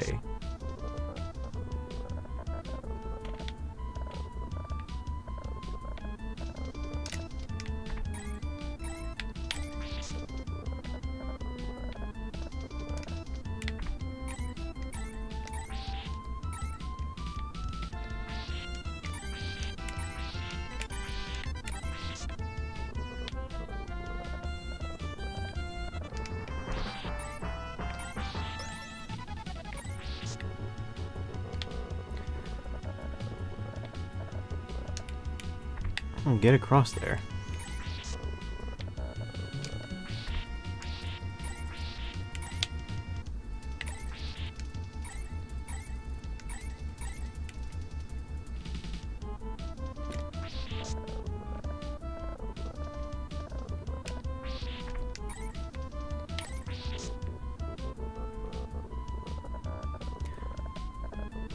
Oh, I had no idea that you could lower yourself on the chain.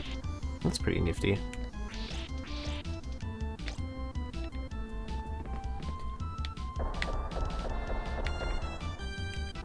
I'm gonna come. Alright.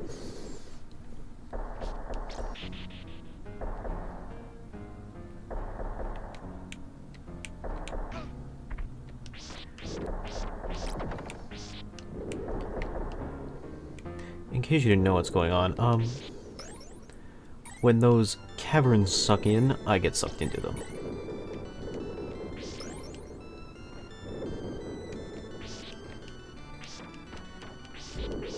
And I can't really move.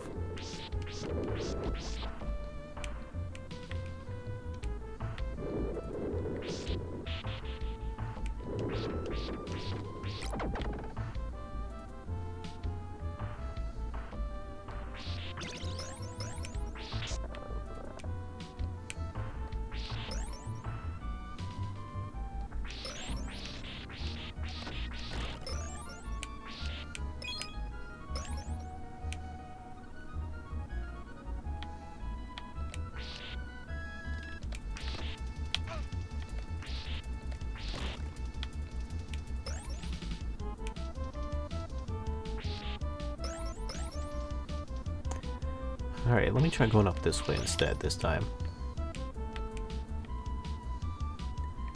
It's a little more direct. I'll have to combat this guy directly, but, you know, that's not a huge deal. And I won't immediately die. Alright, you know what, maybe.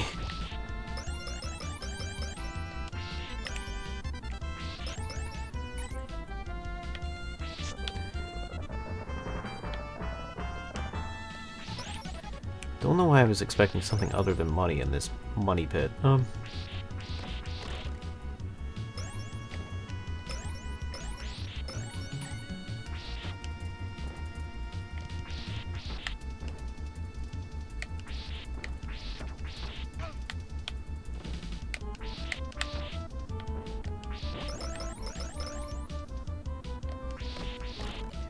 think he gave me an extra life, so that's good.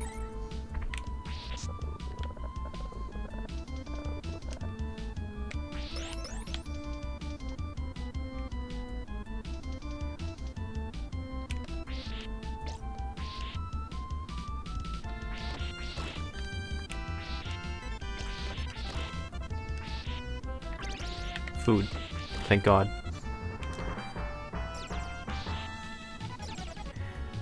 The tension can be cut with a knife whenever I'm at low health. Oh goodness. Aren't these the golden bats? Or the golden bat, rather. Welcome to the golden bat. When you hit him, he like drops little golden bat droppings.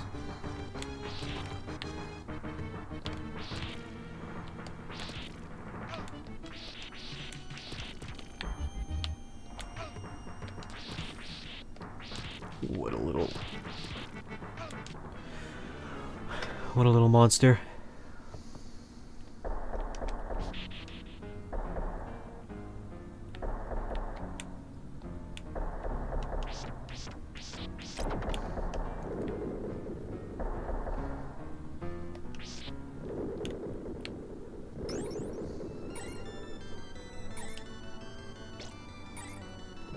I don't think I've gained a secondary weapon this entire level.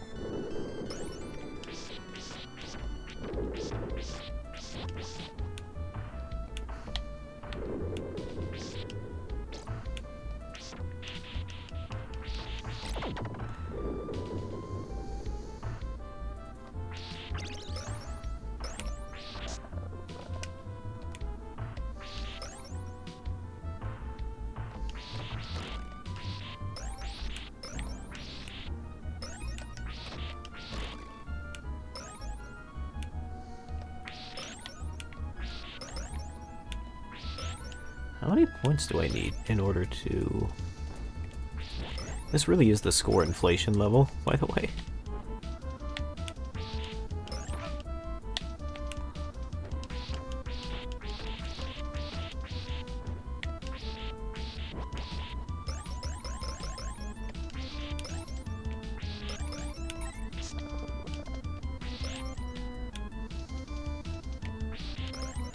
Like, how many points do I need for an extra life? Or was it hearts that you need for an extra life?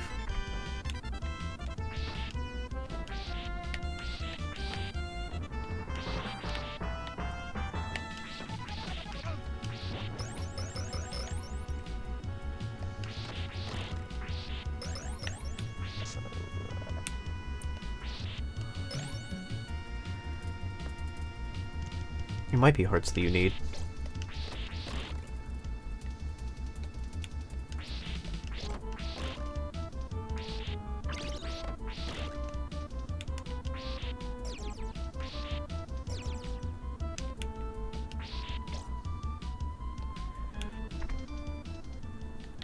Alright. I think if you're directly below him, he can't, his chaff won't hit you. Then again, he can just do that, so that's spooky.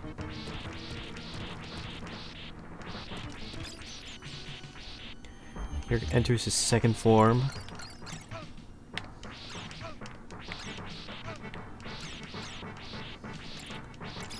But for what it's worth, his second form does less damage overall.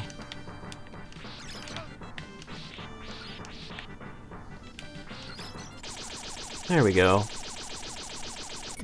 Wow, epilepsy warning.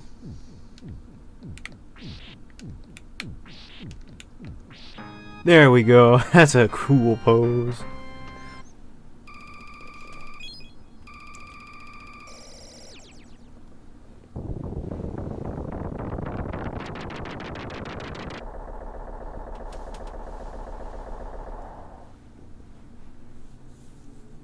Nice of Dracula to build me a staircase to the next area. Now we're on to the final set of stages, which are kind of the nostalgia stages because they contain themes from previous titles. They're really good songs.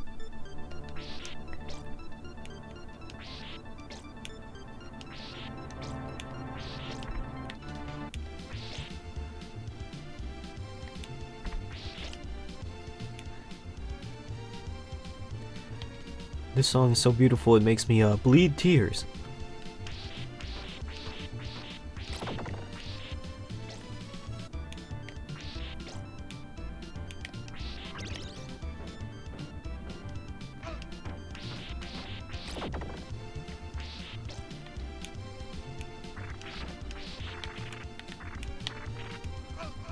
Alright, well that's my bad. That one's on me. I complain about a lot, that one's on me.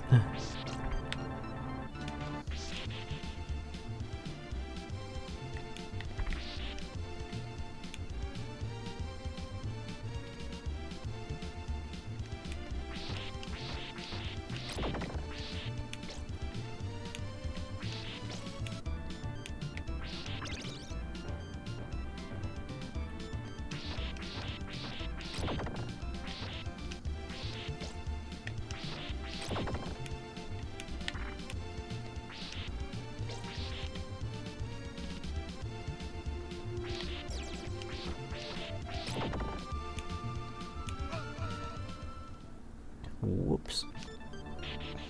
That one went faster than I thought it would.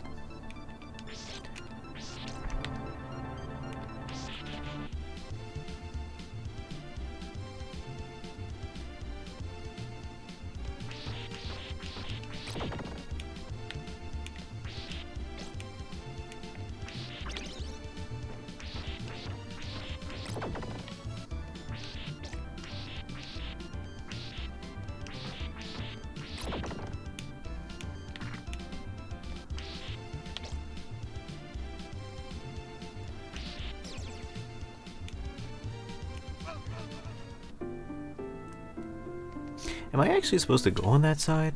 I think I might be supposed to jump to the other side, actually, now that I think about it.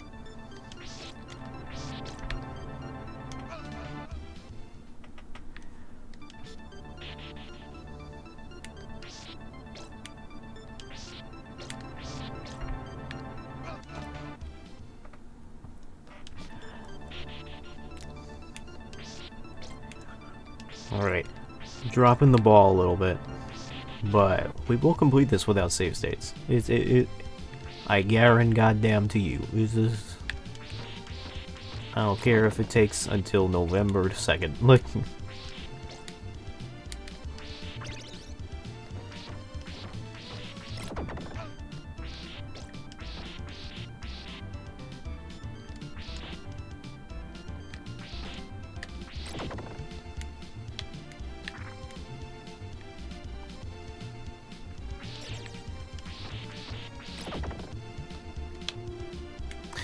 That might be what I was supposed to do.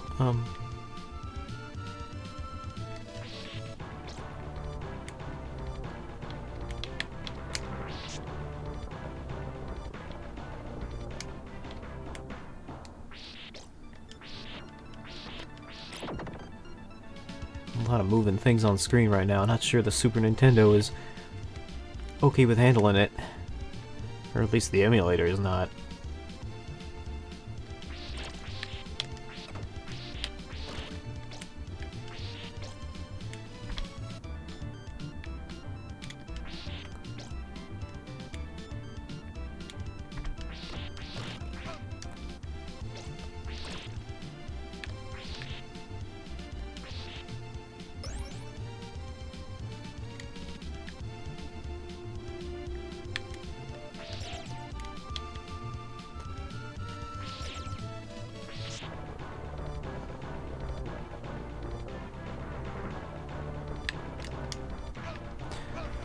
Oh, you cheeky little...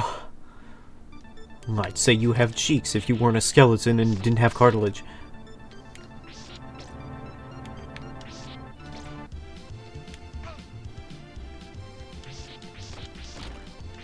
If you need to not fall off a ledge, you can stand on the stairs. They can't knock you off while you're on the stairs. That can't be said for the first Castlevania. What? That can't be said for this game.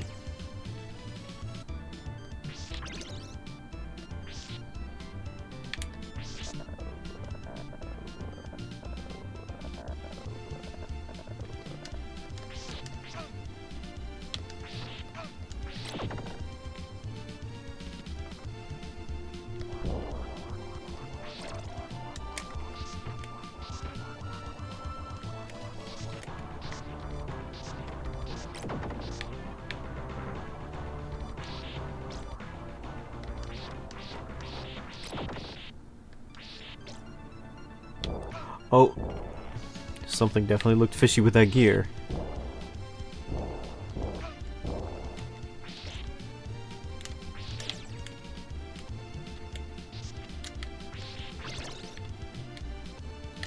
Too bad I didn't notice in time.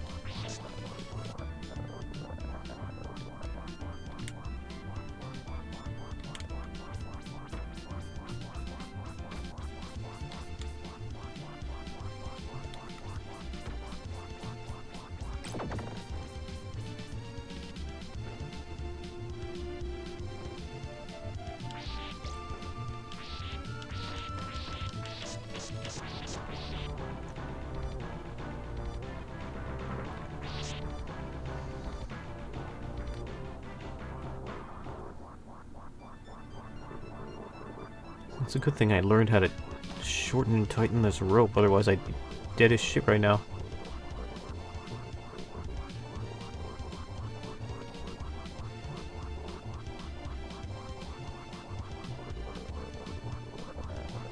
Where am I right now? It took a while to decide that, oh, I guess he's dead. Like...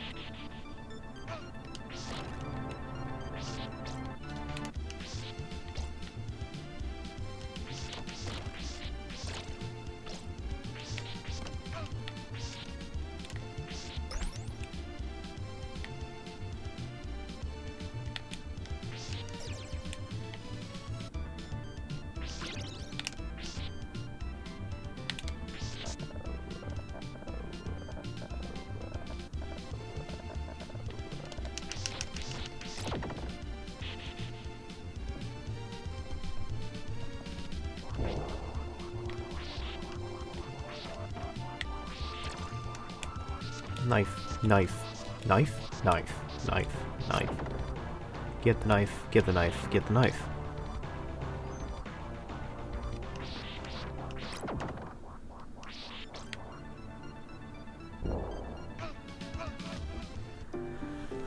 I beg your pardon? I ducked on... whatever. Why am I arguing with a video game that can't hear me?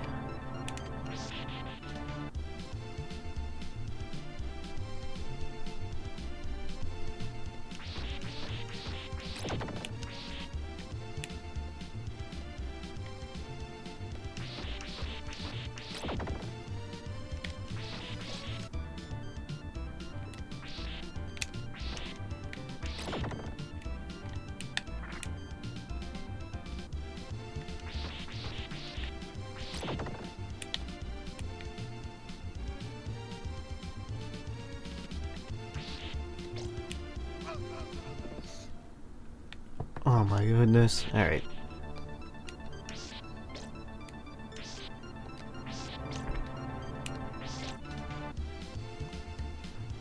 Up the stairs again.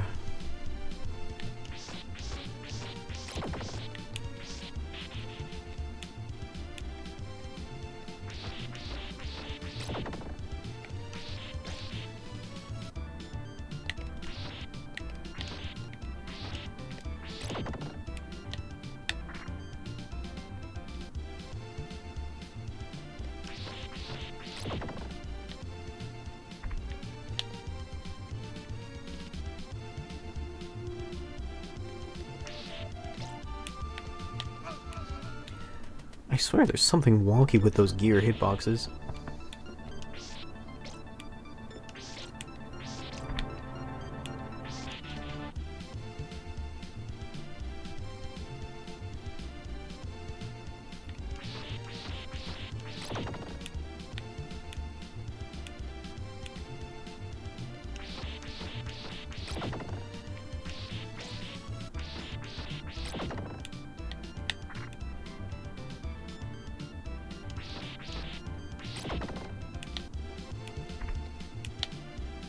Oh, I see, it's putting me into the nearest available space.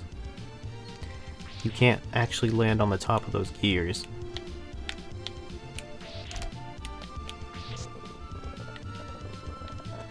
Or on top of the pegs, rather.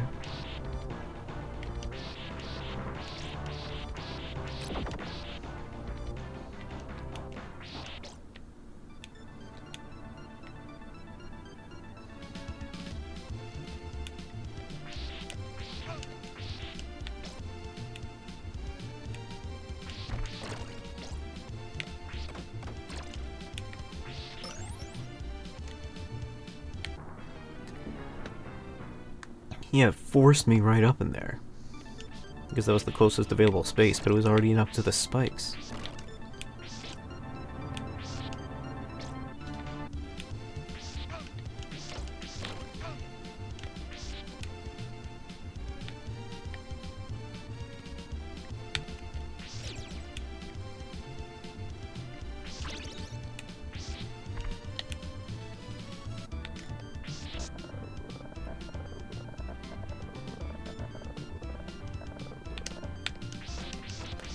Why is there two of them now? Whatever.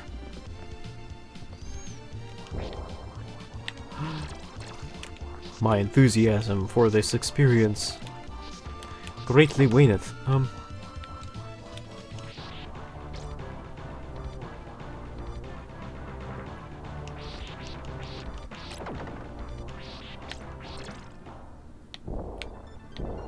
dodged it that time.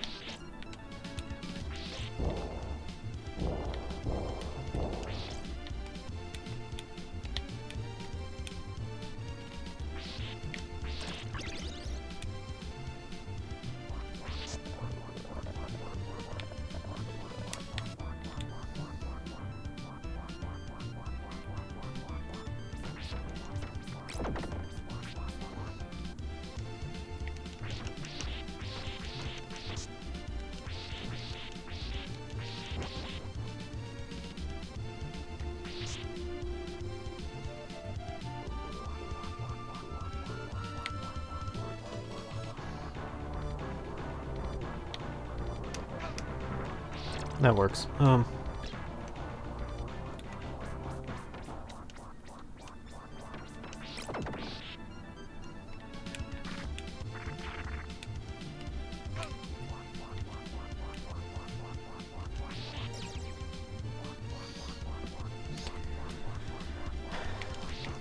I doing?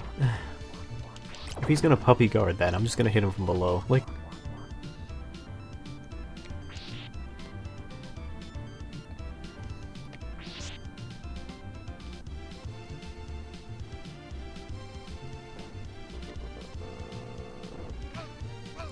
you son of a bitch.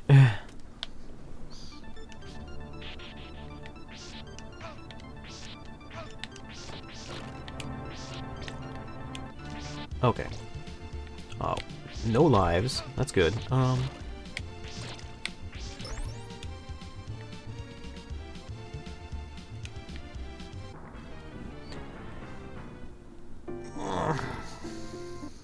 Alright.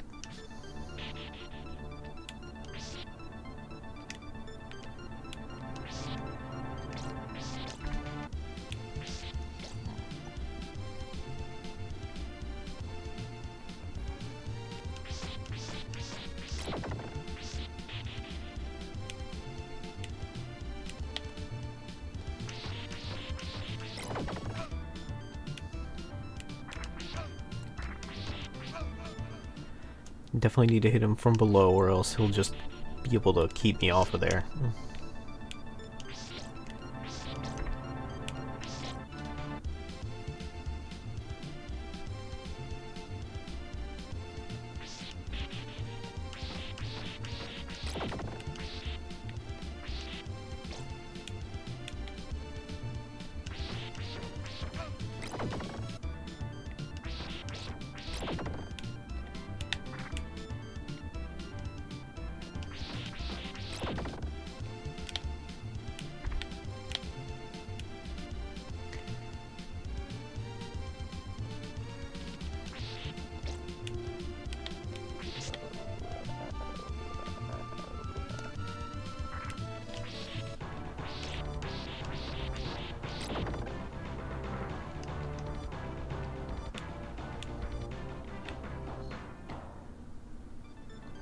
Alright, we're back here. That's progress.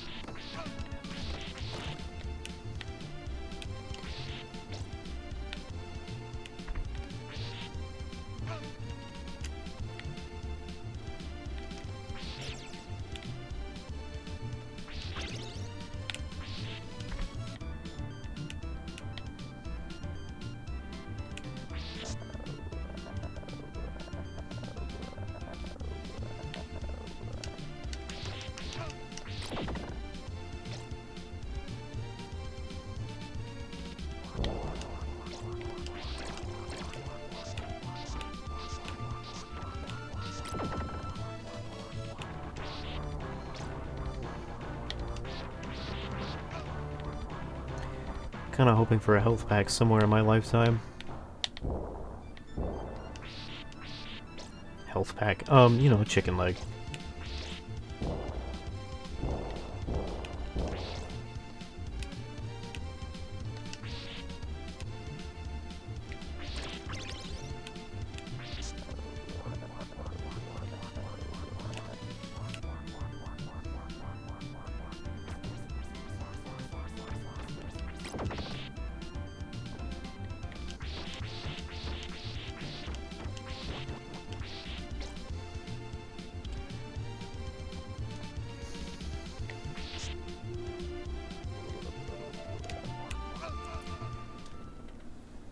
Well, shit.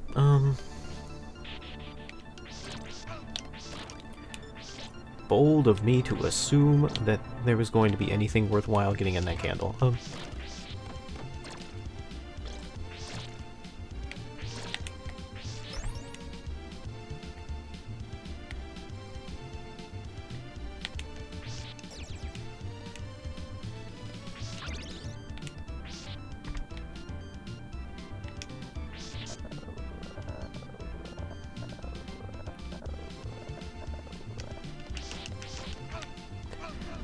I can't out-damage him, what the hecky? Oh, alright.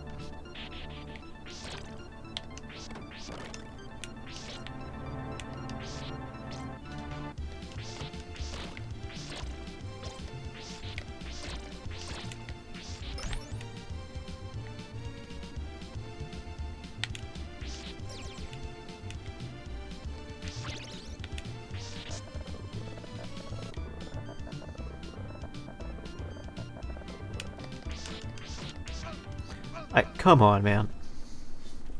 I was hitting him as fast as I could.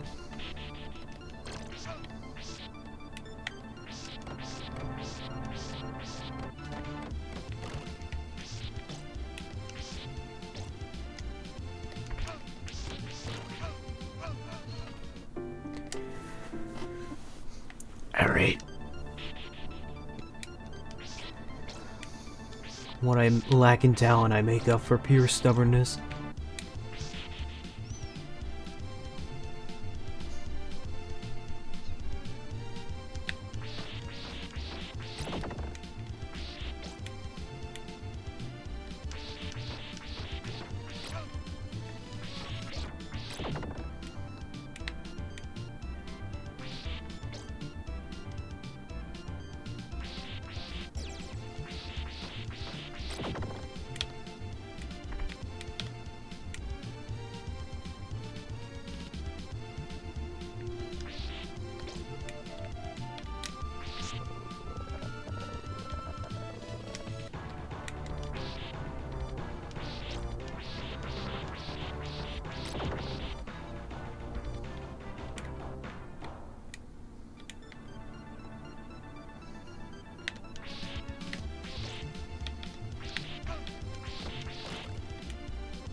I gotta somehow damage him before I get over there.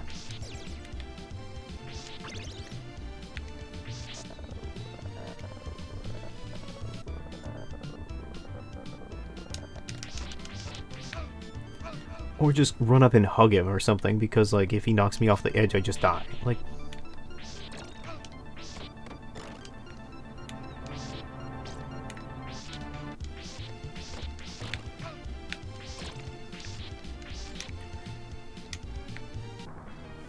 I ducked. Whatever. Game's cheating me out of lives. Absolute quarter eater. I'm getting a little salty right now.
That worked out.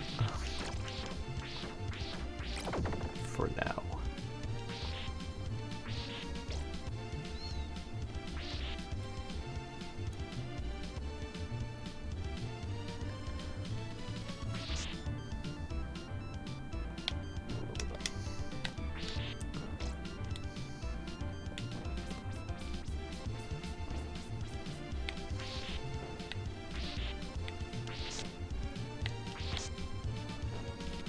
I gotta hit this guy somehow without grabbing onto these latches. Alright.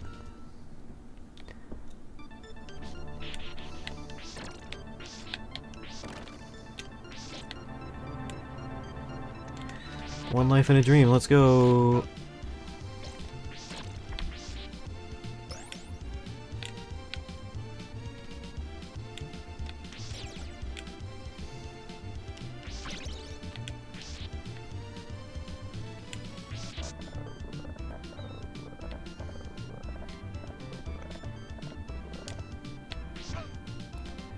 Why are there two of them?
Alright, that works.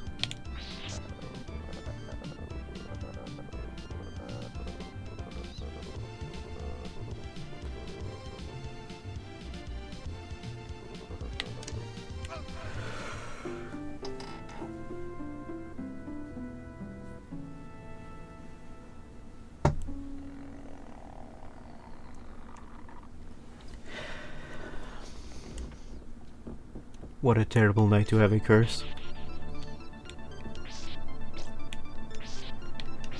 Alright, well now I know the solution.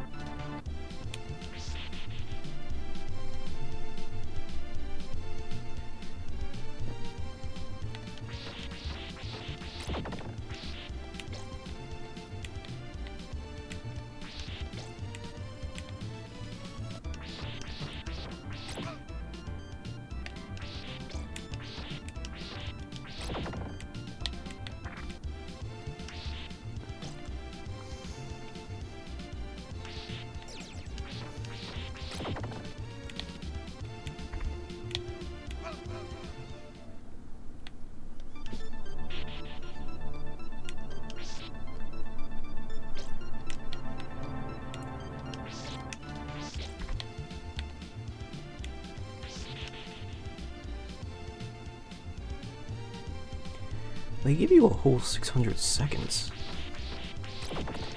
They give you like 10 minutes to beat this level.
Fuck off. Alright. That time I managed to escape getting knocked off the edge, but I still have like 2 health left, so I don't know if I'm gonna make it this far.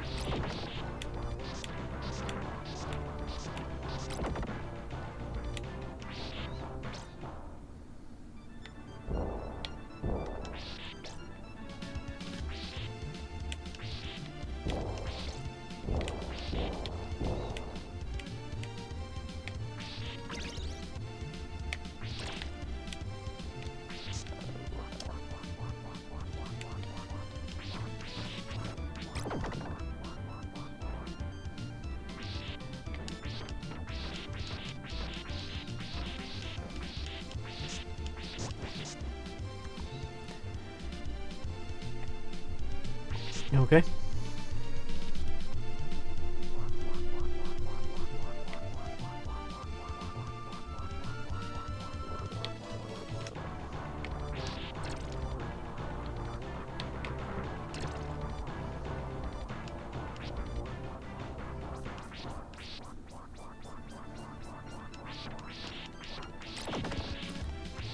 Got him? Question mark?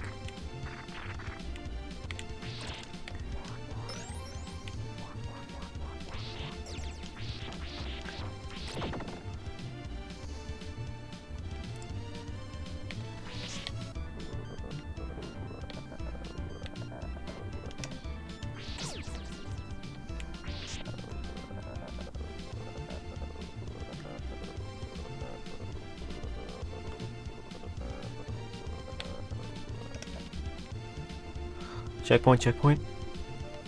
Oh, that better be a fucking checkpoint. I'm gonna scream.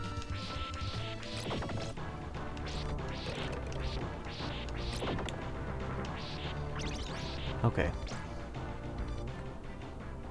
This has to be a checkpoint, if this is the boss. I don't remember a whole lot about the mummy boss. He's definitely not as easy as the one in Castlevania.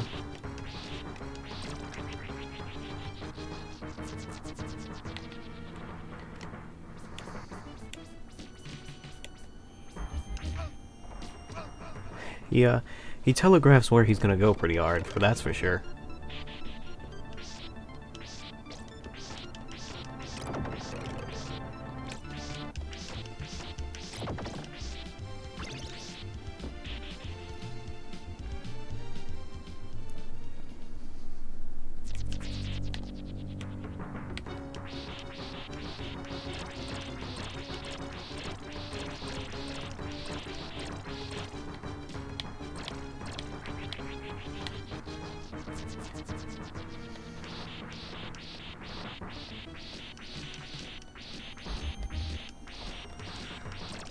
He's not really hitting me, so I guess I'll just, slap him a little bit.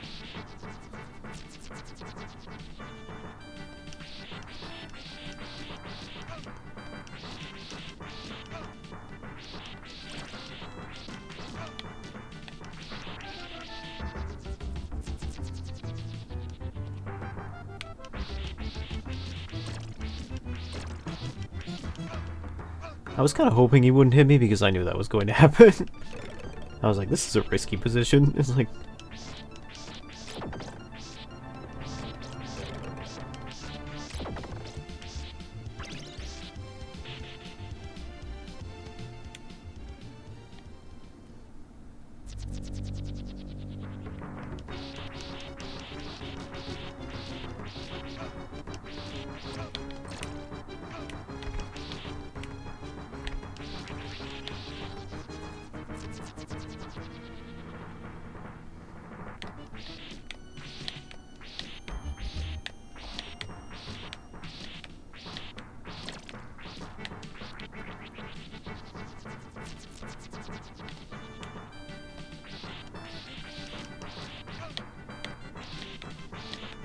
This is kind of the ideal position because he can't really hit me and I can just kind of pot shot him from here. Like...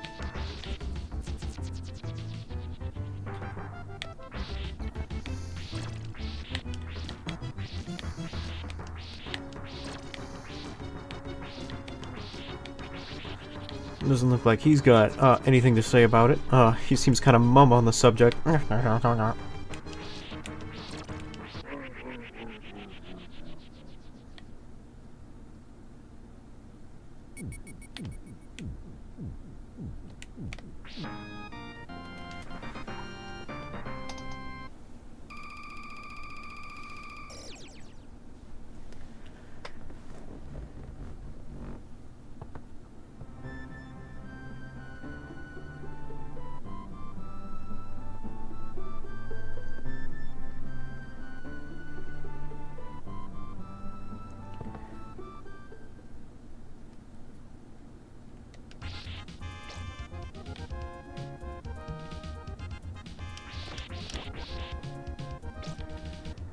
This is Vampire Killer. It's like Bloody Tears, but not as popular.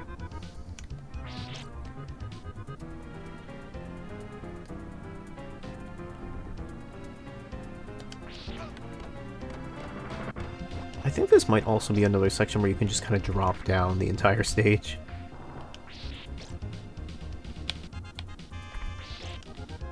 I'm not sure though. There might be spikes somewhere, and that scares me.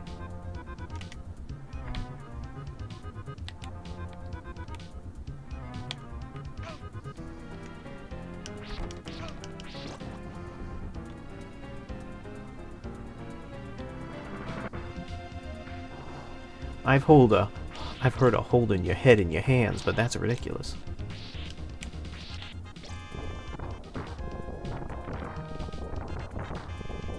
This is another trailer shot for sure.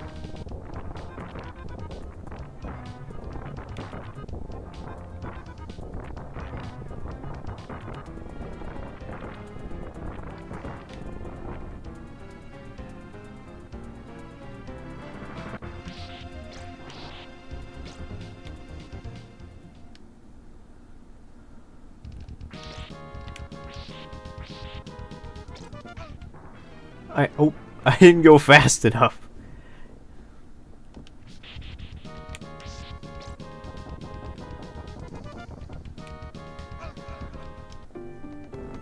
My bad.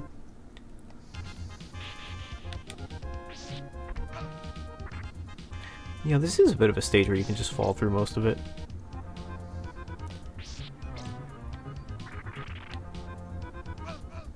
Alright. I shouldn't fall through that part.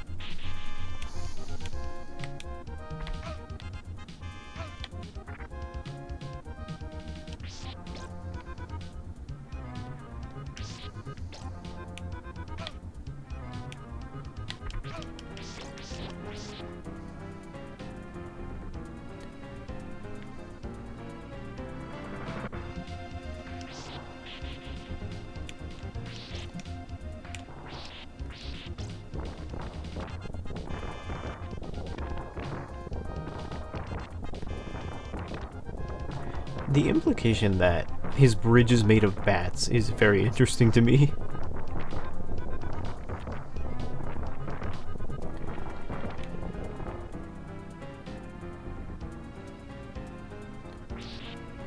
Hold on. No. I thought there would maybe be like a chicken in that. Nope. Okay. So for this part, I don't think you... For this part, it's very much a matter of like...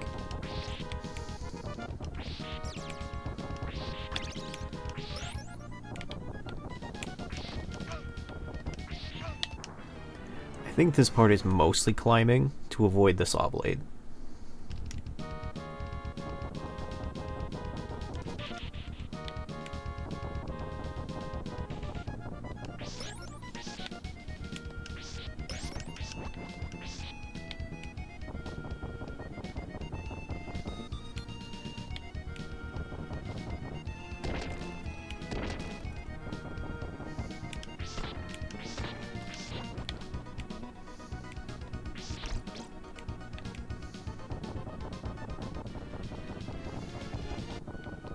I know it's kind of hard to tell right now, but we are being chased by a saw blade, which necessitates the constant climbing.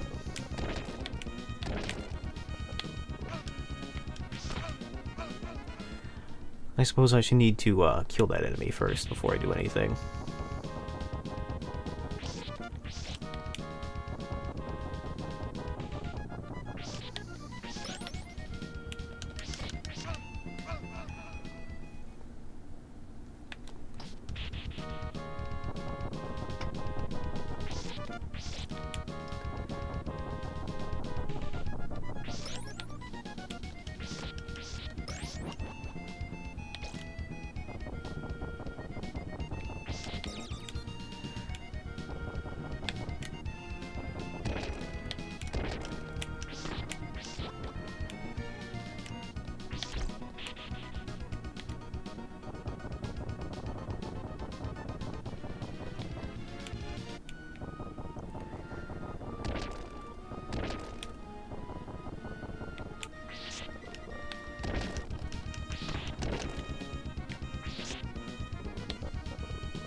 That part's a little stressful because you gotta avoid the random spikes that the spikes you can't see.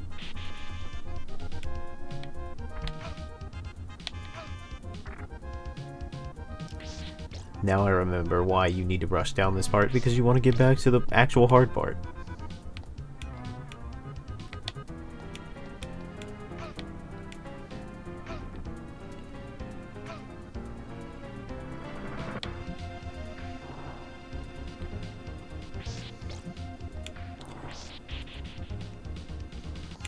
They are instant kills. Every spike in this game is basically an instant kill. I'm pretty sure I'll die the second I get into that room, but I will be in that room, which means I can spawn there. And that's the goal.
Almost. Almost got there.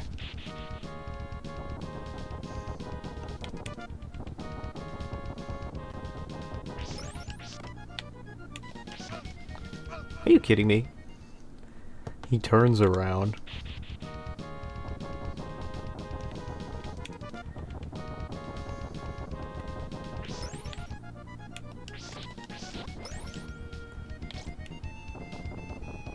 I'll have you know that if I got whipped in the back, I wouldn't turn around. I would politely stand there and wait to die. As is cordial. And politely expected of me.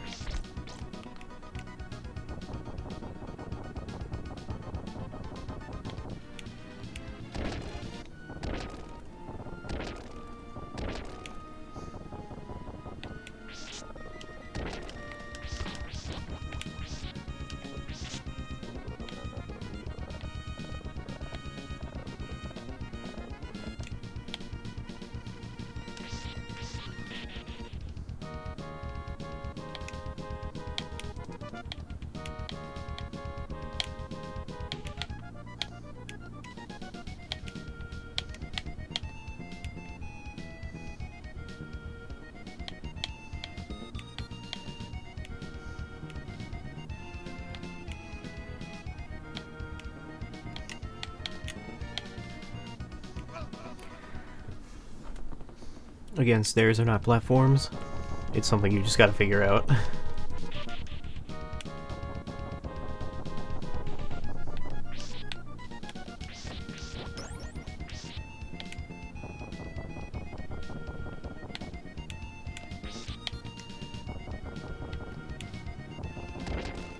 It's a bit confusing because sometimes you can jump on stairs. Like these stairs, for instance, you can jump on. But not those.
Oh my good golly gracious.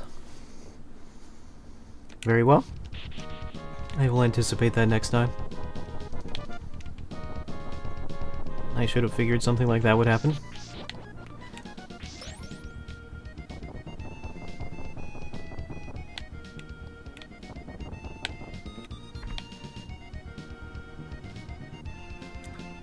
Well.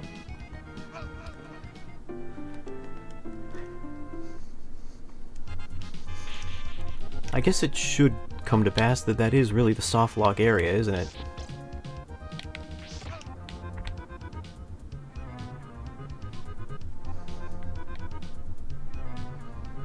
If you just get rid of a flight of stairs, they're just gone and you have to deal with it. Or rather, you just die.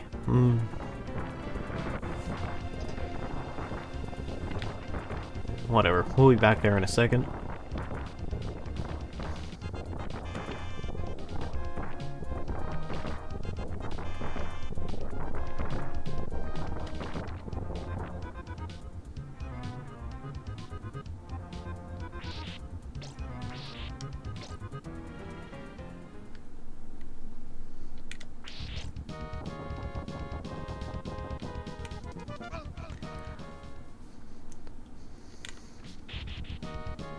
That wasn't intentional. That was an issue on my part. Why does he turn around sometimes? It's because I'm too close, no doubt.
Almost lost it there.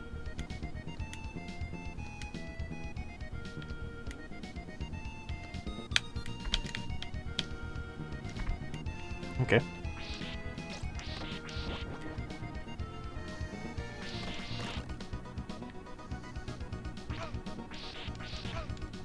Are you kidding me right now?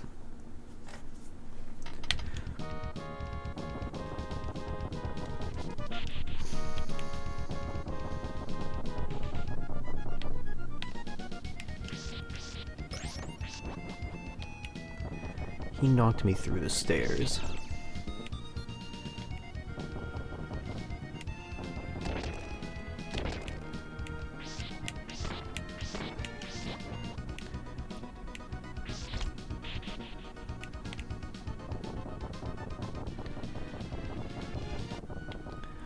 I can't even get angry because it's a function of the game.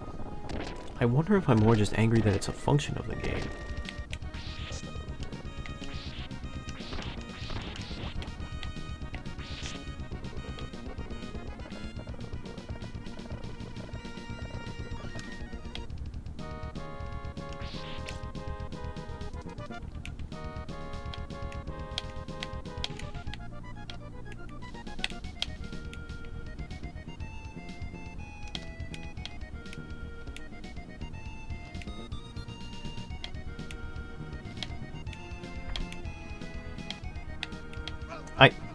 There was no platforms.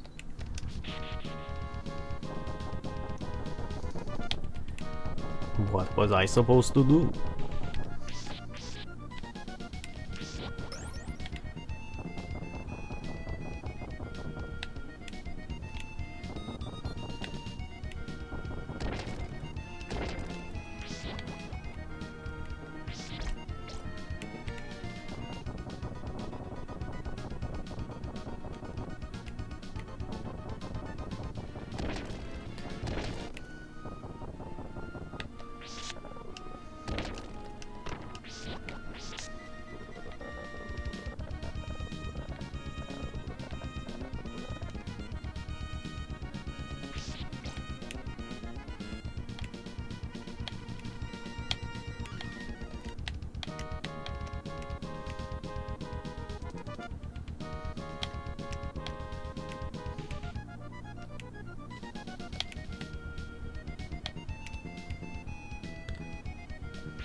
It wasn't fast enough.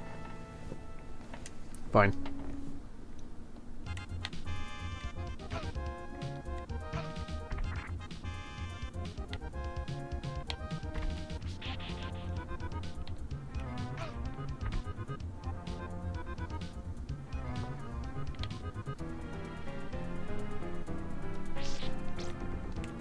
Now let's go through this whole rigmarole again.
up the mountain, as it were.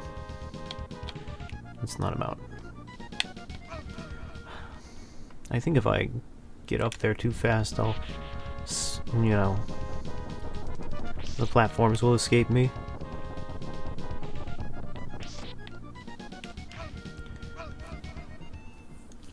The timing needs to be just right. How annoying.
It happened again. Okay.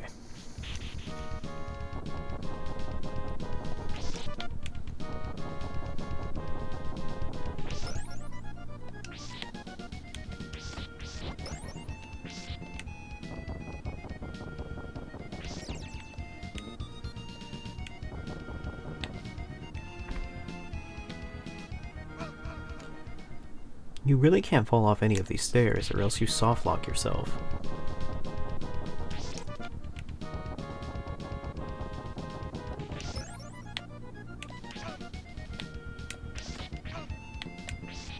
Would you kindly stop?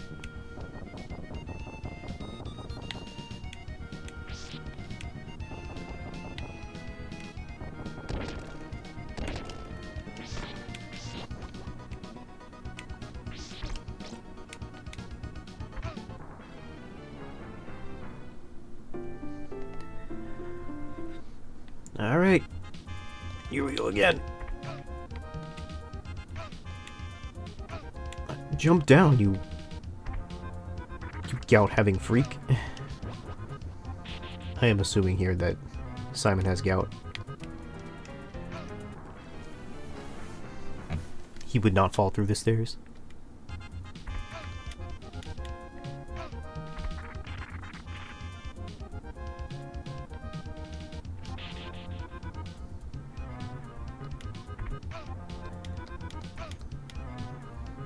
Why will he only fall through sometimes?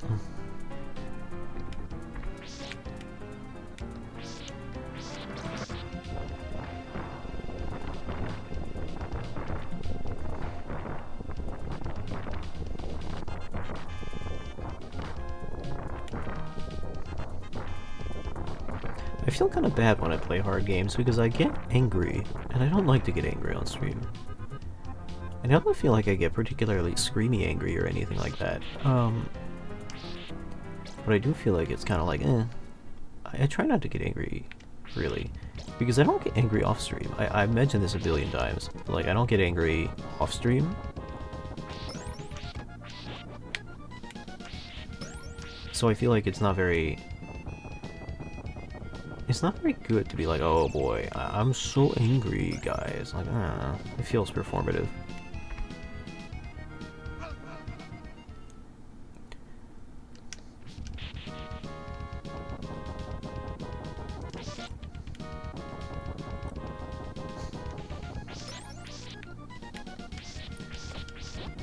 I think I went over it before, but I think it was like the idea that you're wasting somebody's time as opposed to wasting your own time makes a huge difference as to like how you perceive what you're doing.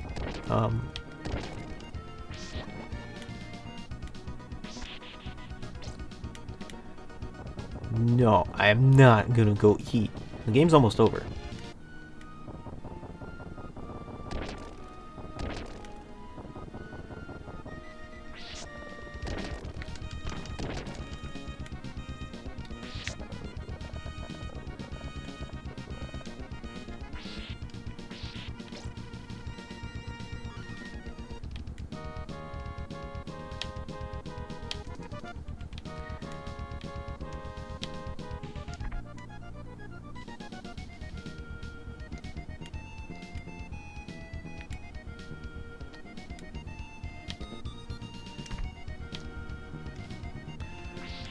I don't feel like that should have worked out, but it did.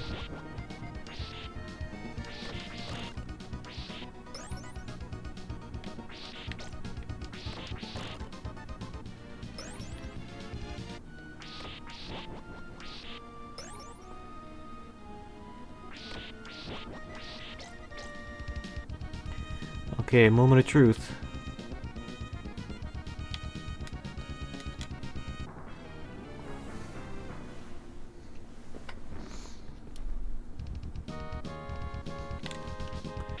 How am I supposed to do that? Do I, like, fall down? No, that'd be crazy.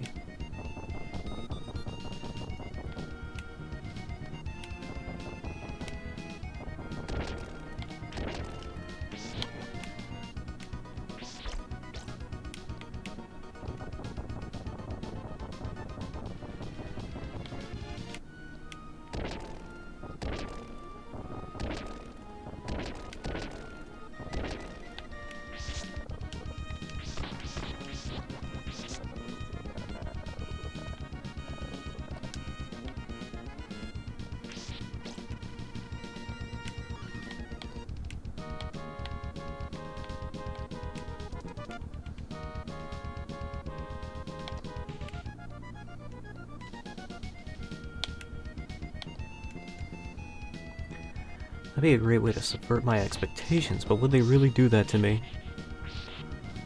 I mean, I wouldn't put it past them.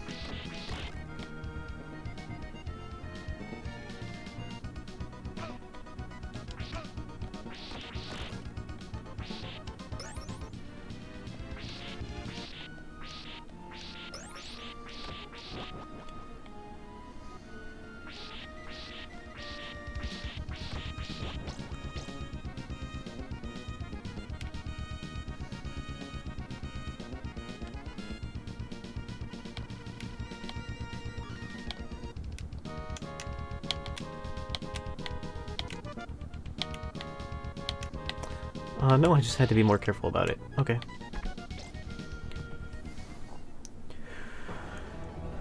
Okay.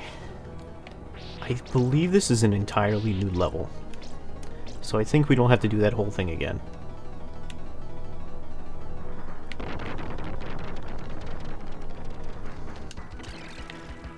I think this was the enemy I saw in the Netflix show or something like that.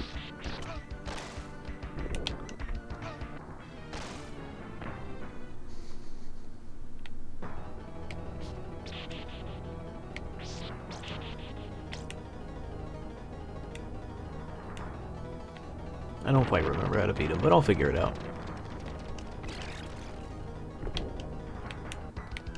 I know he changes positions every time you hit him. That's kind of his gimmick.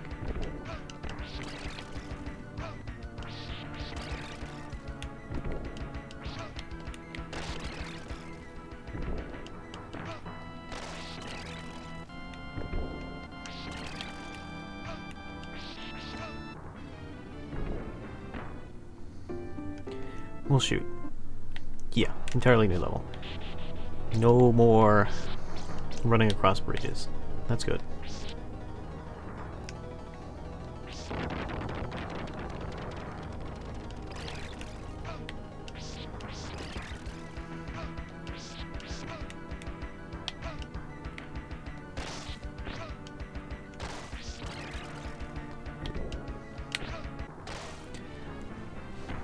I might be able to duck under that.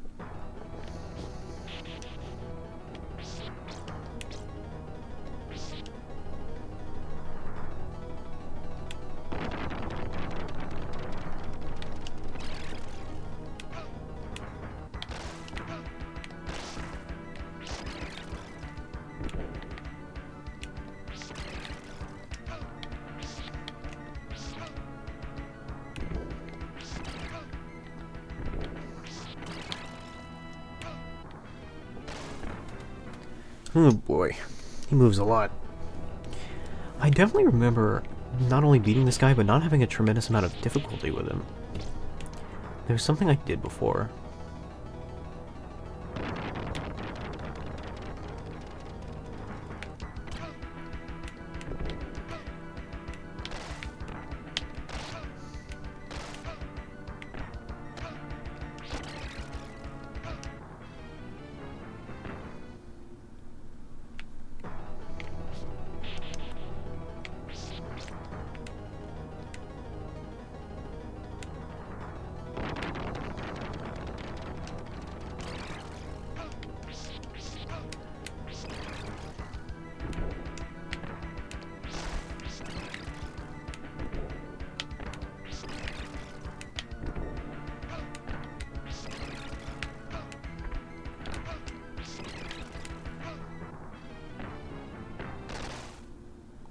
Bye, Rika.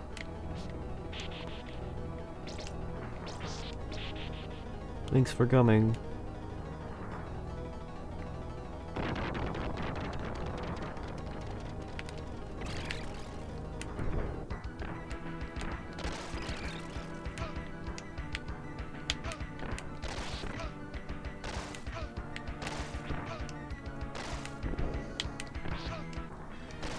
This man's got a giant hitbox. I 100% forgot how I fought him.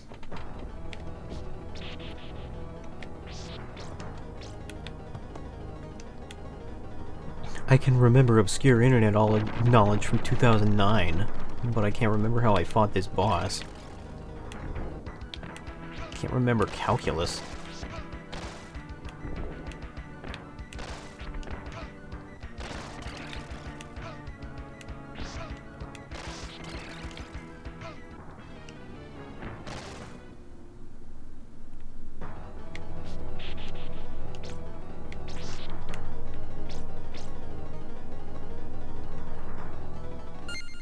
Not that button.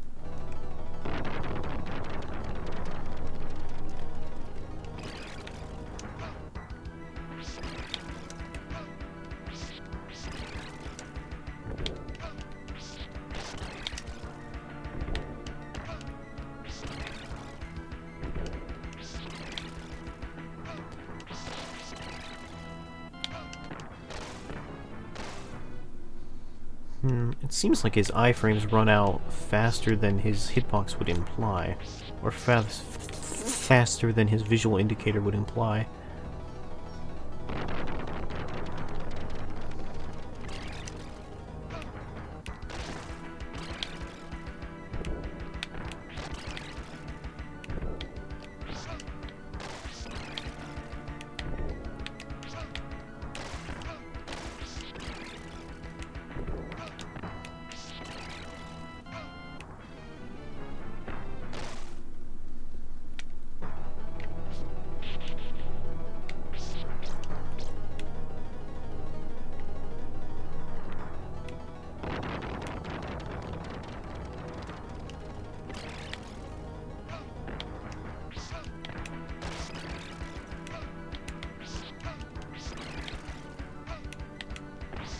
This man's hitbox is the size of... This man's hitbox is the size of the moon.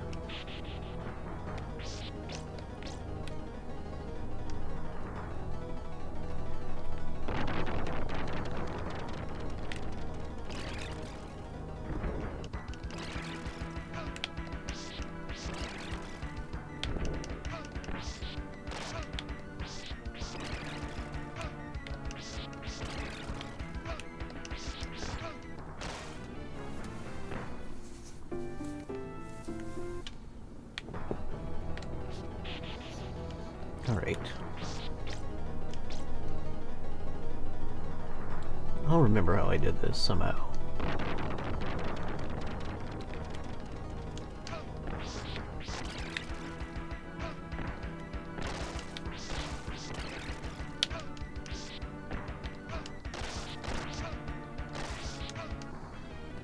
I can't approach him.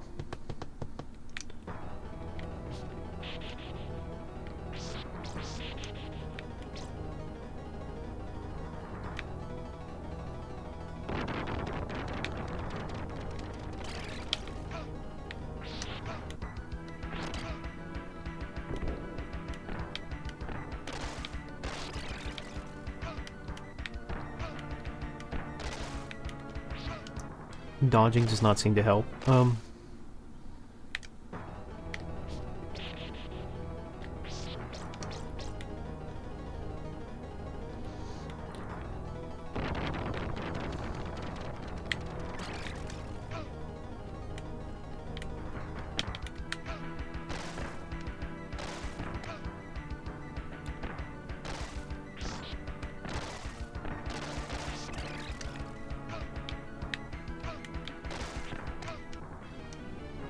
Ducking helps only sometimes.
He can do a lot of damage to me, and he doesn't even have to get close.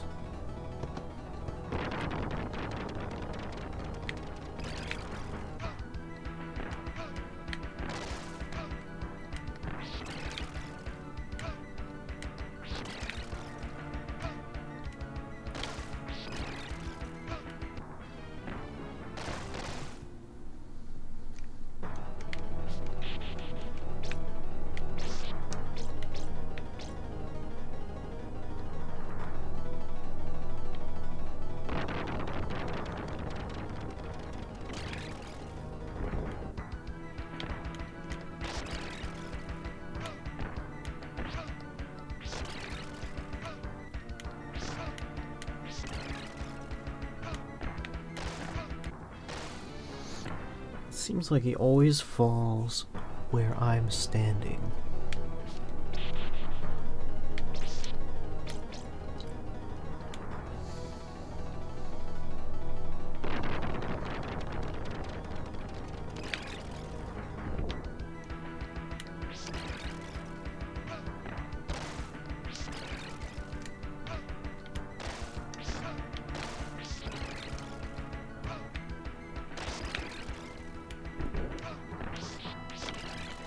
This helps me hit him consistently, but that doesn't help me evade his hitboxes, is the issue.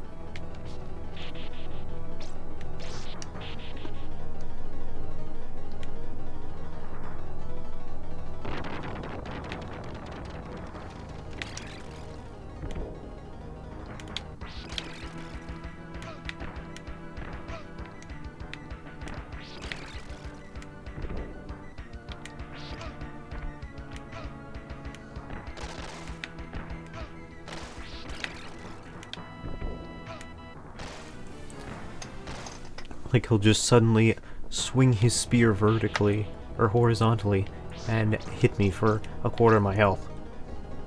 That's not cool.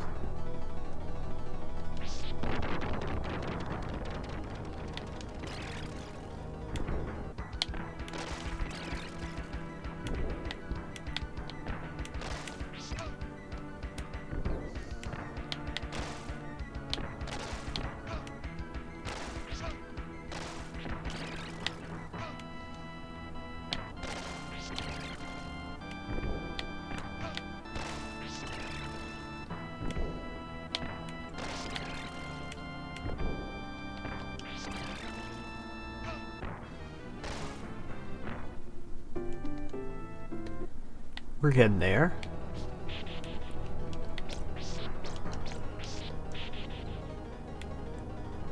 I think I'm understanding the pattern a little bit now. Not 100%, but I'm getting there.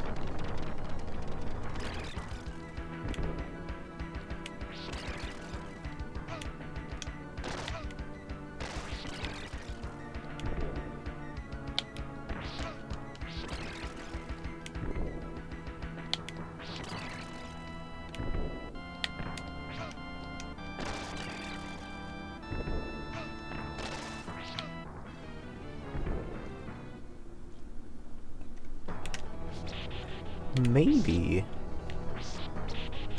I need to hit him from like all the way back here or some shit.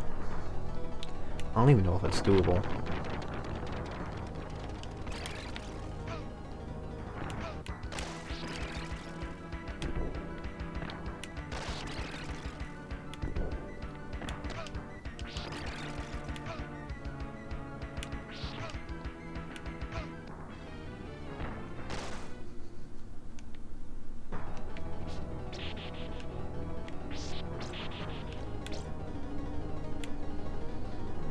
Okay.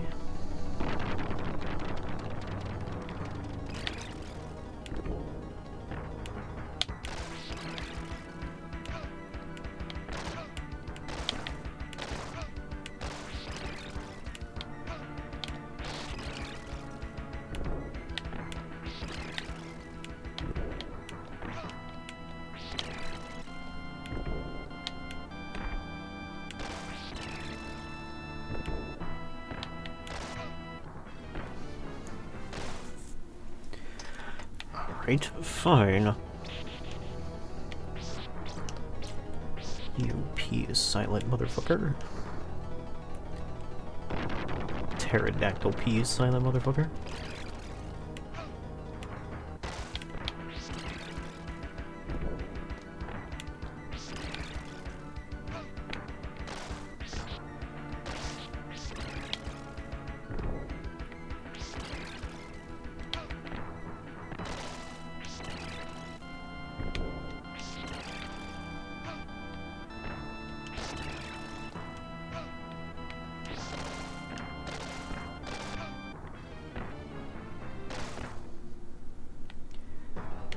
Had him for a little bit there.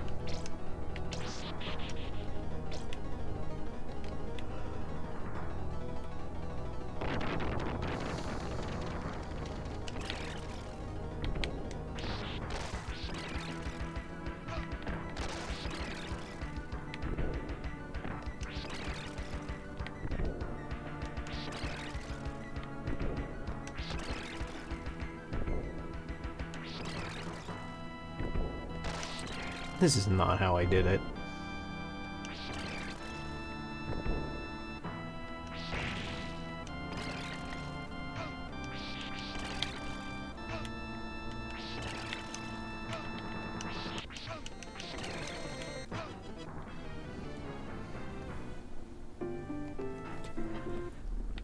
I'm gonna laugh my ass off. No, I'm not. But I think that's how I did it, actually. That's very silly, but that might be how I did it.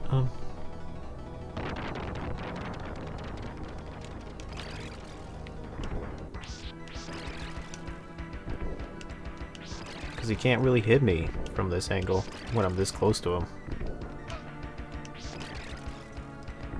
Unless he does that, I guess, but you know.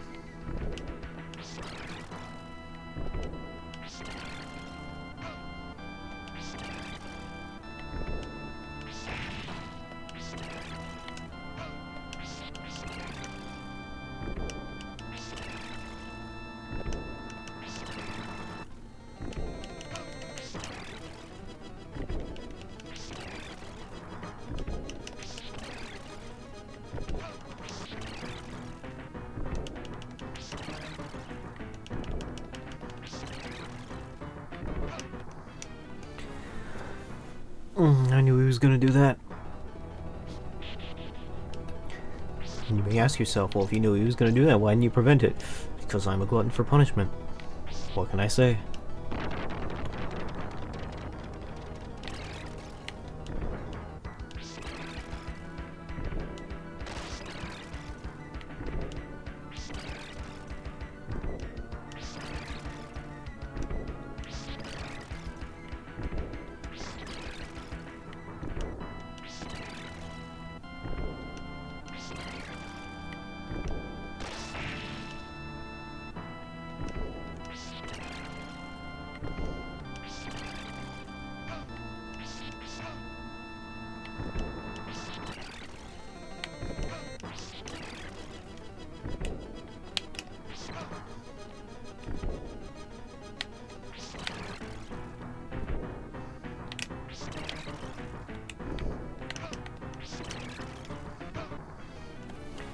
I think I might need to change my tactics up for that second phase. His hitboxes might be a little bit weaker then.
Alright, first phase I've largely got down, I think.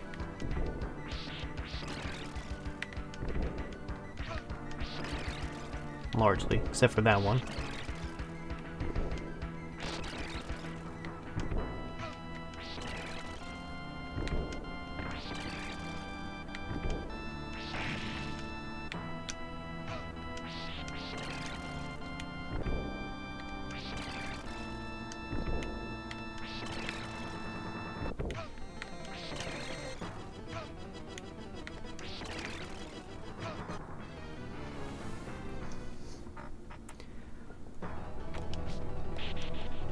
I think I might know what to do now.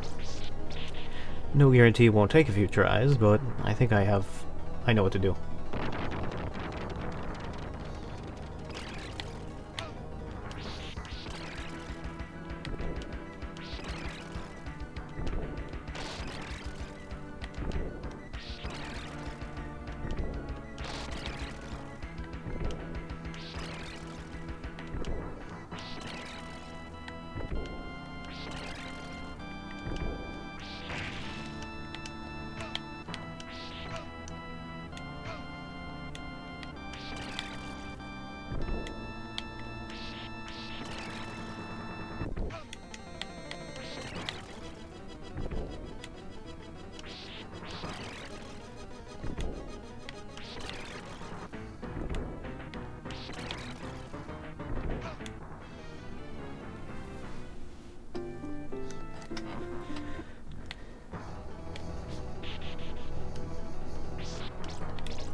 Okay.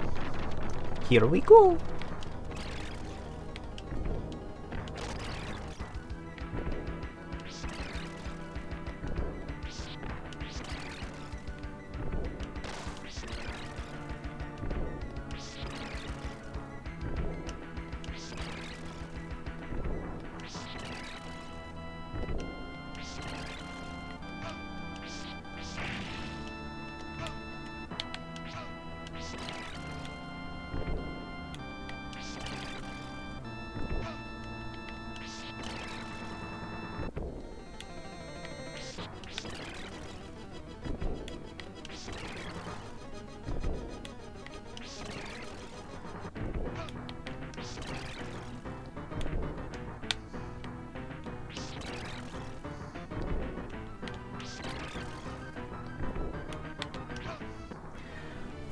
I hit him. I don't know what to tell you.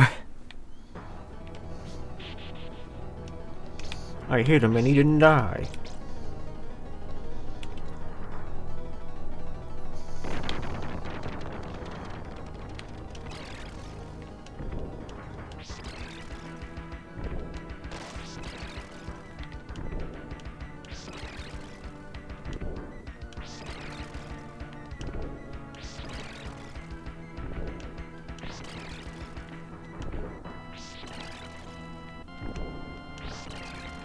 Seems like this entire game's about abusing weird hitboxes.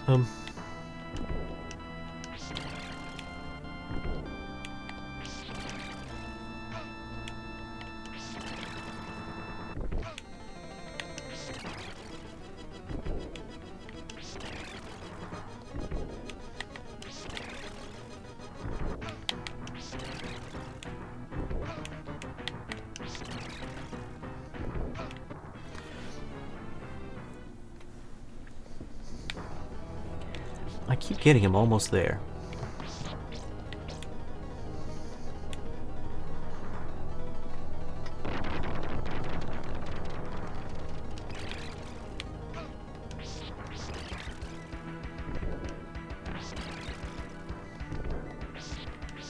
Well, we can't, you know, halfway do this. Now that we've come this far.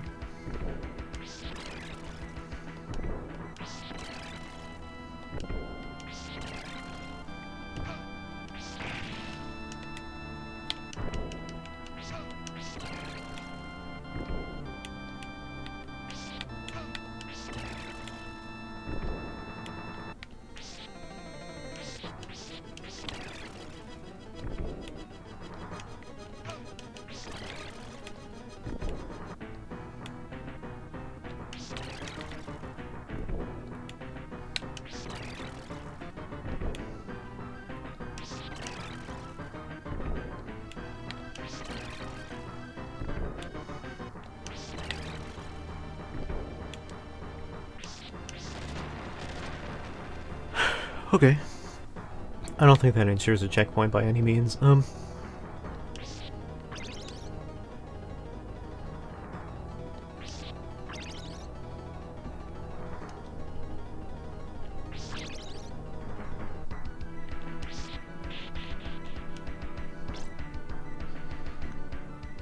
By the way,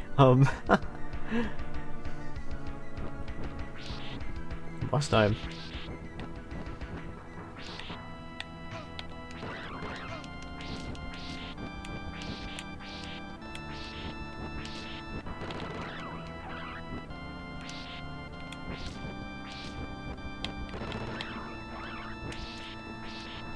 Gargoyle.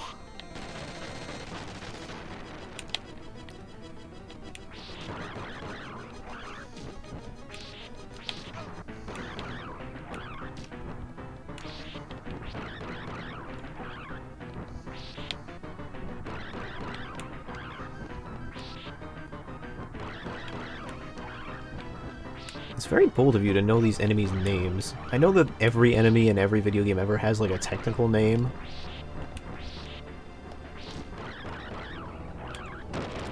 But usually nobody knows their names, right?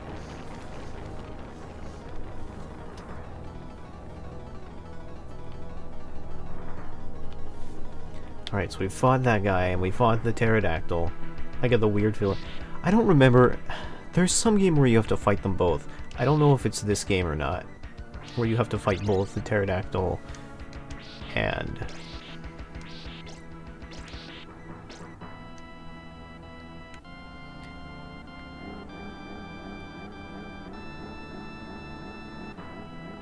Oh, it's from Symphony of the Night. That makes sense. Everything is named in Symphony of the Night, isn't it?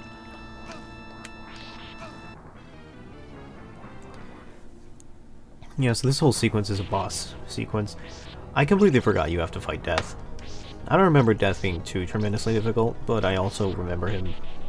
But then again, that's what I thought about the pterodactyl, so I mean, you know, I guess we'll see. Oh my goodness, he sounds like Sans. Ort.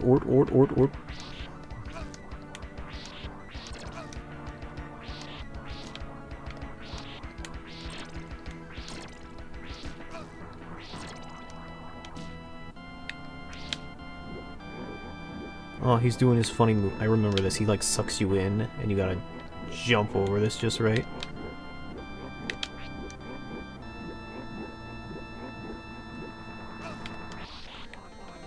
But it does give you a good opportunity for some pot shots.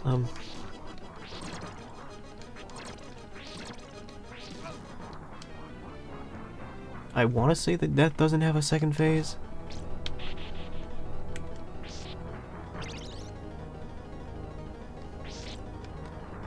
It has been remarked before. But it is interesting that Dracula has Death on the payroll.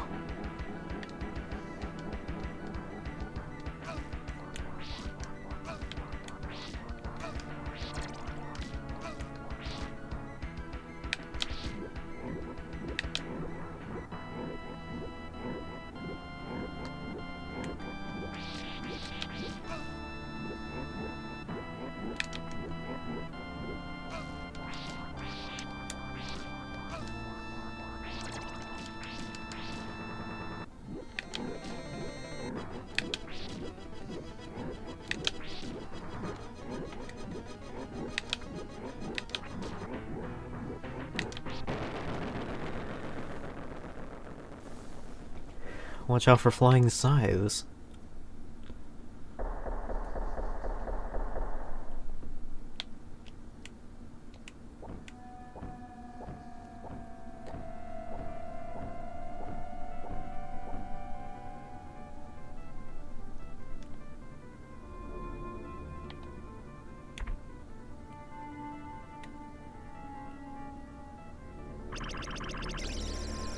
Yeah, that's where it is.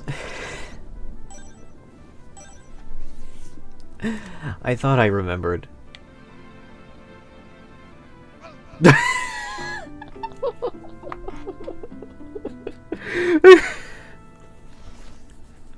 was like, yeah, I found the secret. Whoops.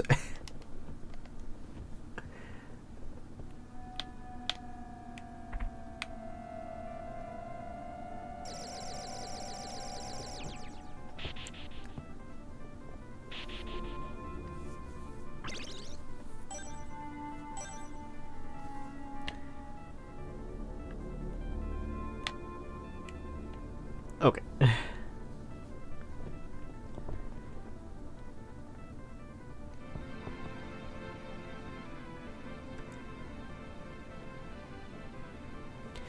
I think Dracula in this game has... Am I getting a phone call right now? Hold on a second. Hello?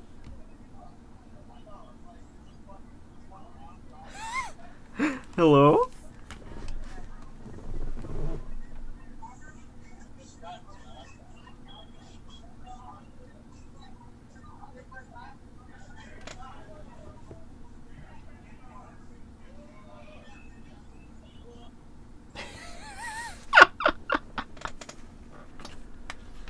My sister's at a party, and I think she butt dialed me.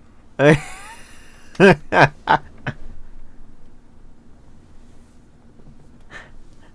think she butt dialed me at a party. I we had the climactic moment, and it was like, "Sorry, Dracula, I gotta take this phone call." Okay.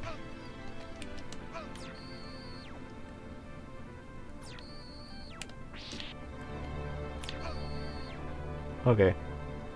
So if I remember correctly, Dracula...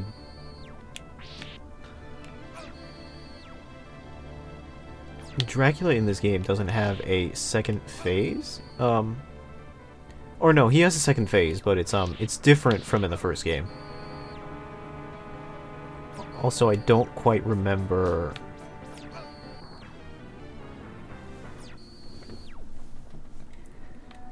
I don't quite remember how...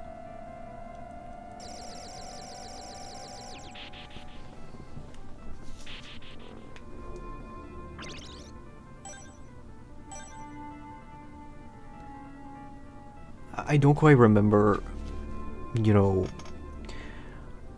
Just like every other boss, I don't quite remember how you beat him. Shoot,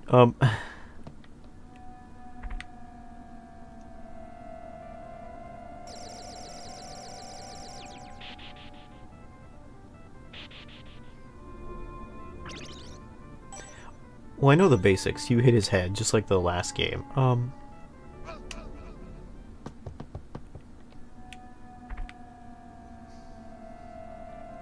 I swear I'm not doing this on purpose.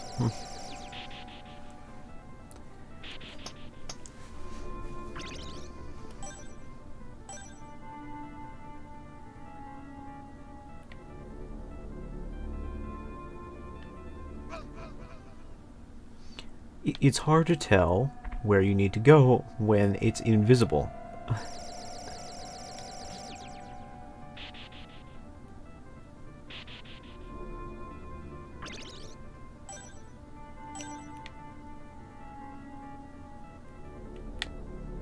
Okay.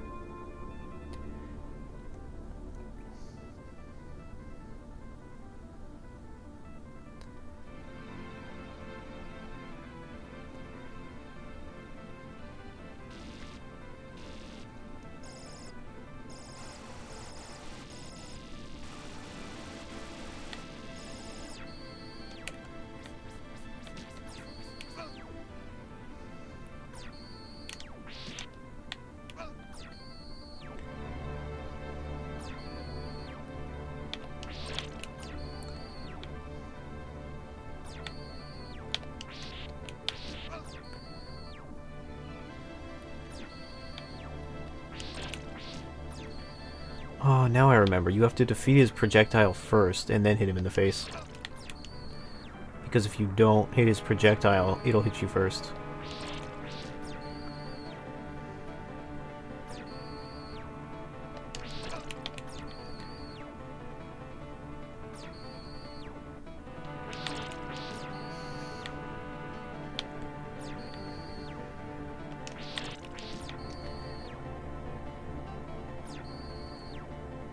And just like the first game, this boss fight's a little tedious.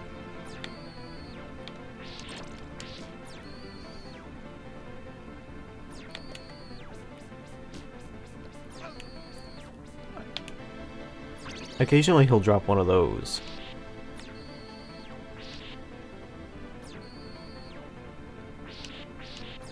Huh?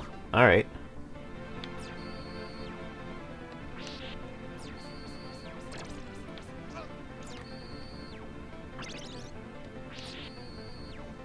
Alright, what are we doing right now, Dracula? Oh, I see. I got him under a certain threshold of health, so he's not doing that move anymore.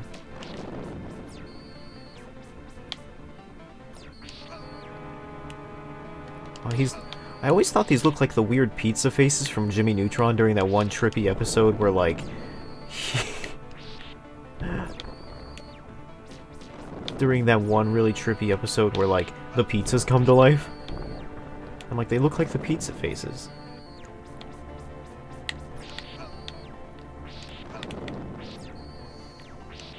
This is coming back to me now.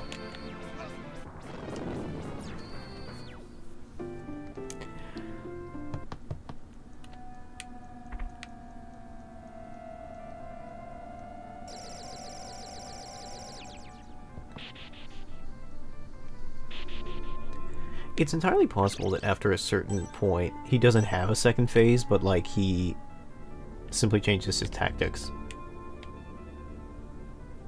Yeah, that's what it was. It was the sleepover episode. And, like, the pizzas come to life and have faces, and the twist at the end is the entire episode takes place in, like, a pizza's dream or something. So, like... Those flame faces, they always remind me of the weird pizza faces from that episode. I'm like, what the hell?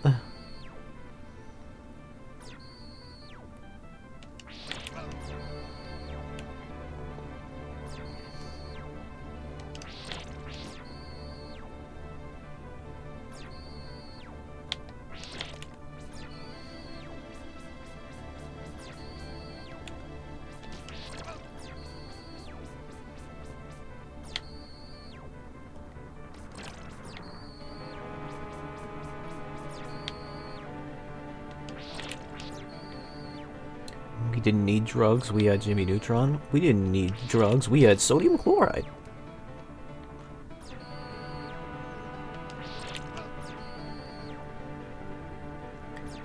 Man, there was also, like, another weird-ass episode where, like, Carl gives birth out of his ass or something like that. Like, he straight up gives birth to an alien out of his butt, and he's like, I'm a mom! Oh, Jimmy, I'm a mom! And it's like, okay.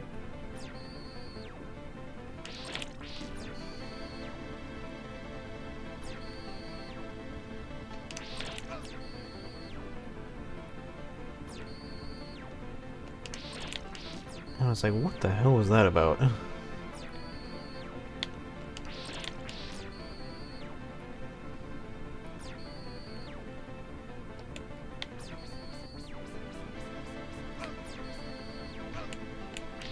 What, you say no, but it happened, right? Like, you only say no because you want to repress the memory. But, like, it totally happened.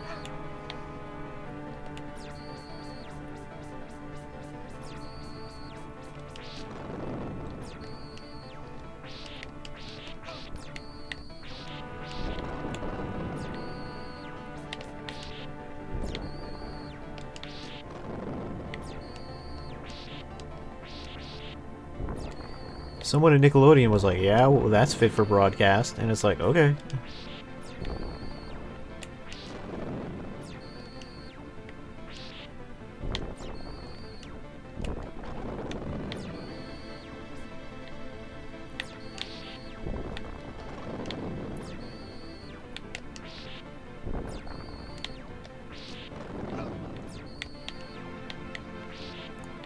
My health ain't doing too good right now. I'm getting better, though. I definitely had that moment where I cheated, but then I went back. So I feel confident in saying we can beat this game without save states. Castlevania, I also feel confident in saying I could beat Castlevania without save states. It would just be so exceedingly tedious and take such a long time it wouldn't be worth it. Like, it would be a 12-hour stream.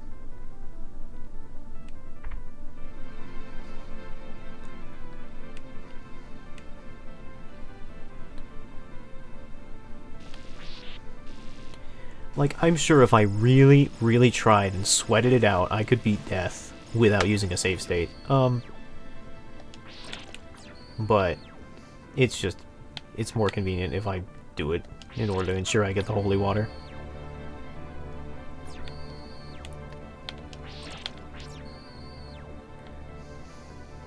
Like, yeah, I'm sure if I really tried, I could perfect it.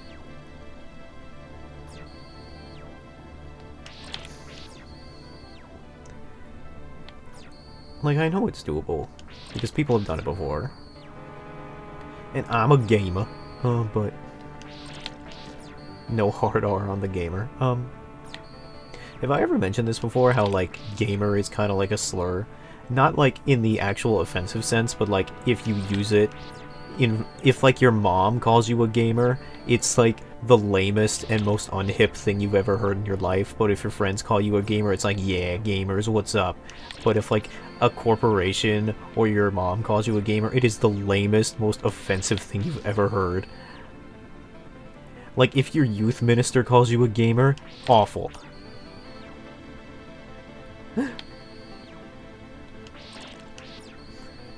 Disgusting. Repugnant. Like, if somebody advertises to me and it's like, this headset's made for gamers, I'm like, oh my god, gross. But if my friend comes up to me and is like, what's up, gamers? Are you ready to goon? I'm like, oh yeah, you know it, man. It's like... It's something that's, like, only okay for people in the community to say.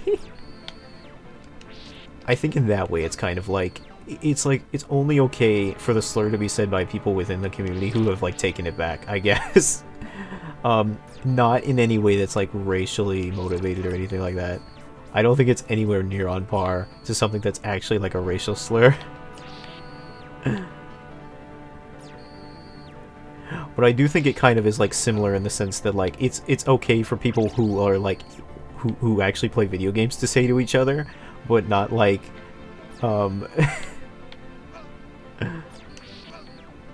Oh, this is annoying.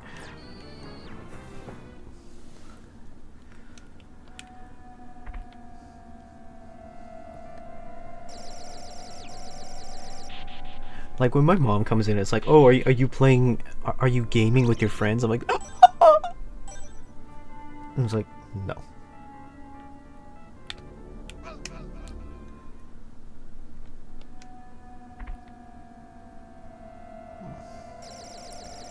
Like, no, Mom. I'm watching porn. By myself.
I really respect any game that has the audacity to include purple lightning, because that's the color that lightning is. Like, a lot of time electricity in cartoons will be like blue or yellow for some reason.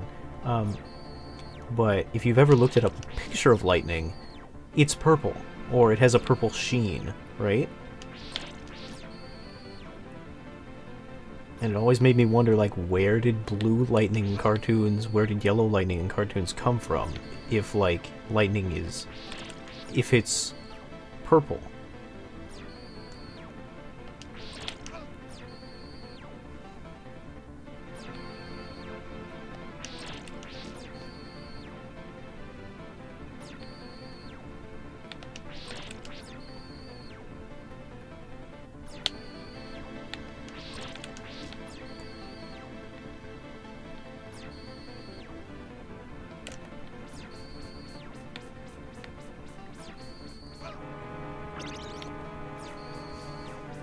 Oh, I see. If I actually hit that thing, it'll give me a...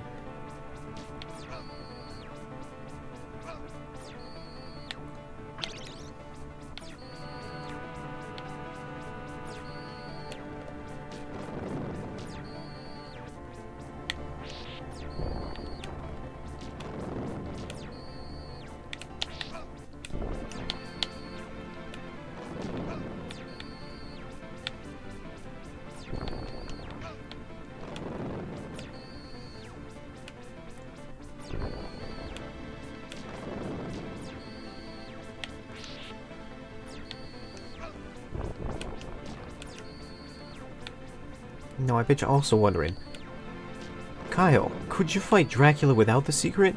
Yeah, but I don't want to.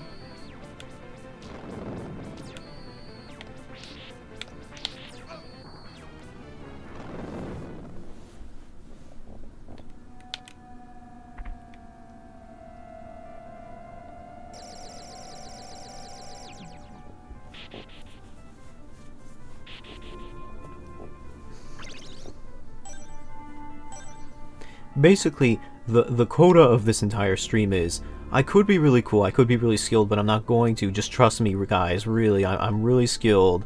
My talent lives in another state. She's really hot. She goes to another school. Trust me. I could be really good if I tried. I'm just not going to. Honestly, that's the quota for my entire career. If I really try... Oh, you're so good, you just don't apply yourself. You ever heard that from a teacher before? Oh, he's so talented, he just doesn't apply himself. It's the teacher way of saying you're lazy. Like... He's so smart, he just doesn't apply himself. Yeah?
I'm beginning to think that having these crosses on the field might be more of a liability than a help, because I'm knocking down these, faces before I can really... Throw me a bone here, Dracula. Chicken bone, specifically. Oh, okay, here comes the second phase. You can tell because the heroic music comes on.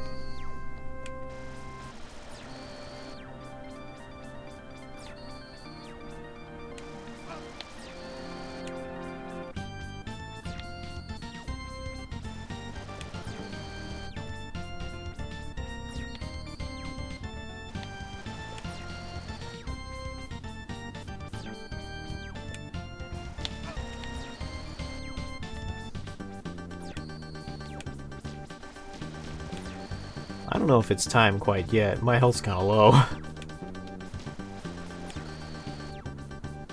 We'll do our best, though.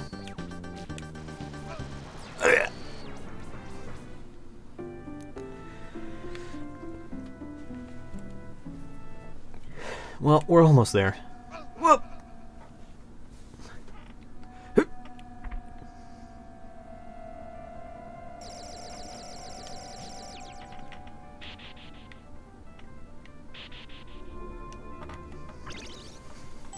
Nothing quite like being given the heroic, the heroic main battle theme and then dropping dead. One day, an anime will have the balls to give a protagonist their hero moment and then just knock them flat.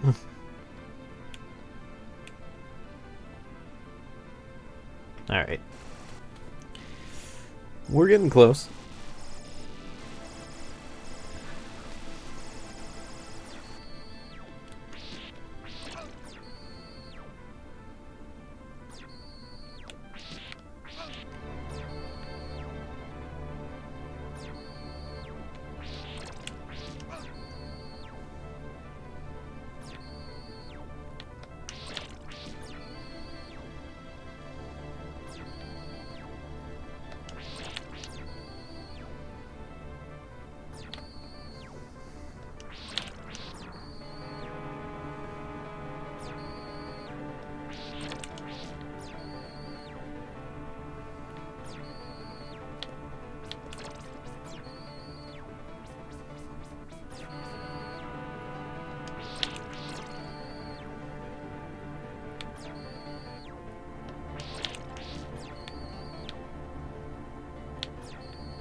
Is there contact damage in this game? Oh, you better believe there is.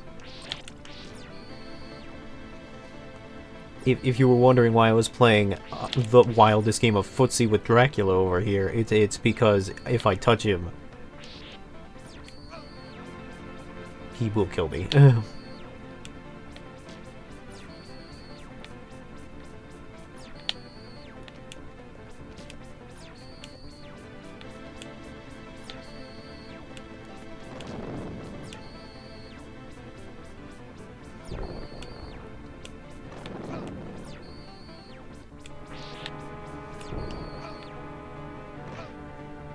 Well, this is bad. That was very bad.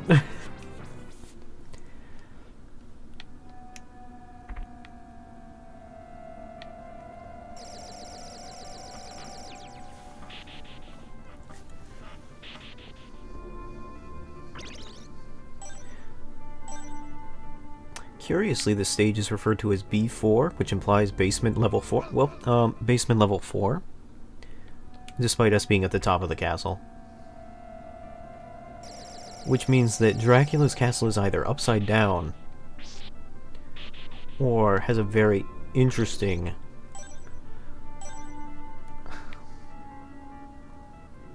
labeling system. I mentioned this before, but it's very difficult to jump off that platform because you can't see it.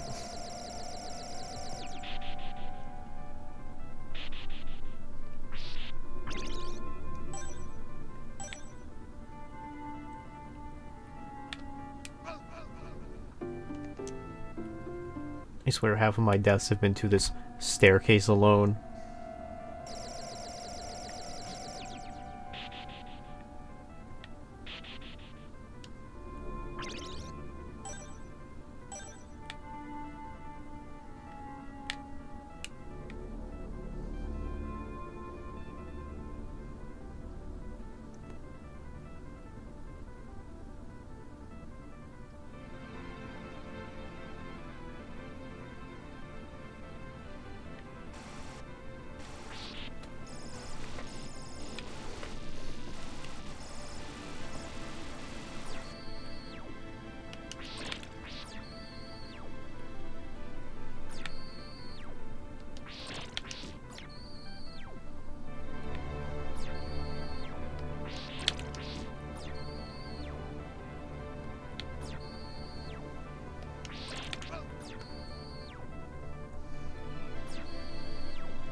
If you had told me that the final boss of this game is stairs, I'd believe you. Stairs really are the menace of this game. Like, the staircase is not visible because it's a secret. Like, the whole idea is that it's a hidden passageway for goodies in front of the final boss. You're not supposed to know it's there. But if you do know it's there, it's like a free power-up station before the final boss.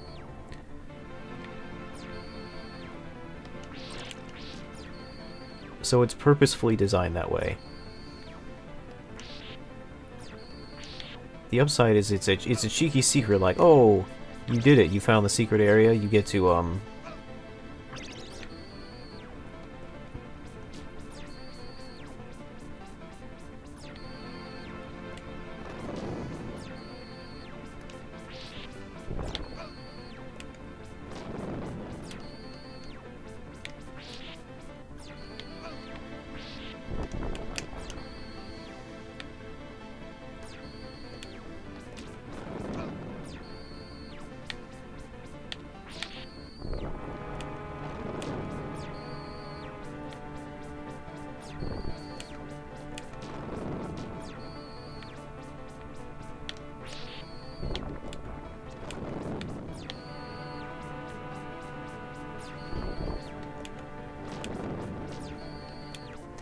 this is going a little bit better.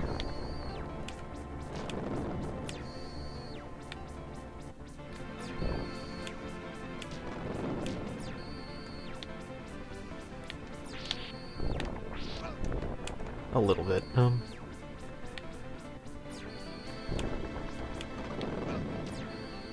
You know, I can never really win, right?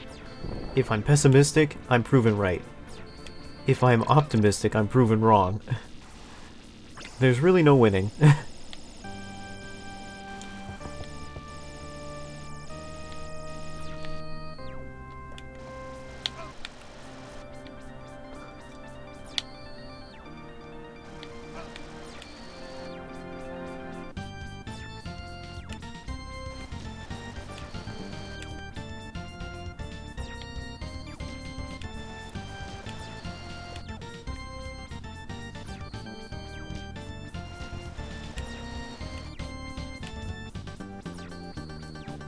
Honestly, if I just keep these crosses in the field for a long enough time, he will eventually get hit by them. Son of a bitch. Note to self, do not stand in same place for long periods of time. I almost had him.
Standing between the lightning is kinda easy, but the difficulty is your character just doesn't move very fast, and the window to move in between the spaces is not that. You don't get a lot of time for it.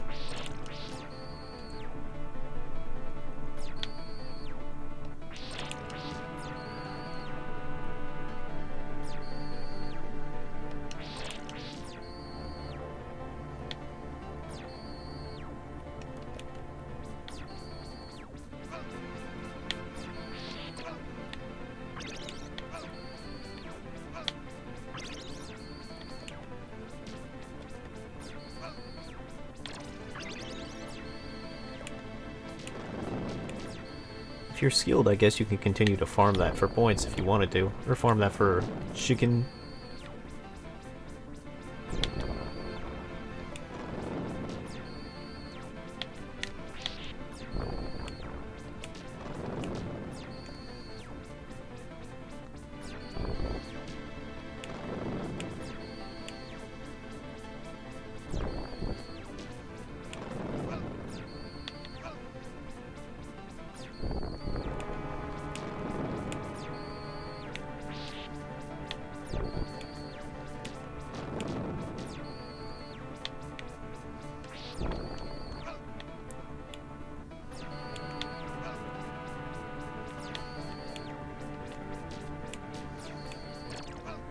And you can knock it right out of his hand, huh?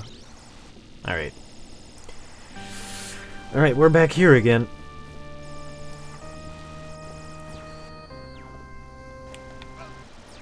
Yeah, you don't get a lot of time. And if you're in midair, you're kind of boned. Like...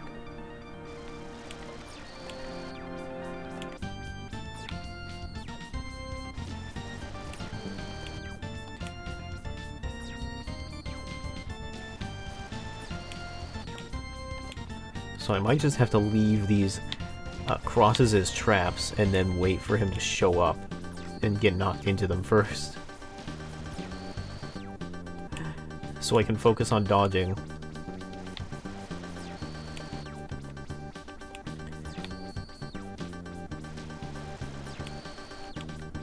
That's a strategy.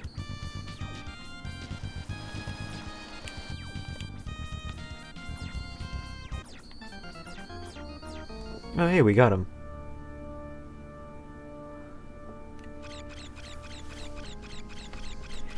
And when it came down to it, what killed Dracula? A broken window.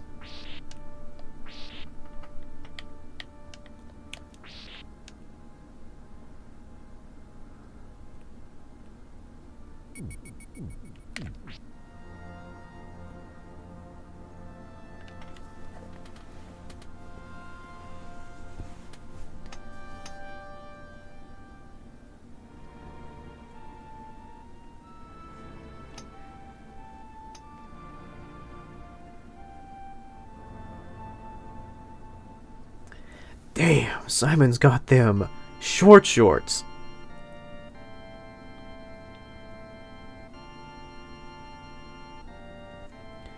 And he's getting married based on the sound of the soundtrack.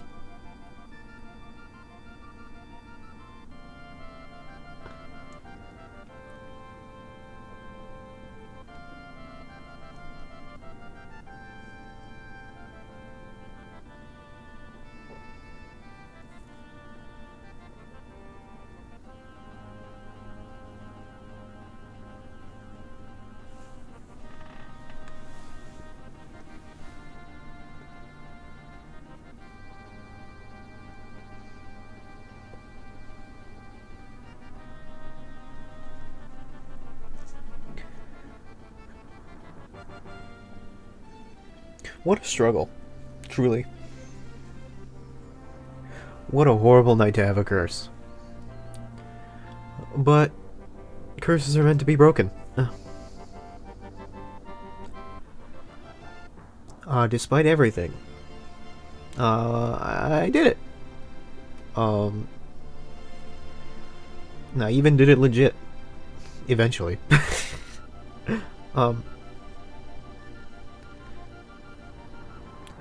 This was nice.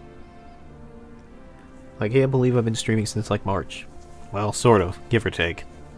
Not consistently, but you know. I've been here.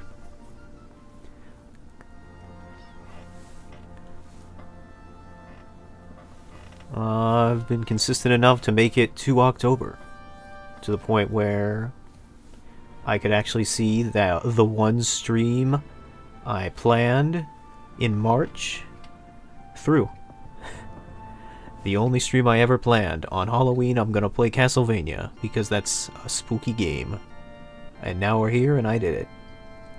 I had one plan, and it's over. I guess I can retire now. Nah.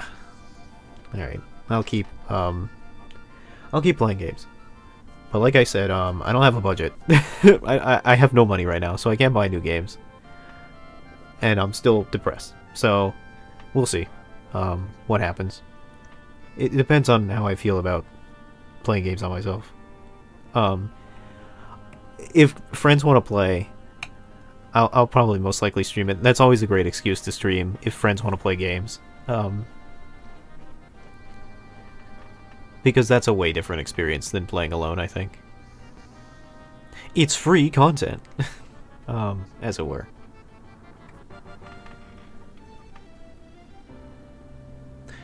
I don't know if anyone here watched Dokapon Kingdom. You should. It's a barrel of laughs. But Real friendship breaker, that one. Um, we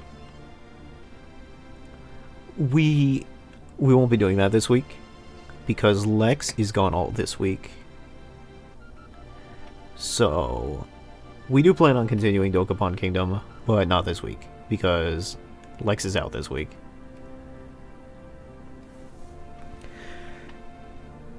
Otherwise, I think we would have played it tomorrow. But yeah, we usually play on Wednesdays around 1 p.m. So, yeah. I appreciate you, Karasu and researcher Shiva coming out. I assume you're probably from the Maxor Discord or no Max in some way, since one of you refers to me as Kyle, which means I assume you kind of know me from there.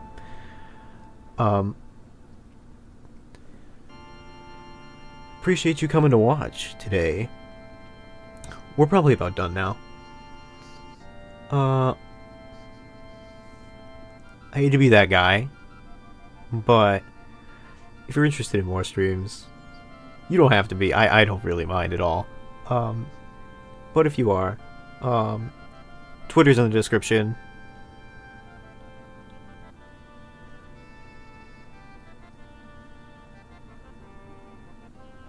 Oh, that just clicked for me. I'm such a fucking idiot. I'm such a fucking idiot. Like, it did not click to me that researcher was the same person as researcher Shevoth. I'm such a fucking goofing ball. Like, it literally did not click to me until right now. I'm sorry. I don't actually hang out in the regular server that much.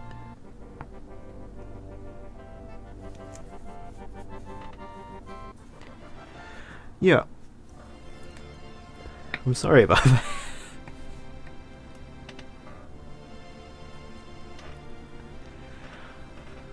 But yeah, I announce streams in my Discord and also on my Twitter.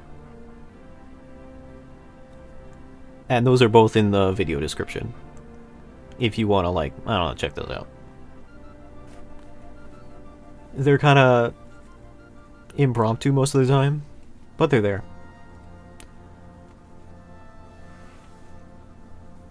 Thanks for coming out, though. Appreciate it. There's like a huge monumental difference between like 0 viewers and 1 viewer.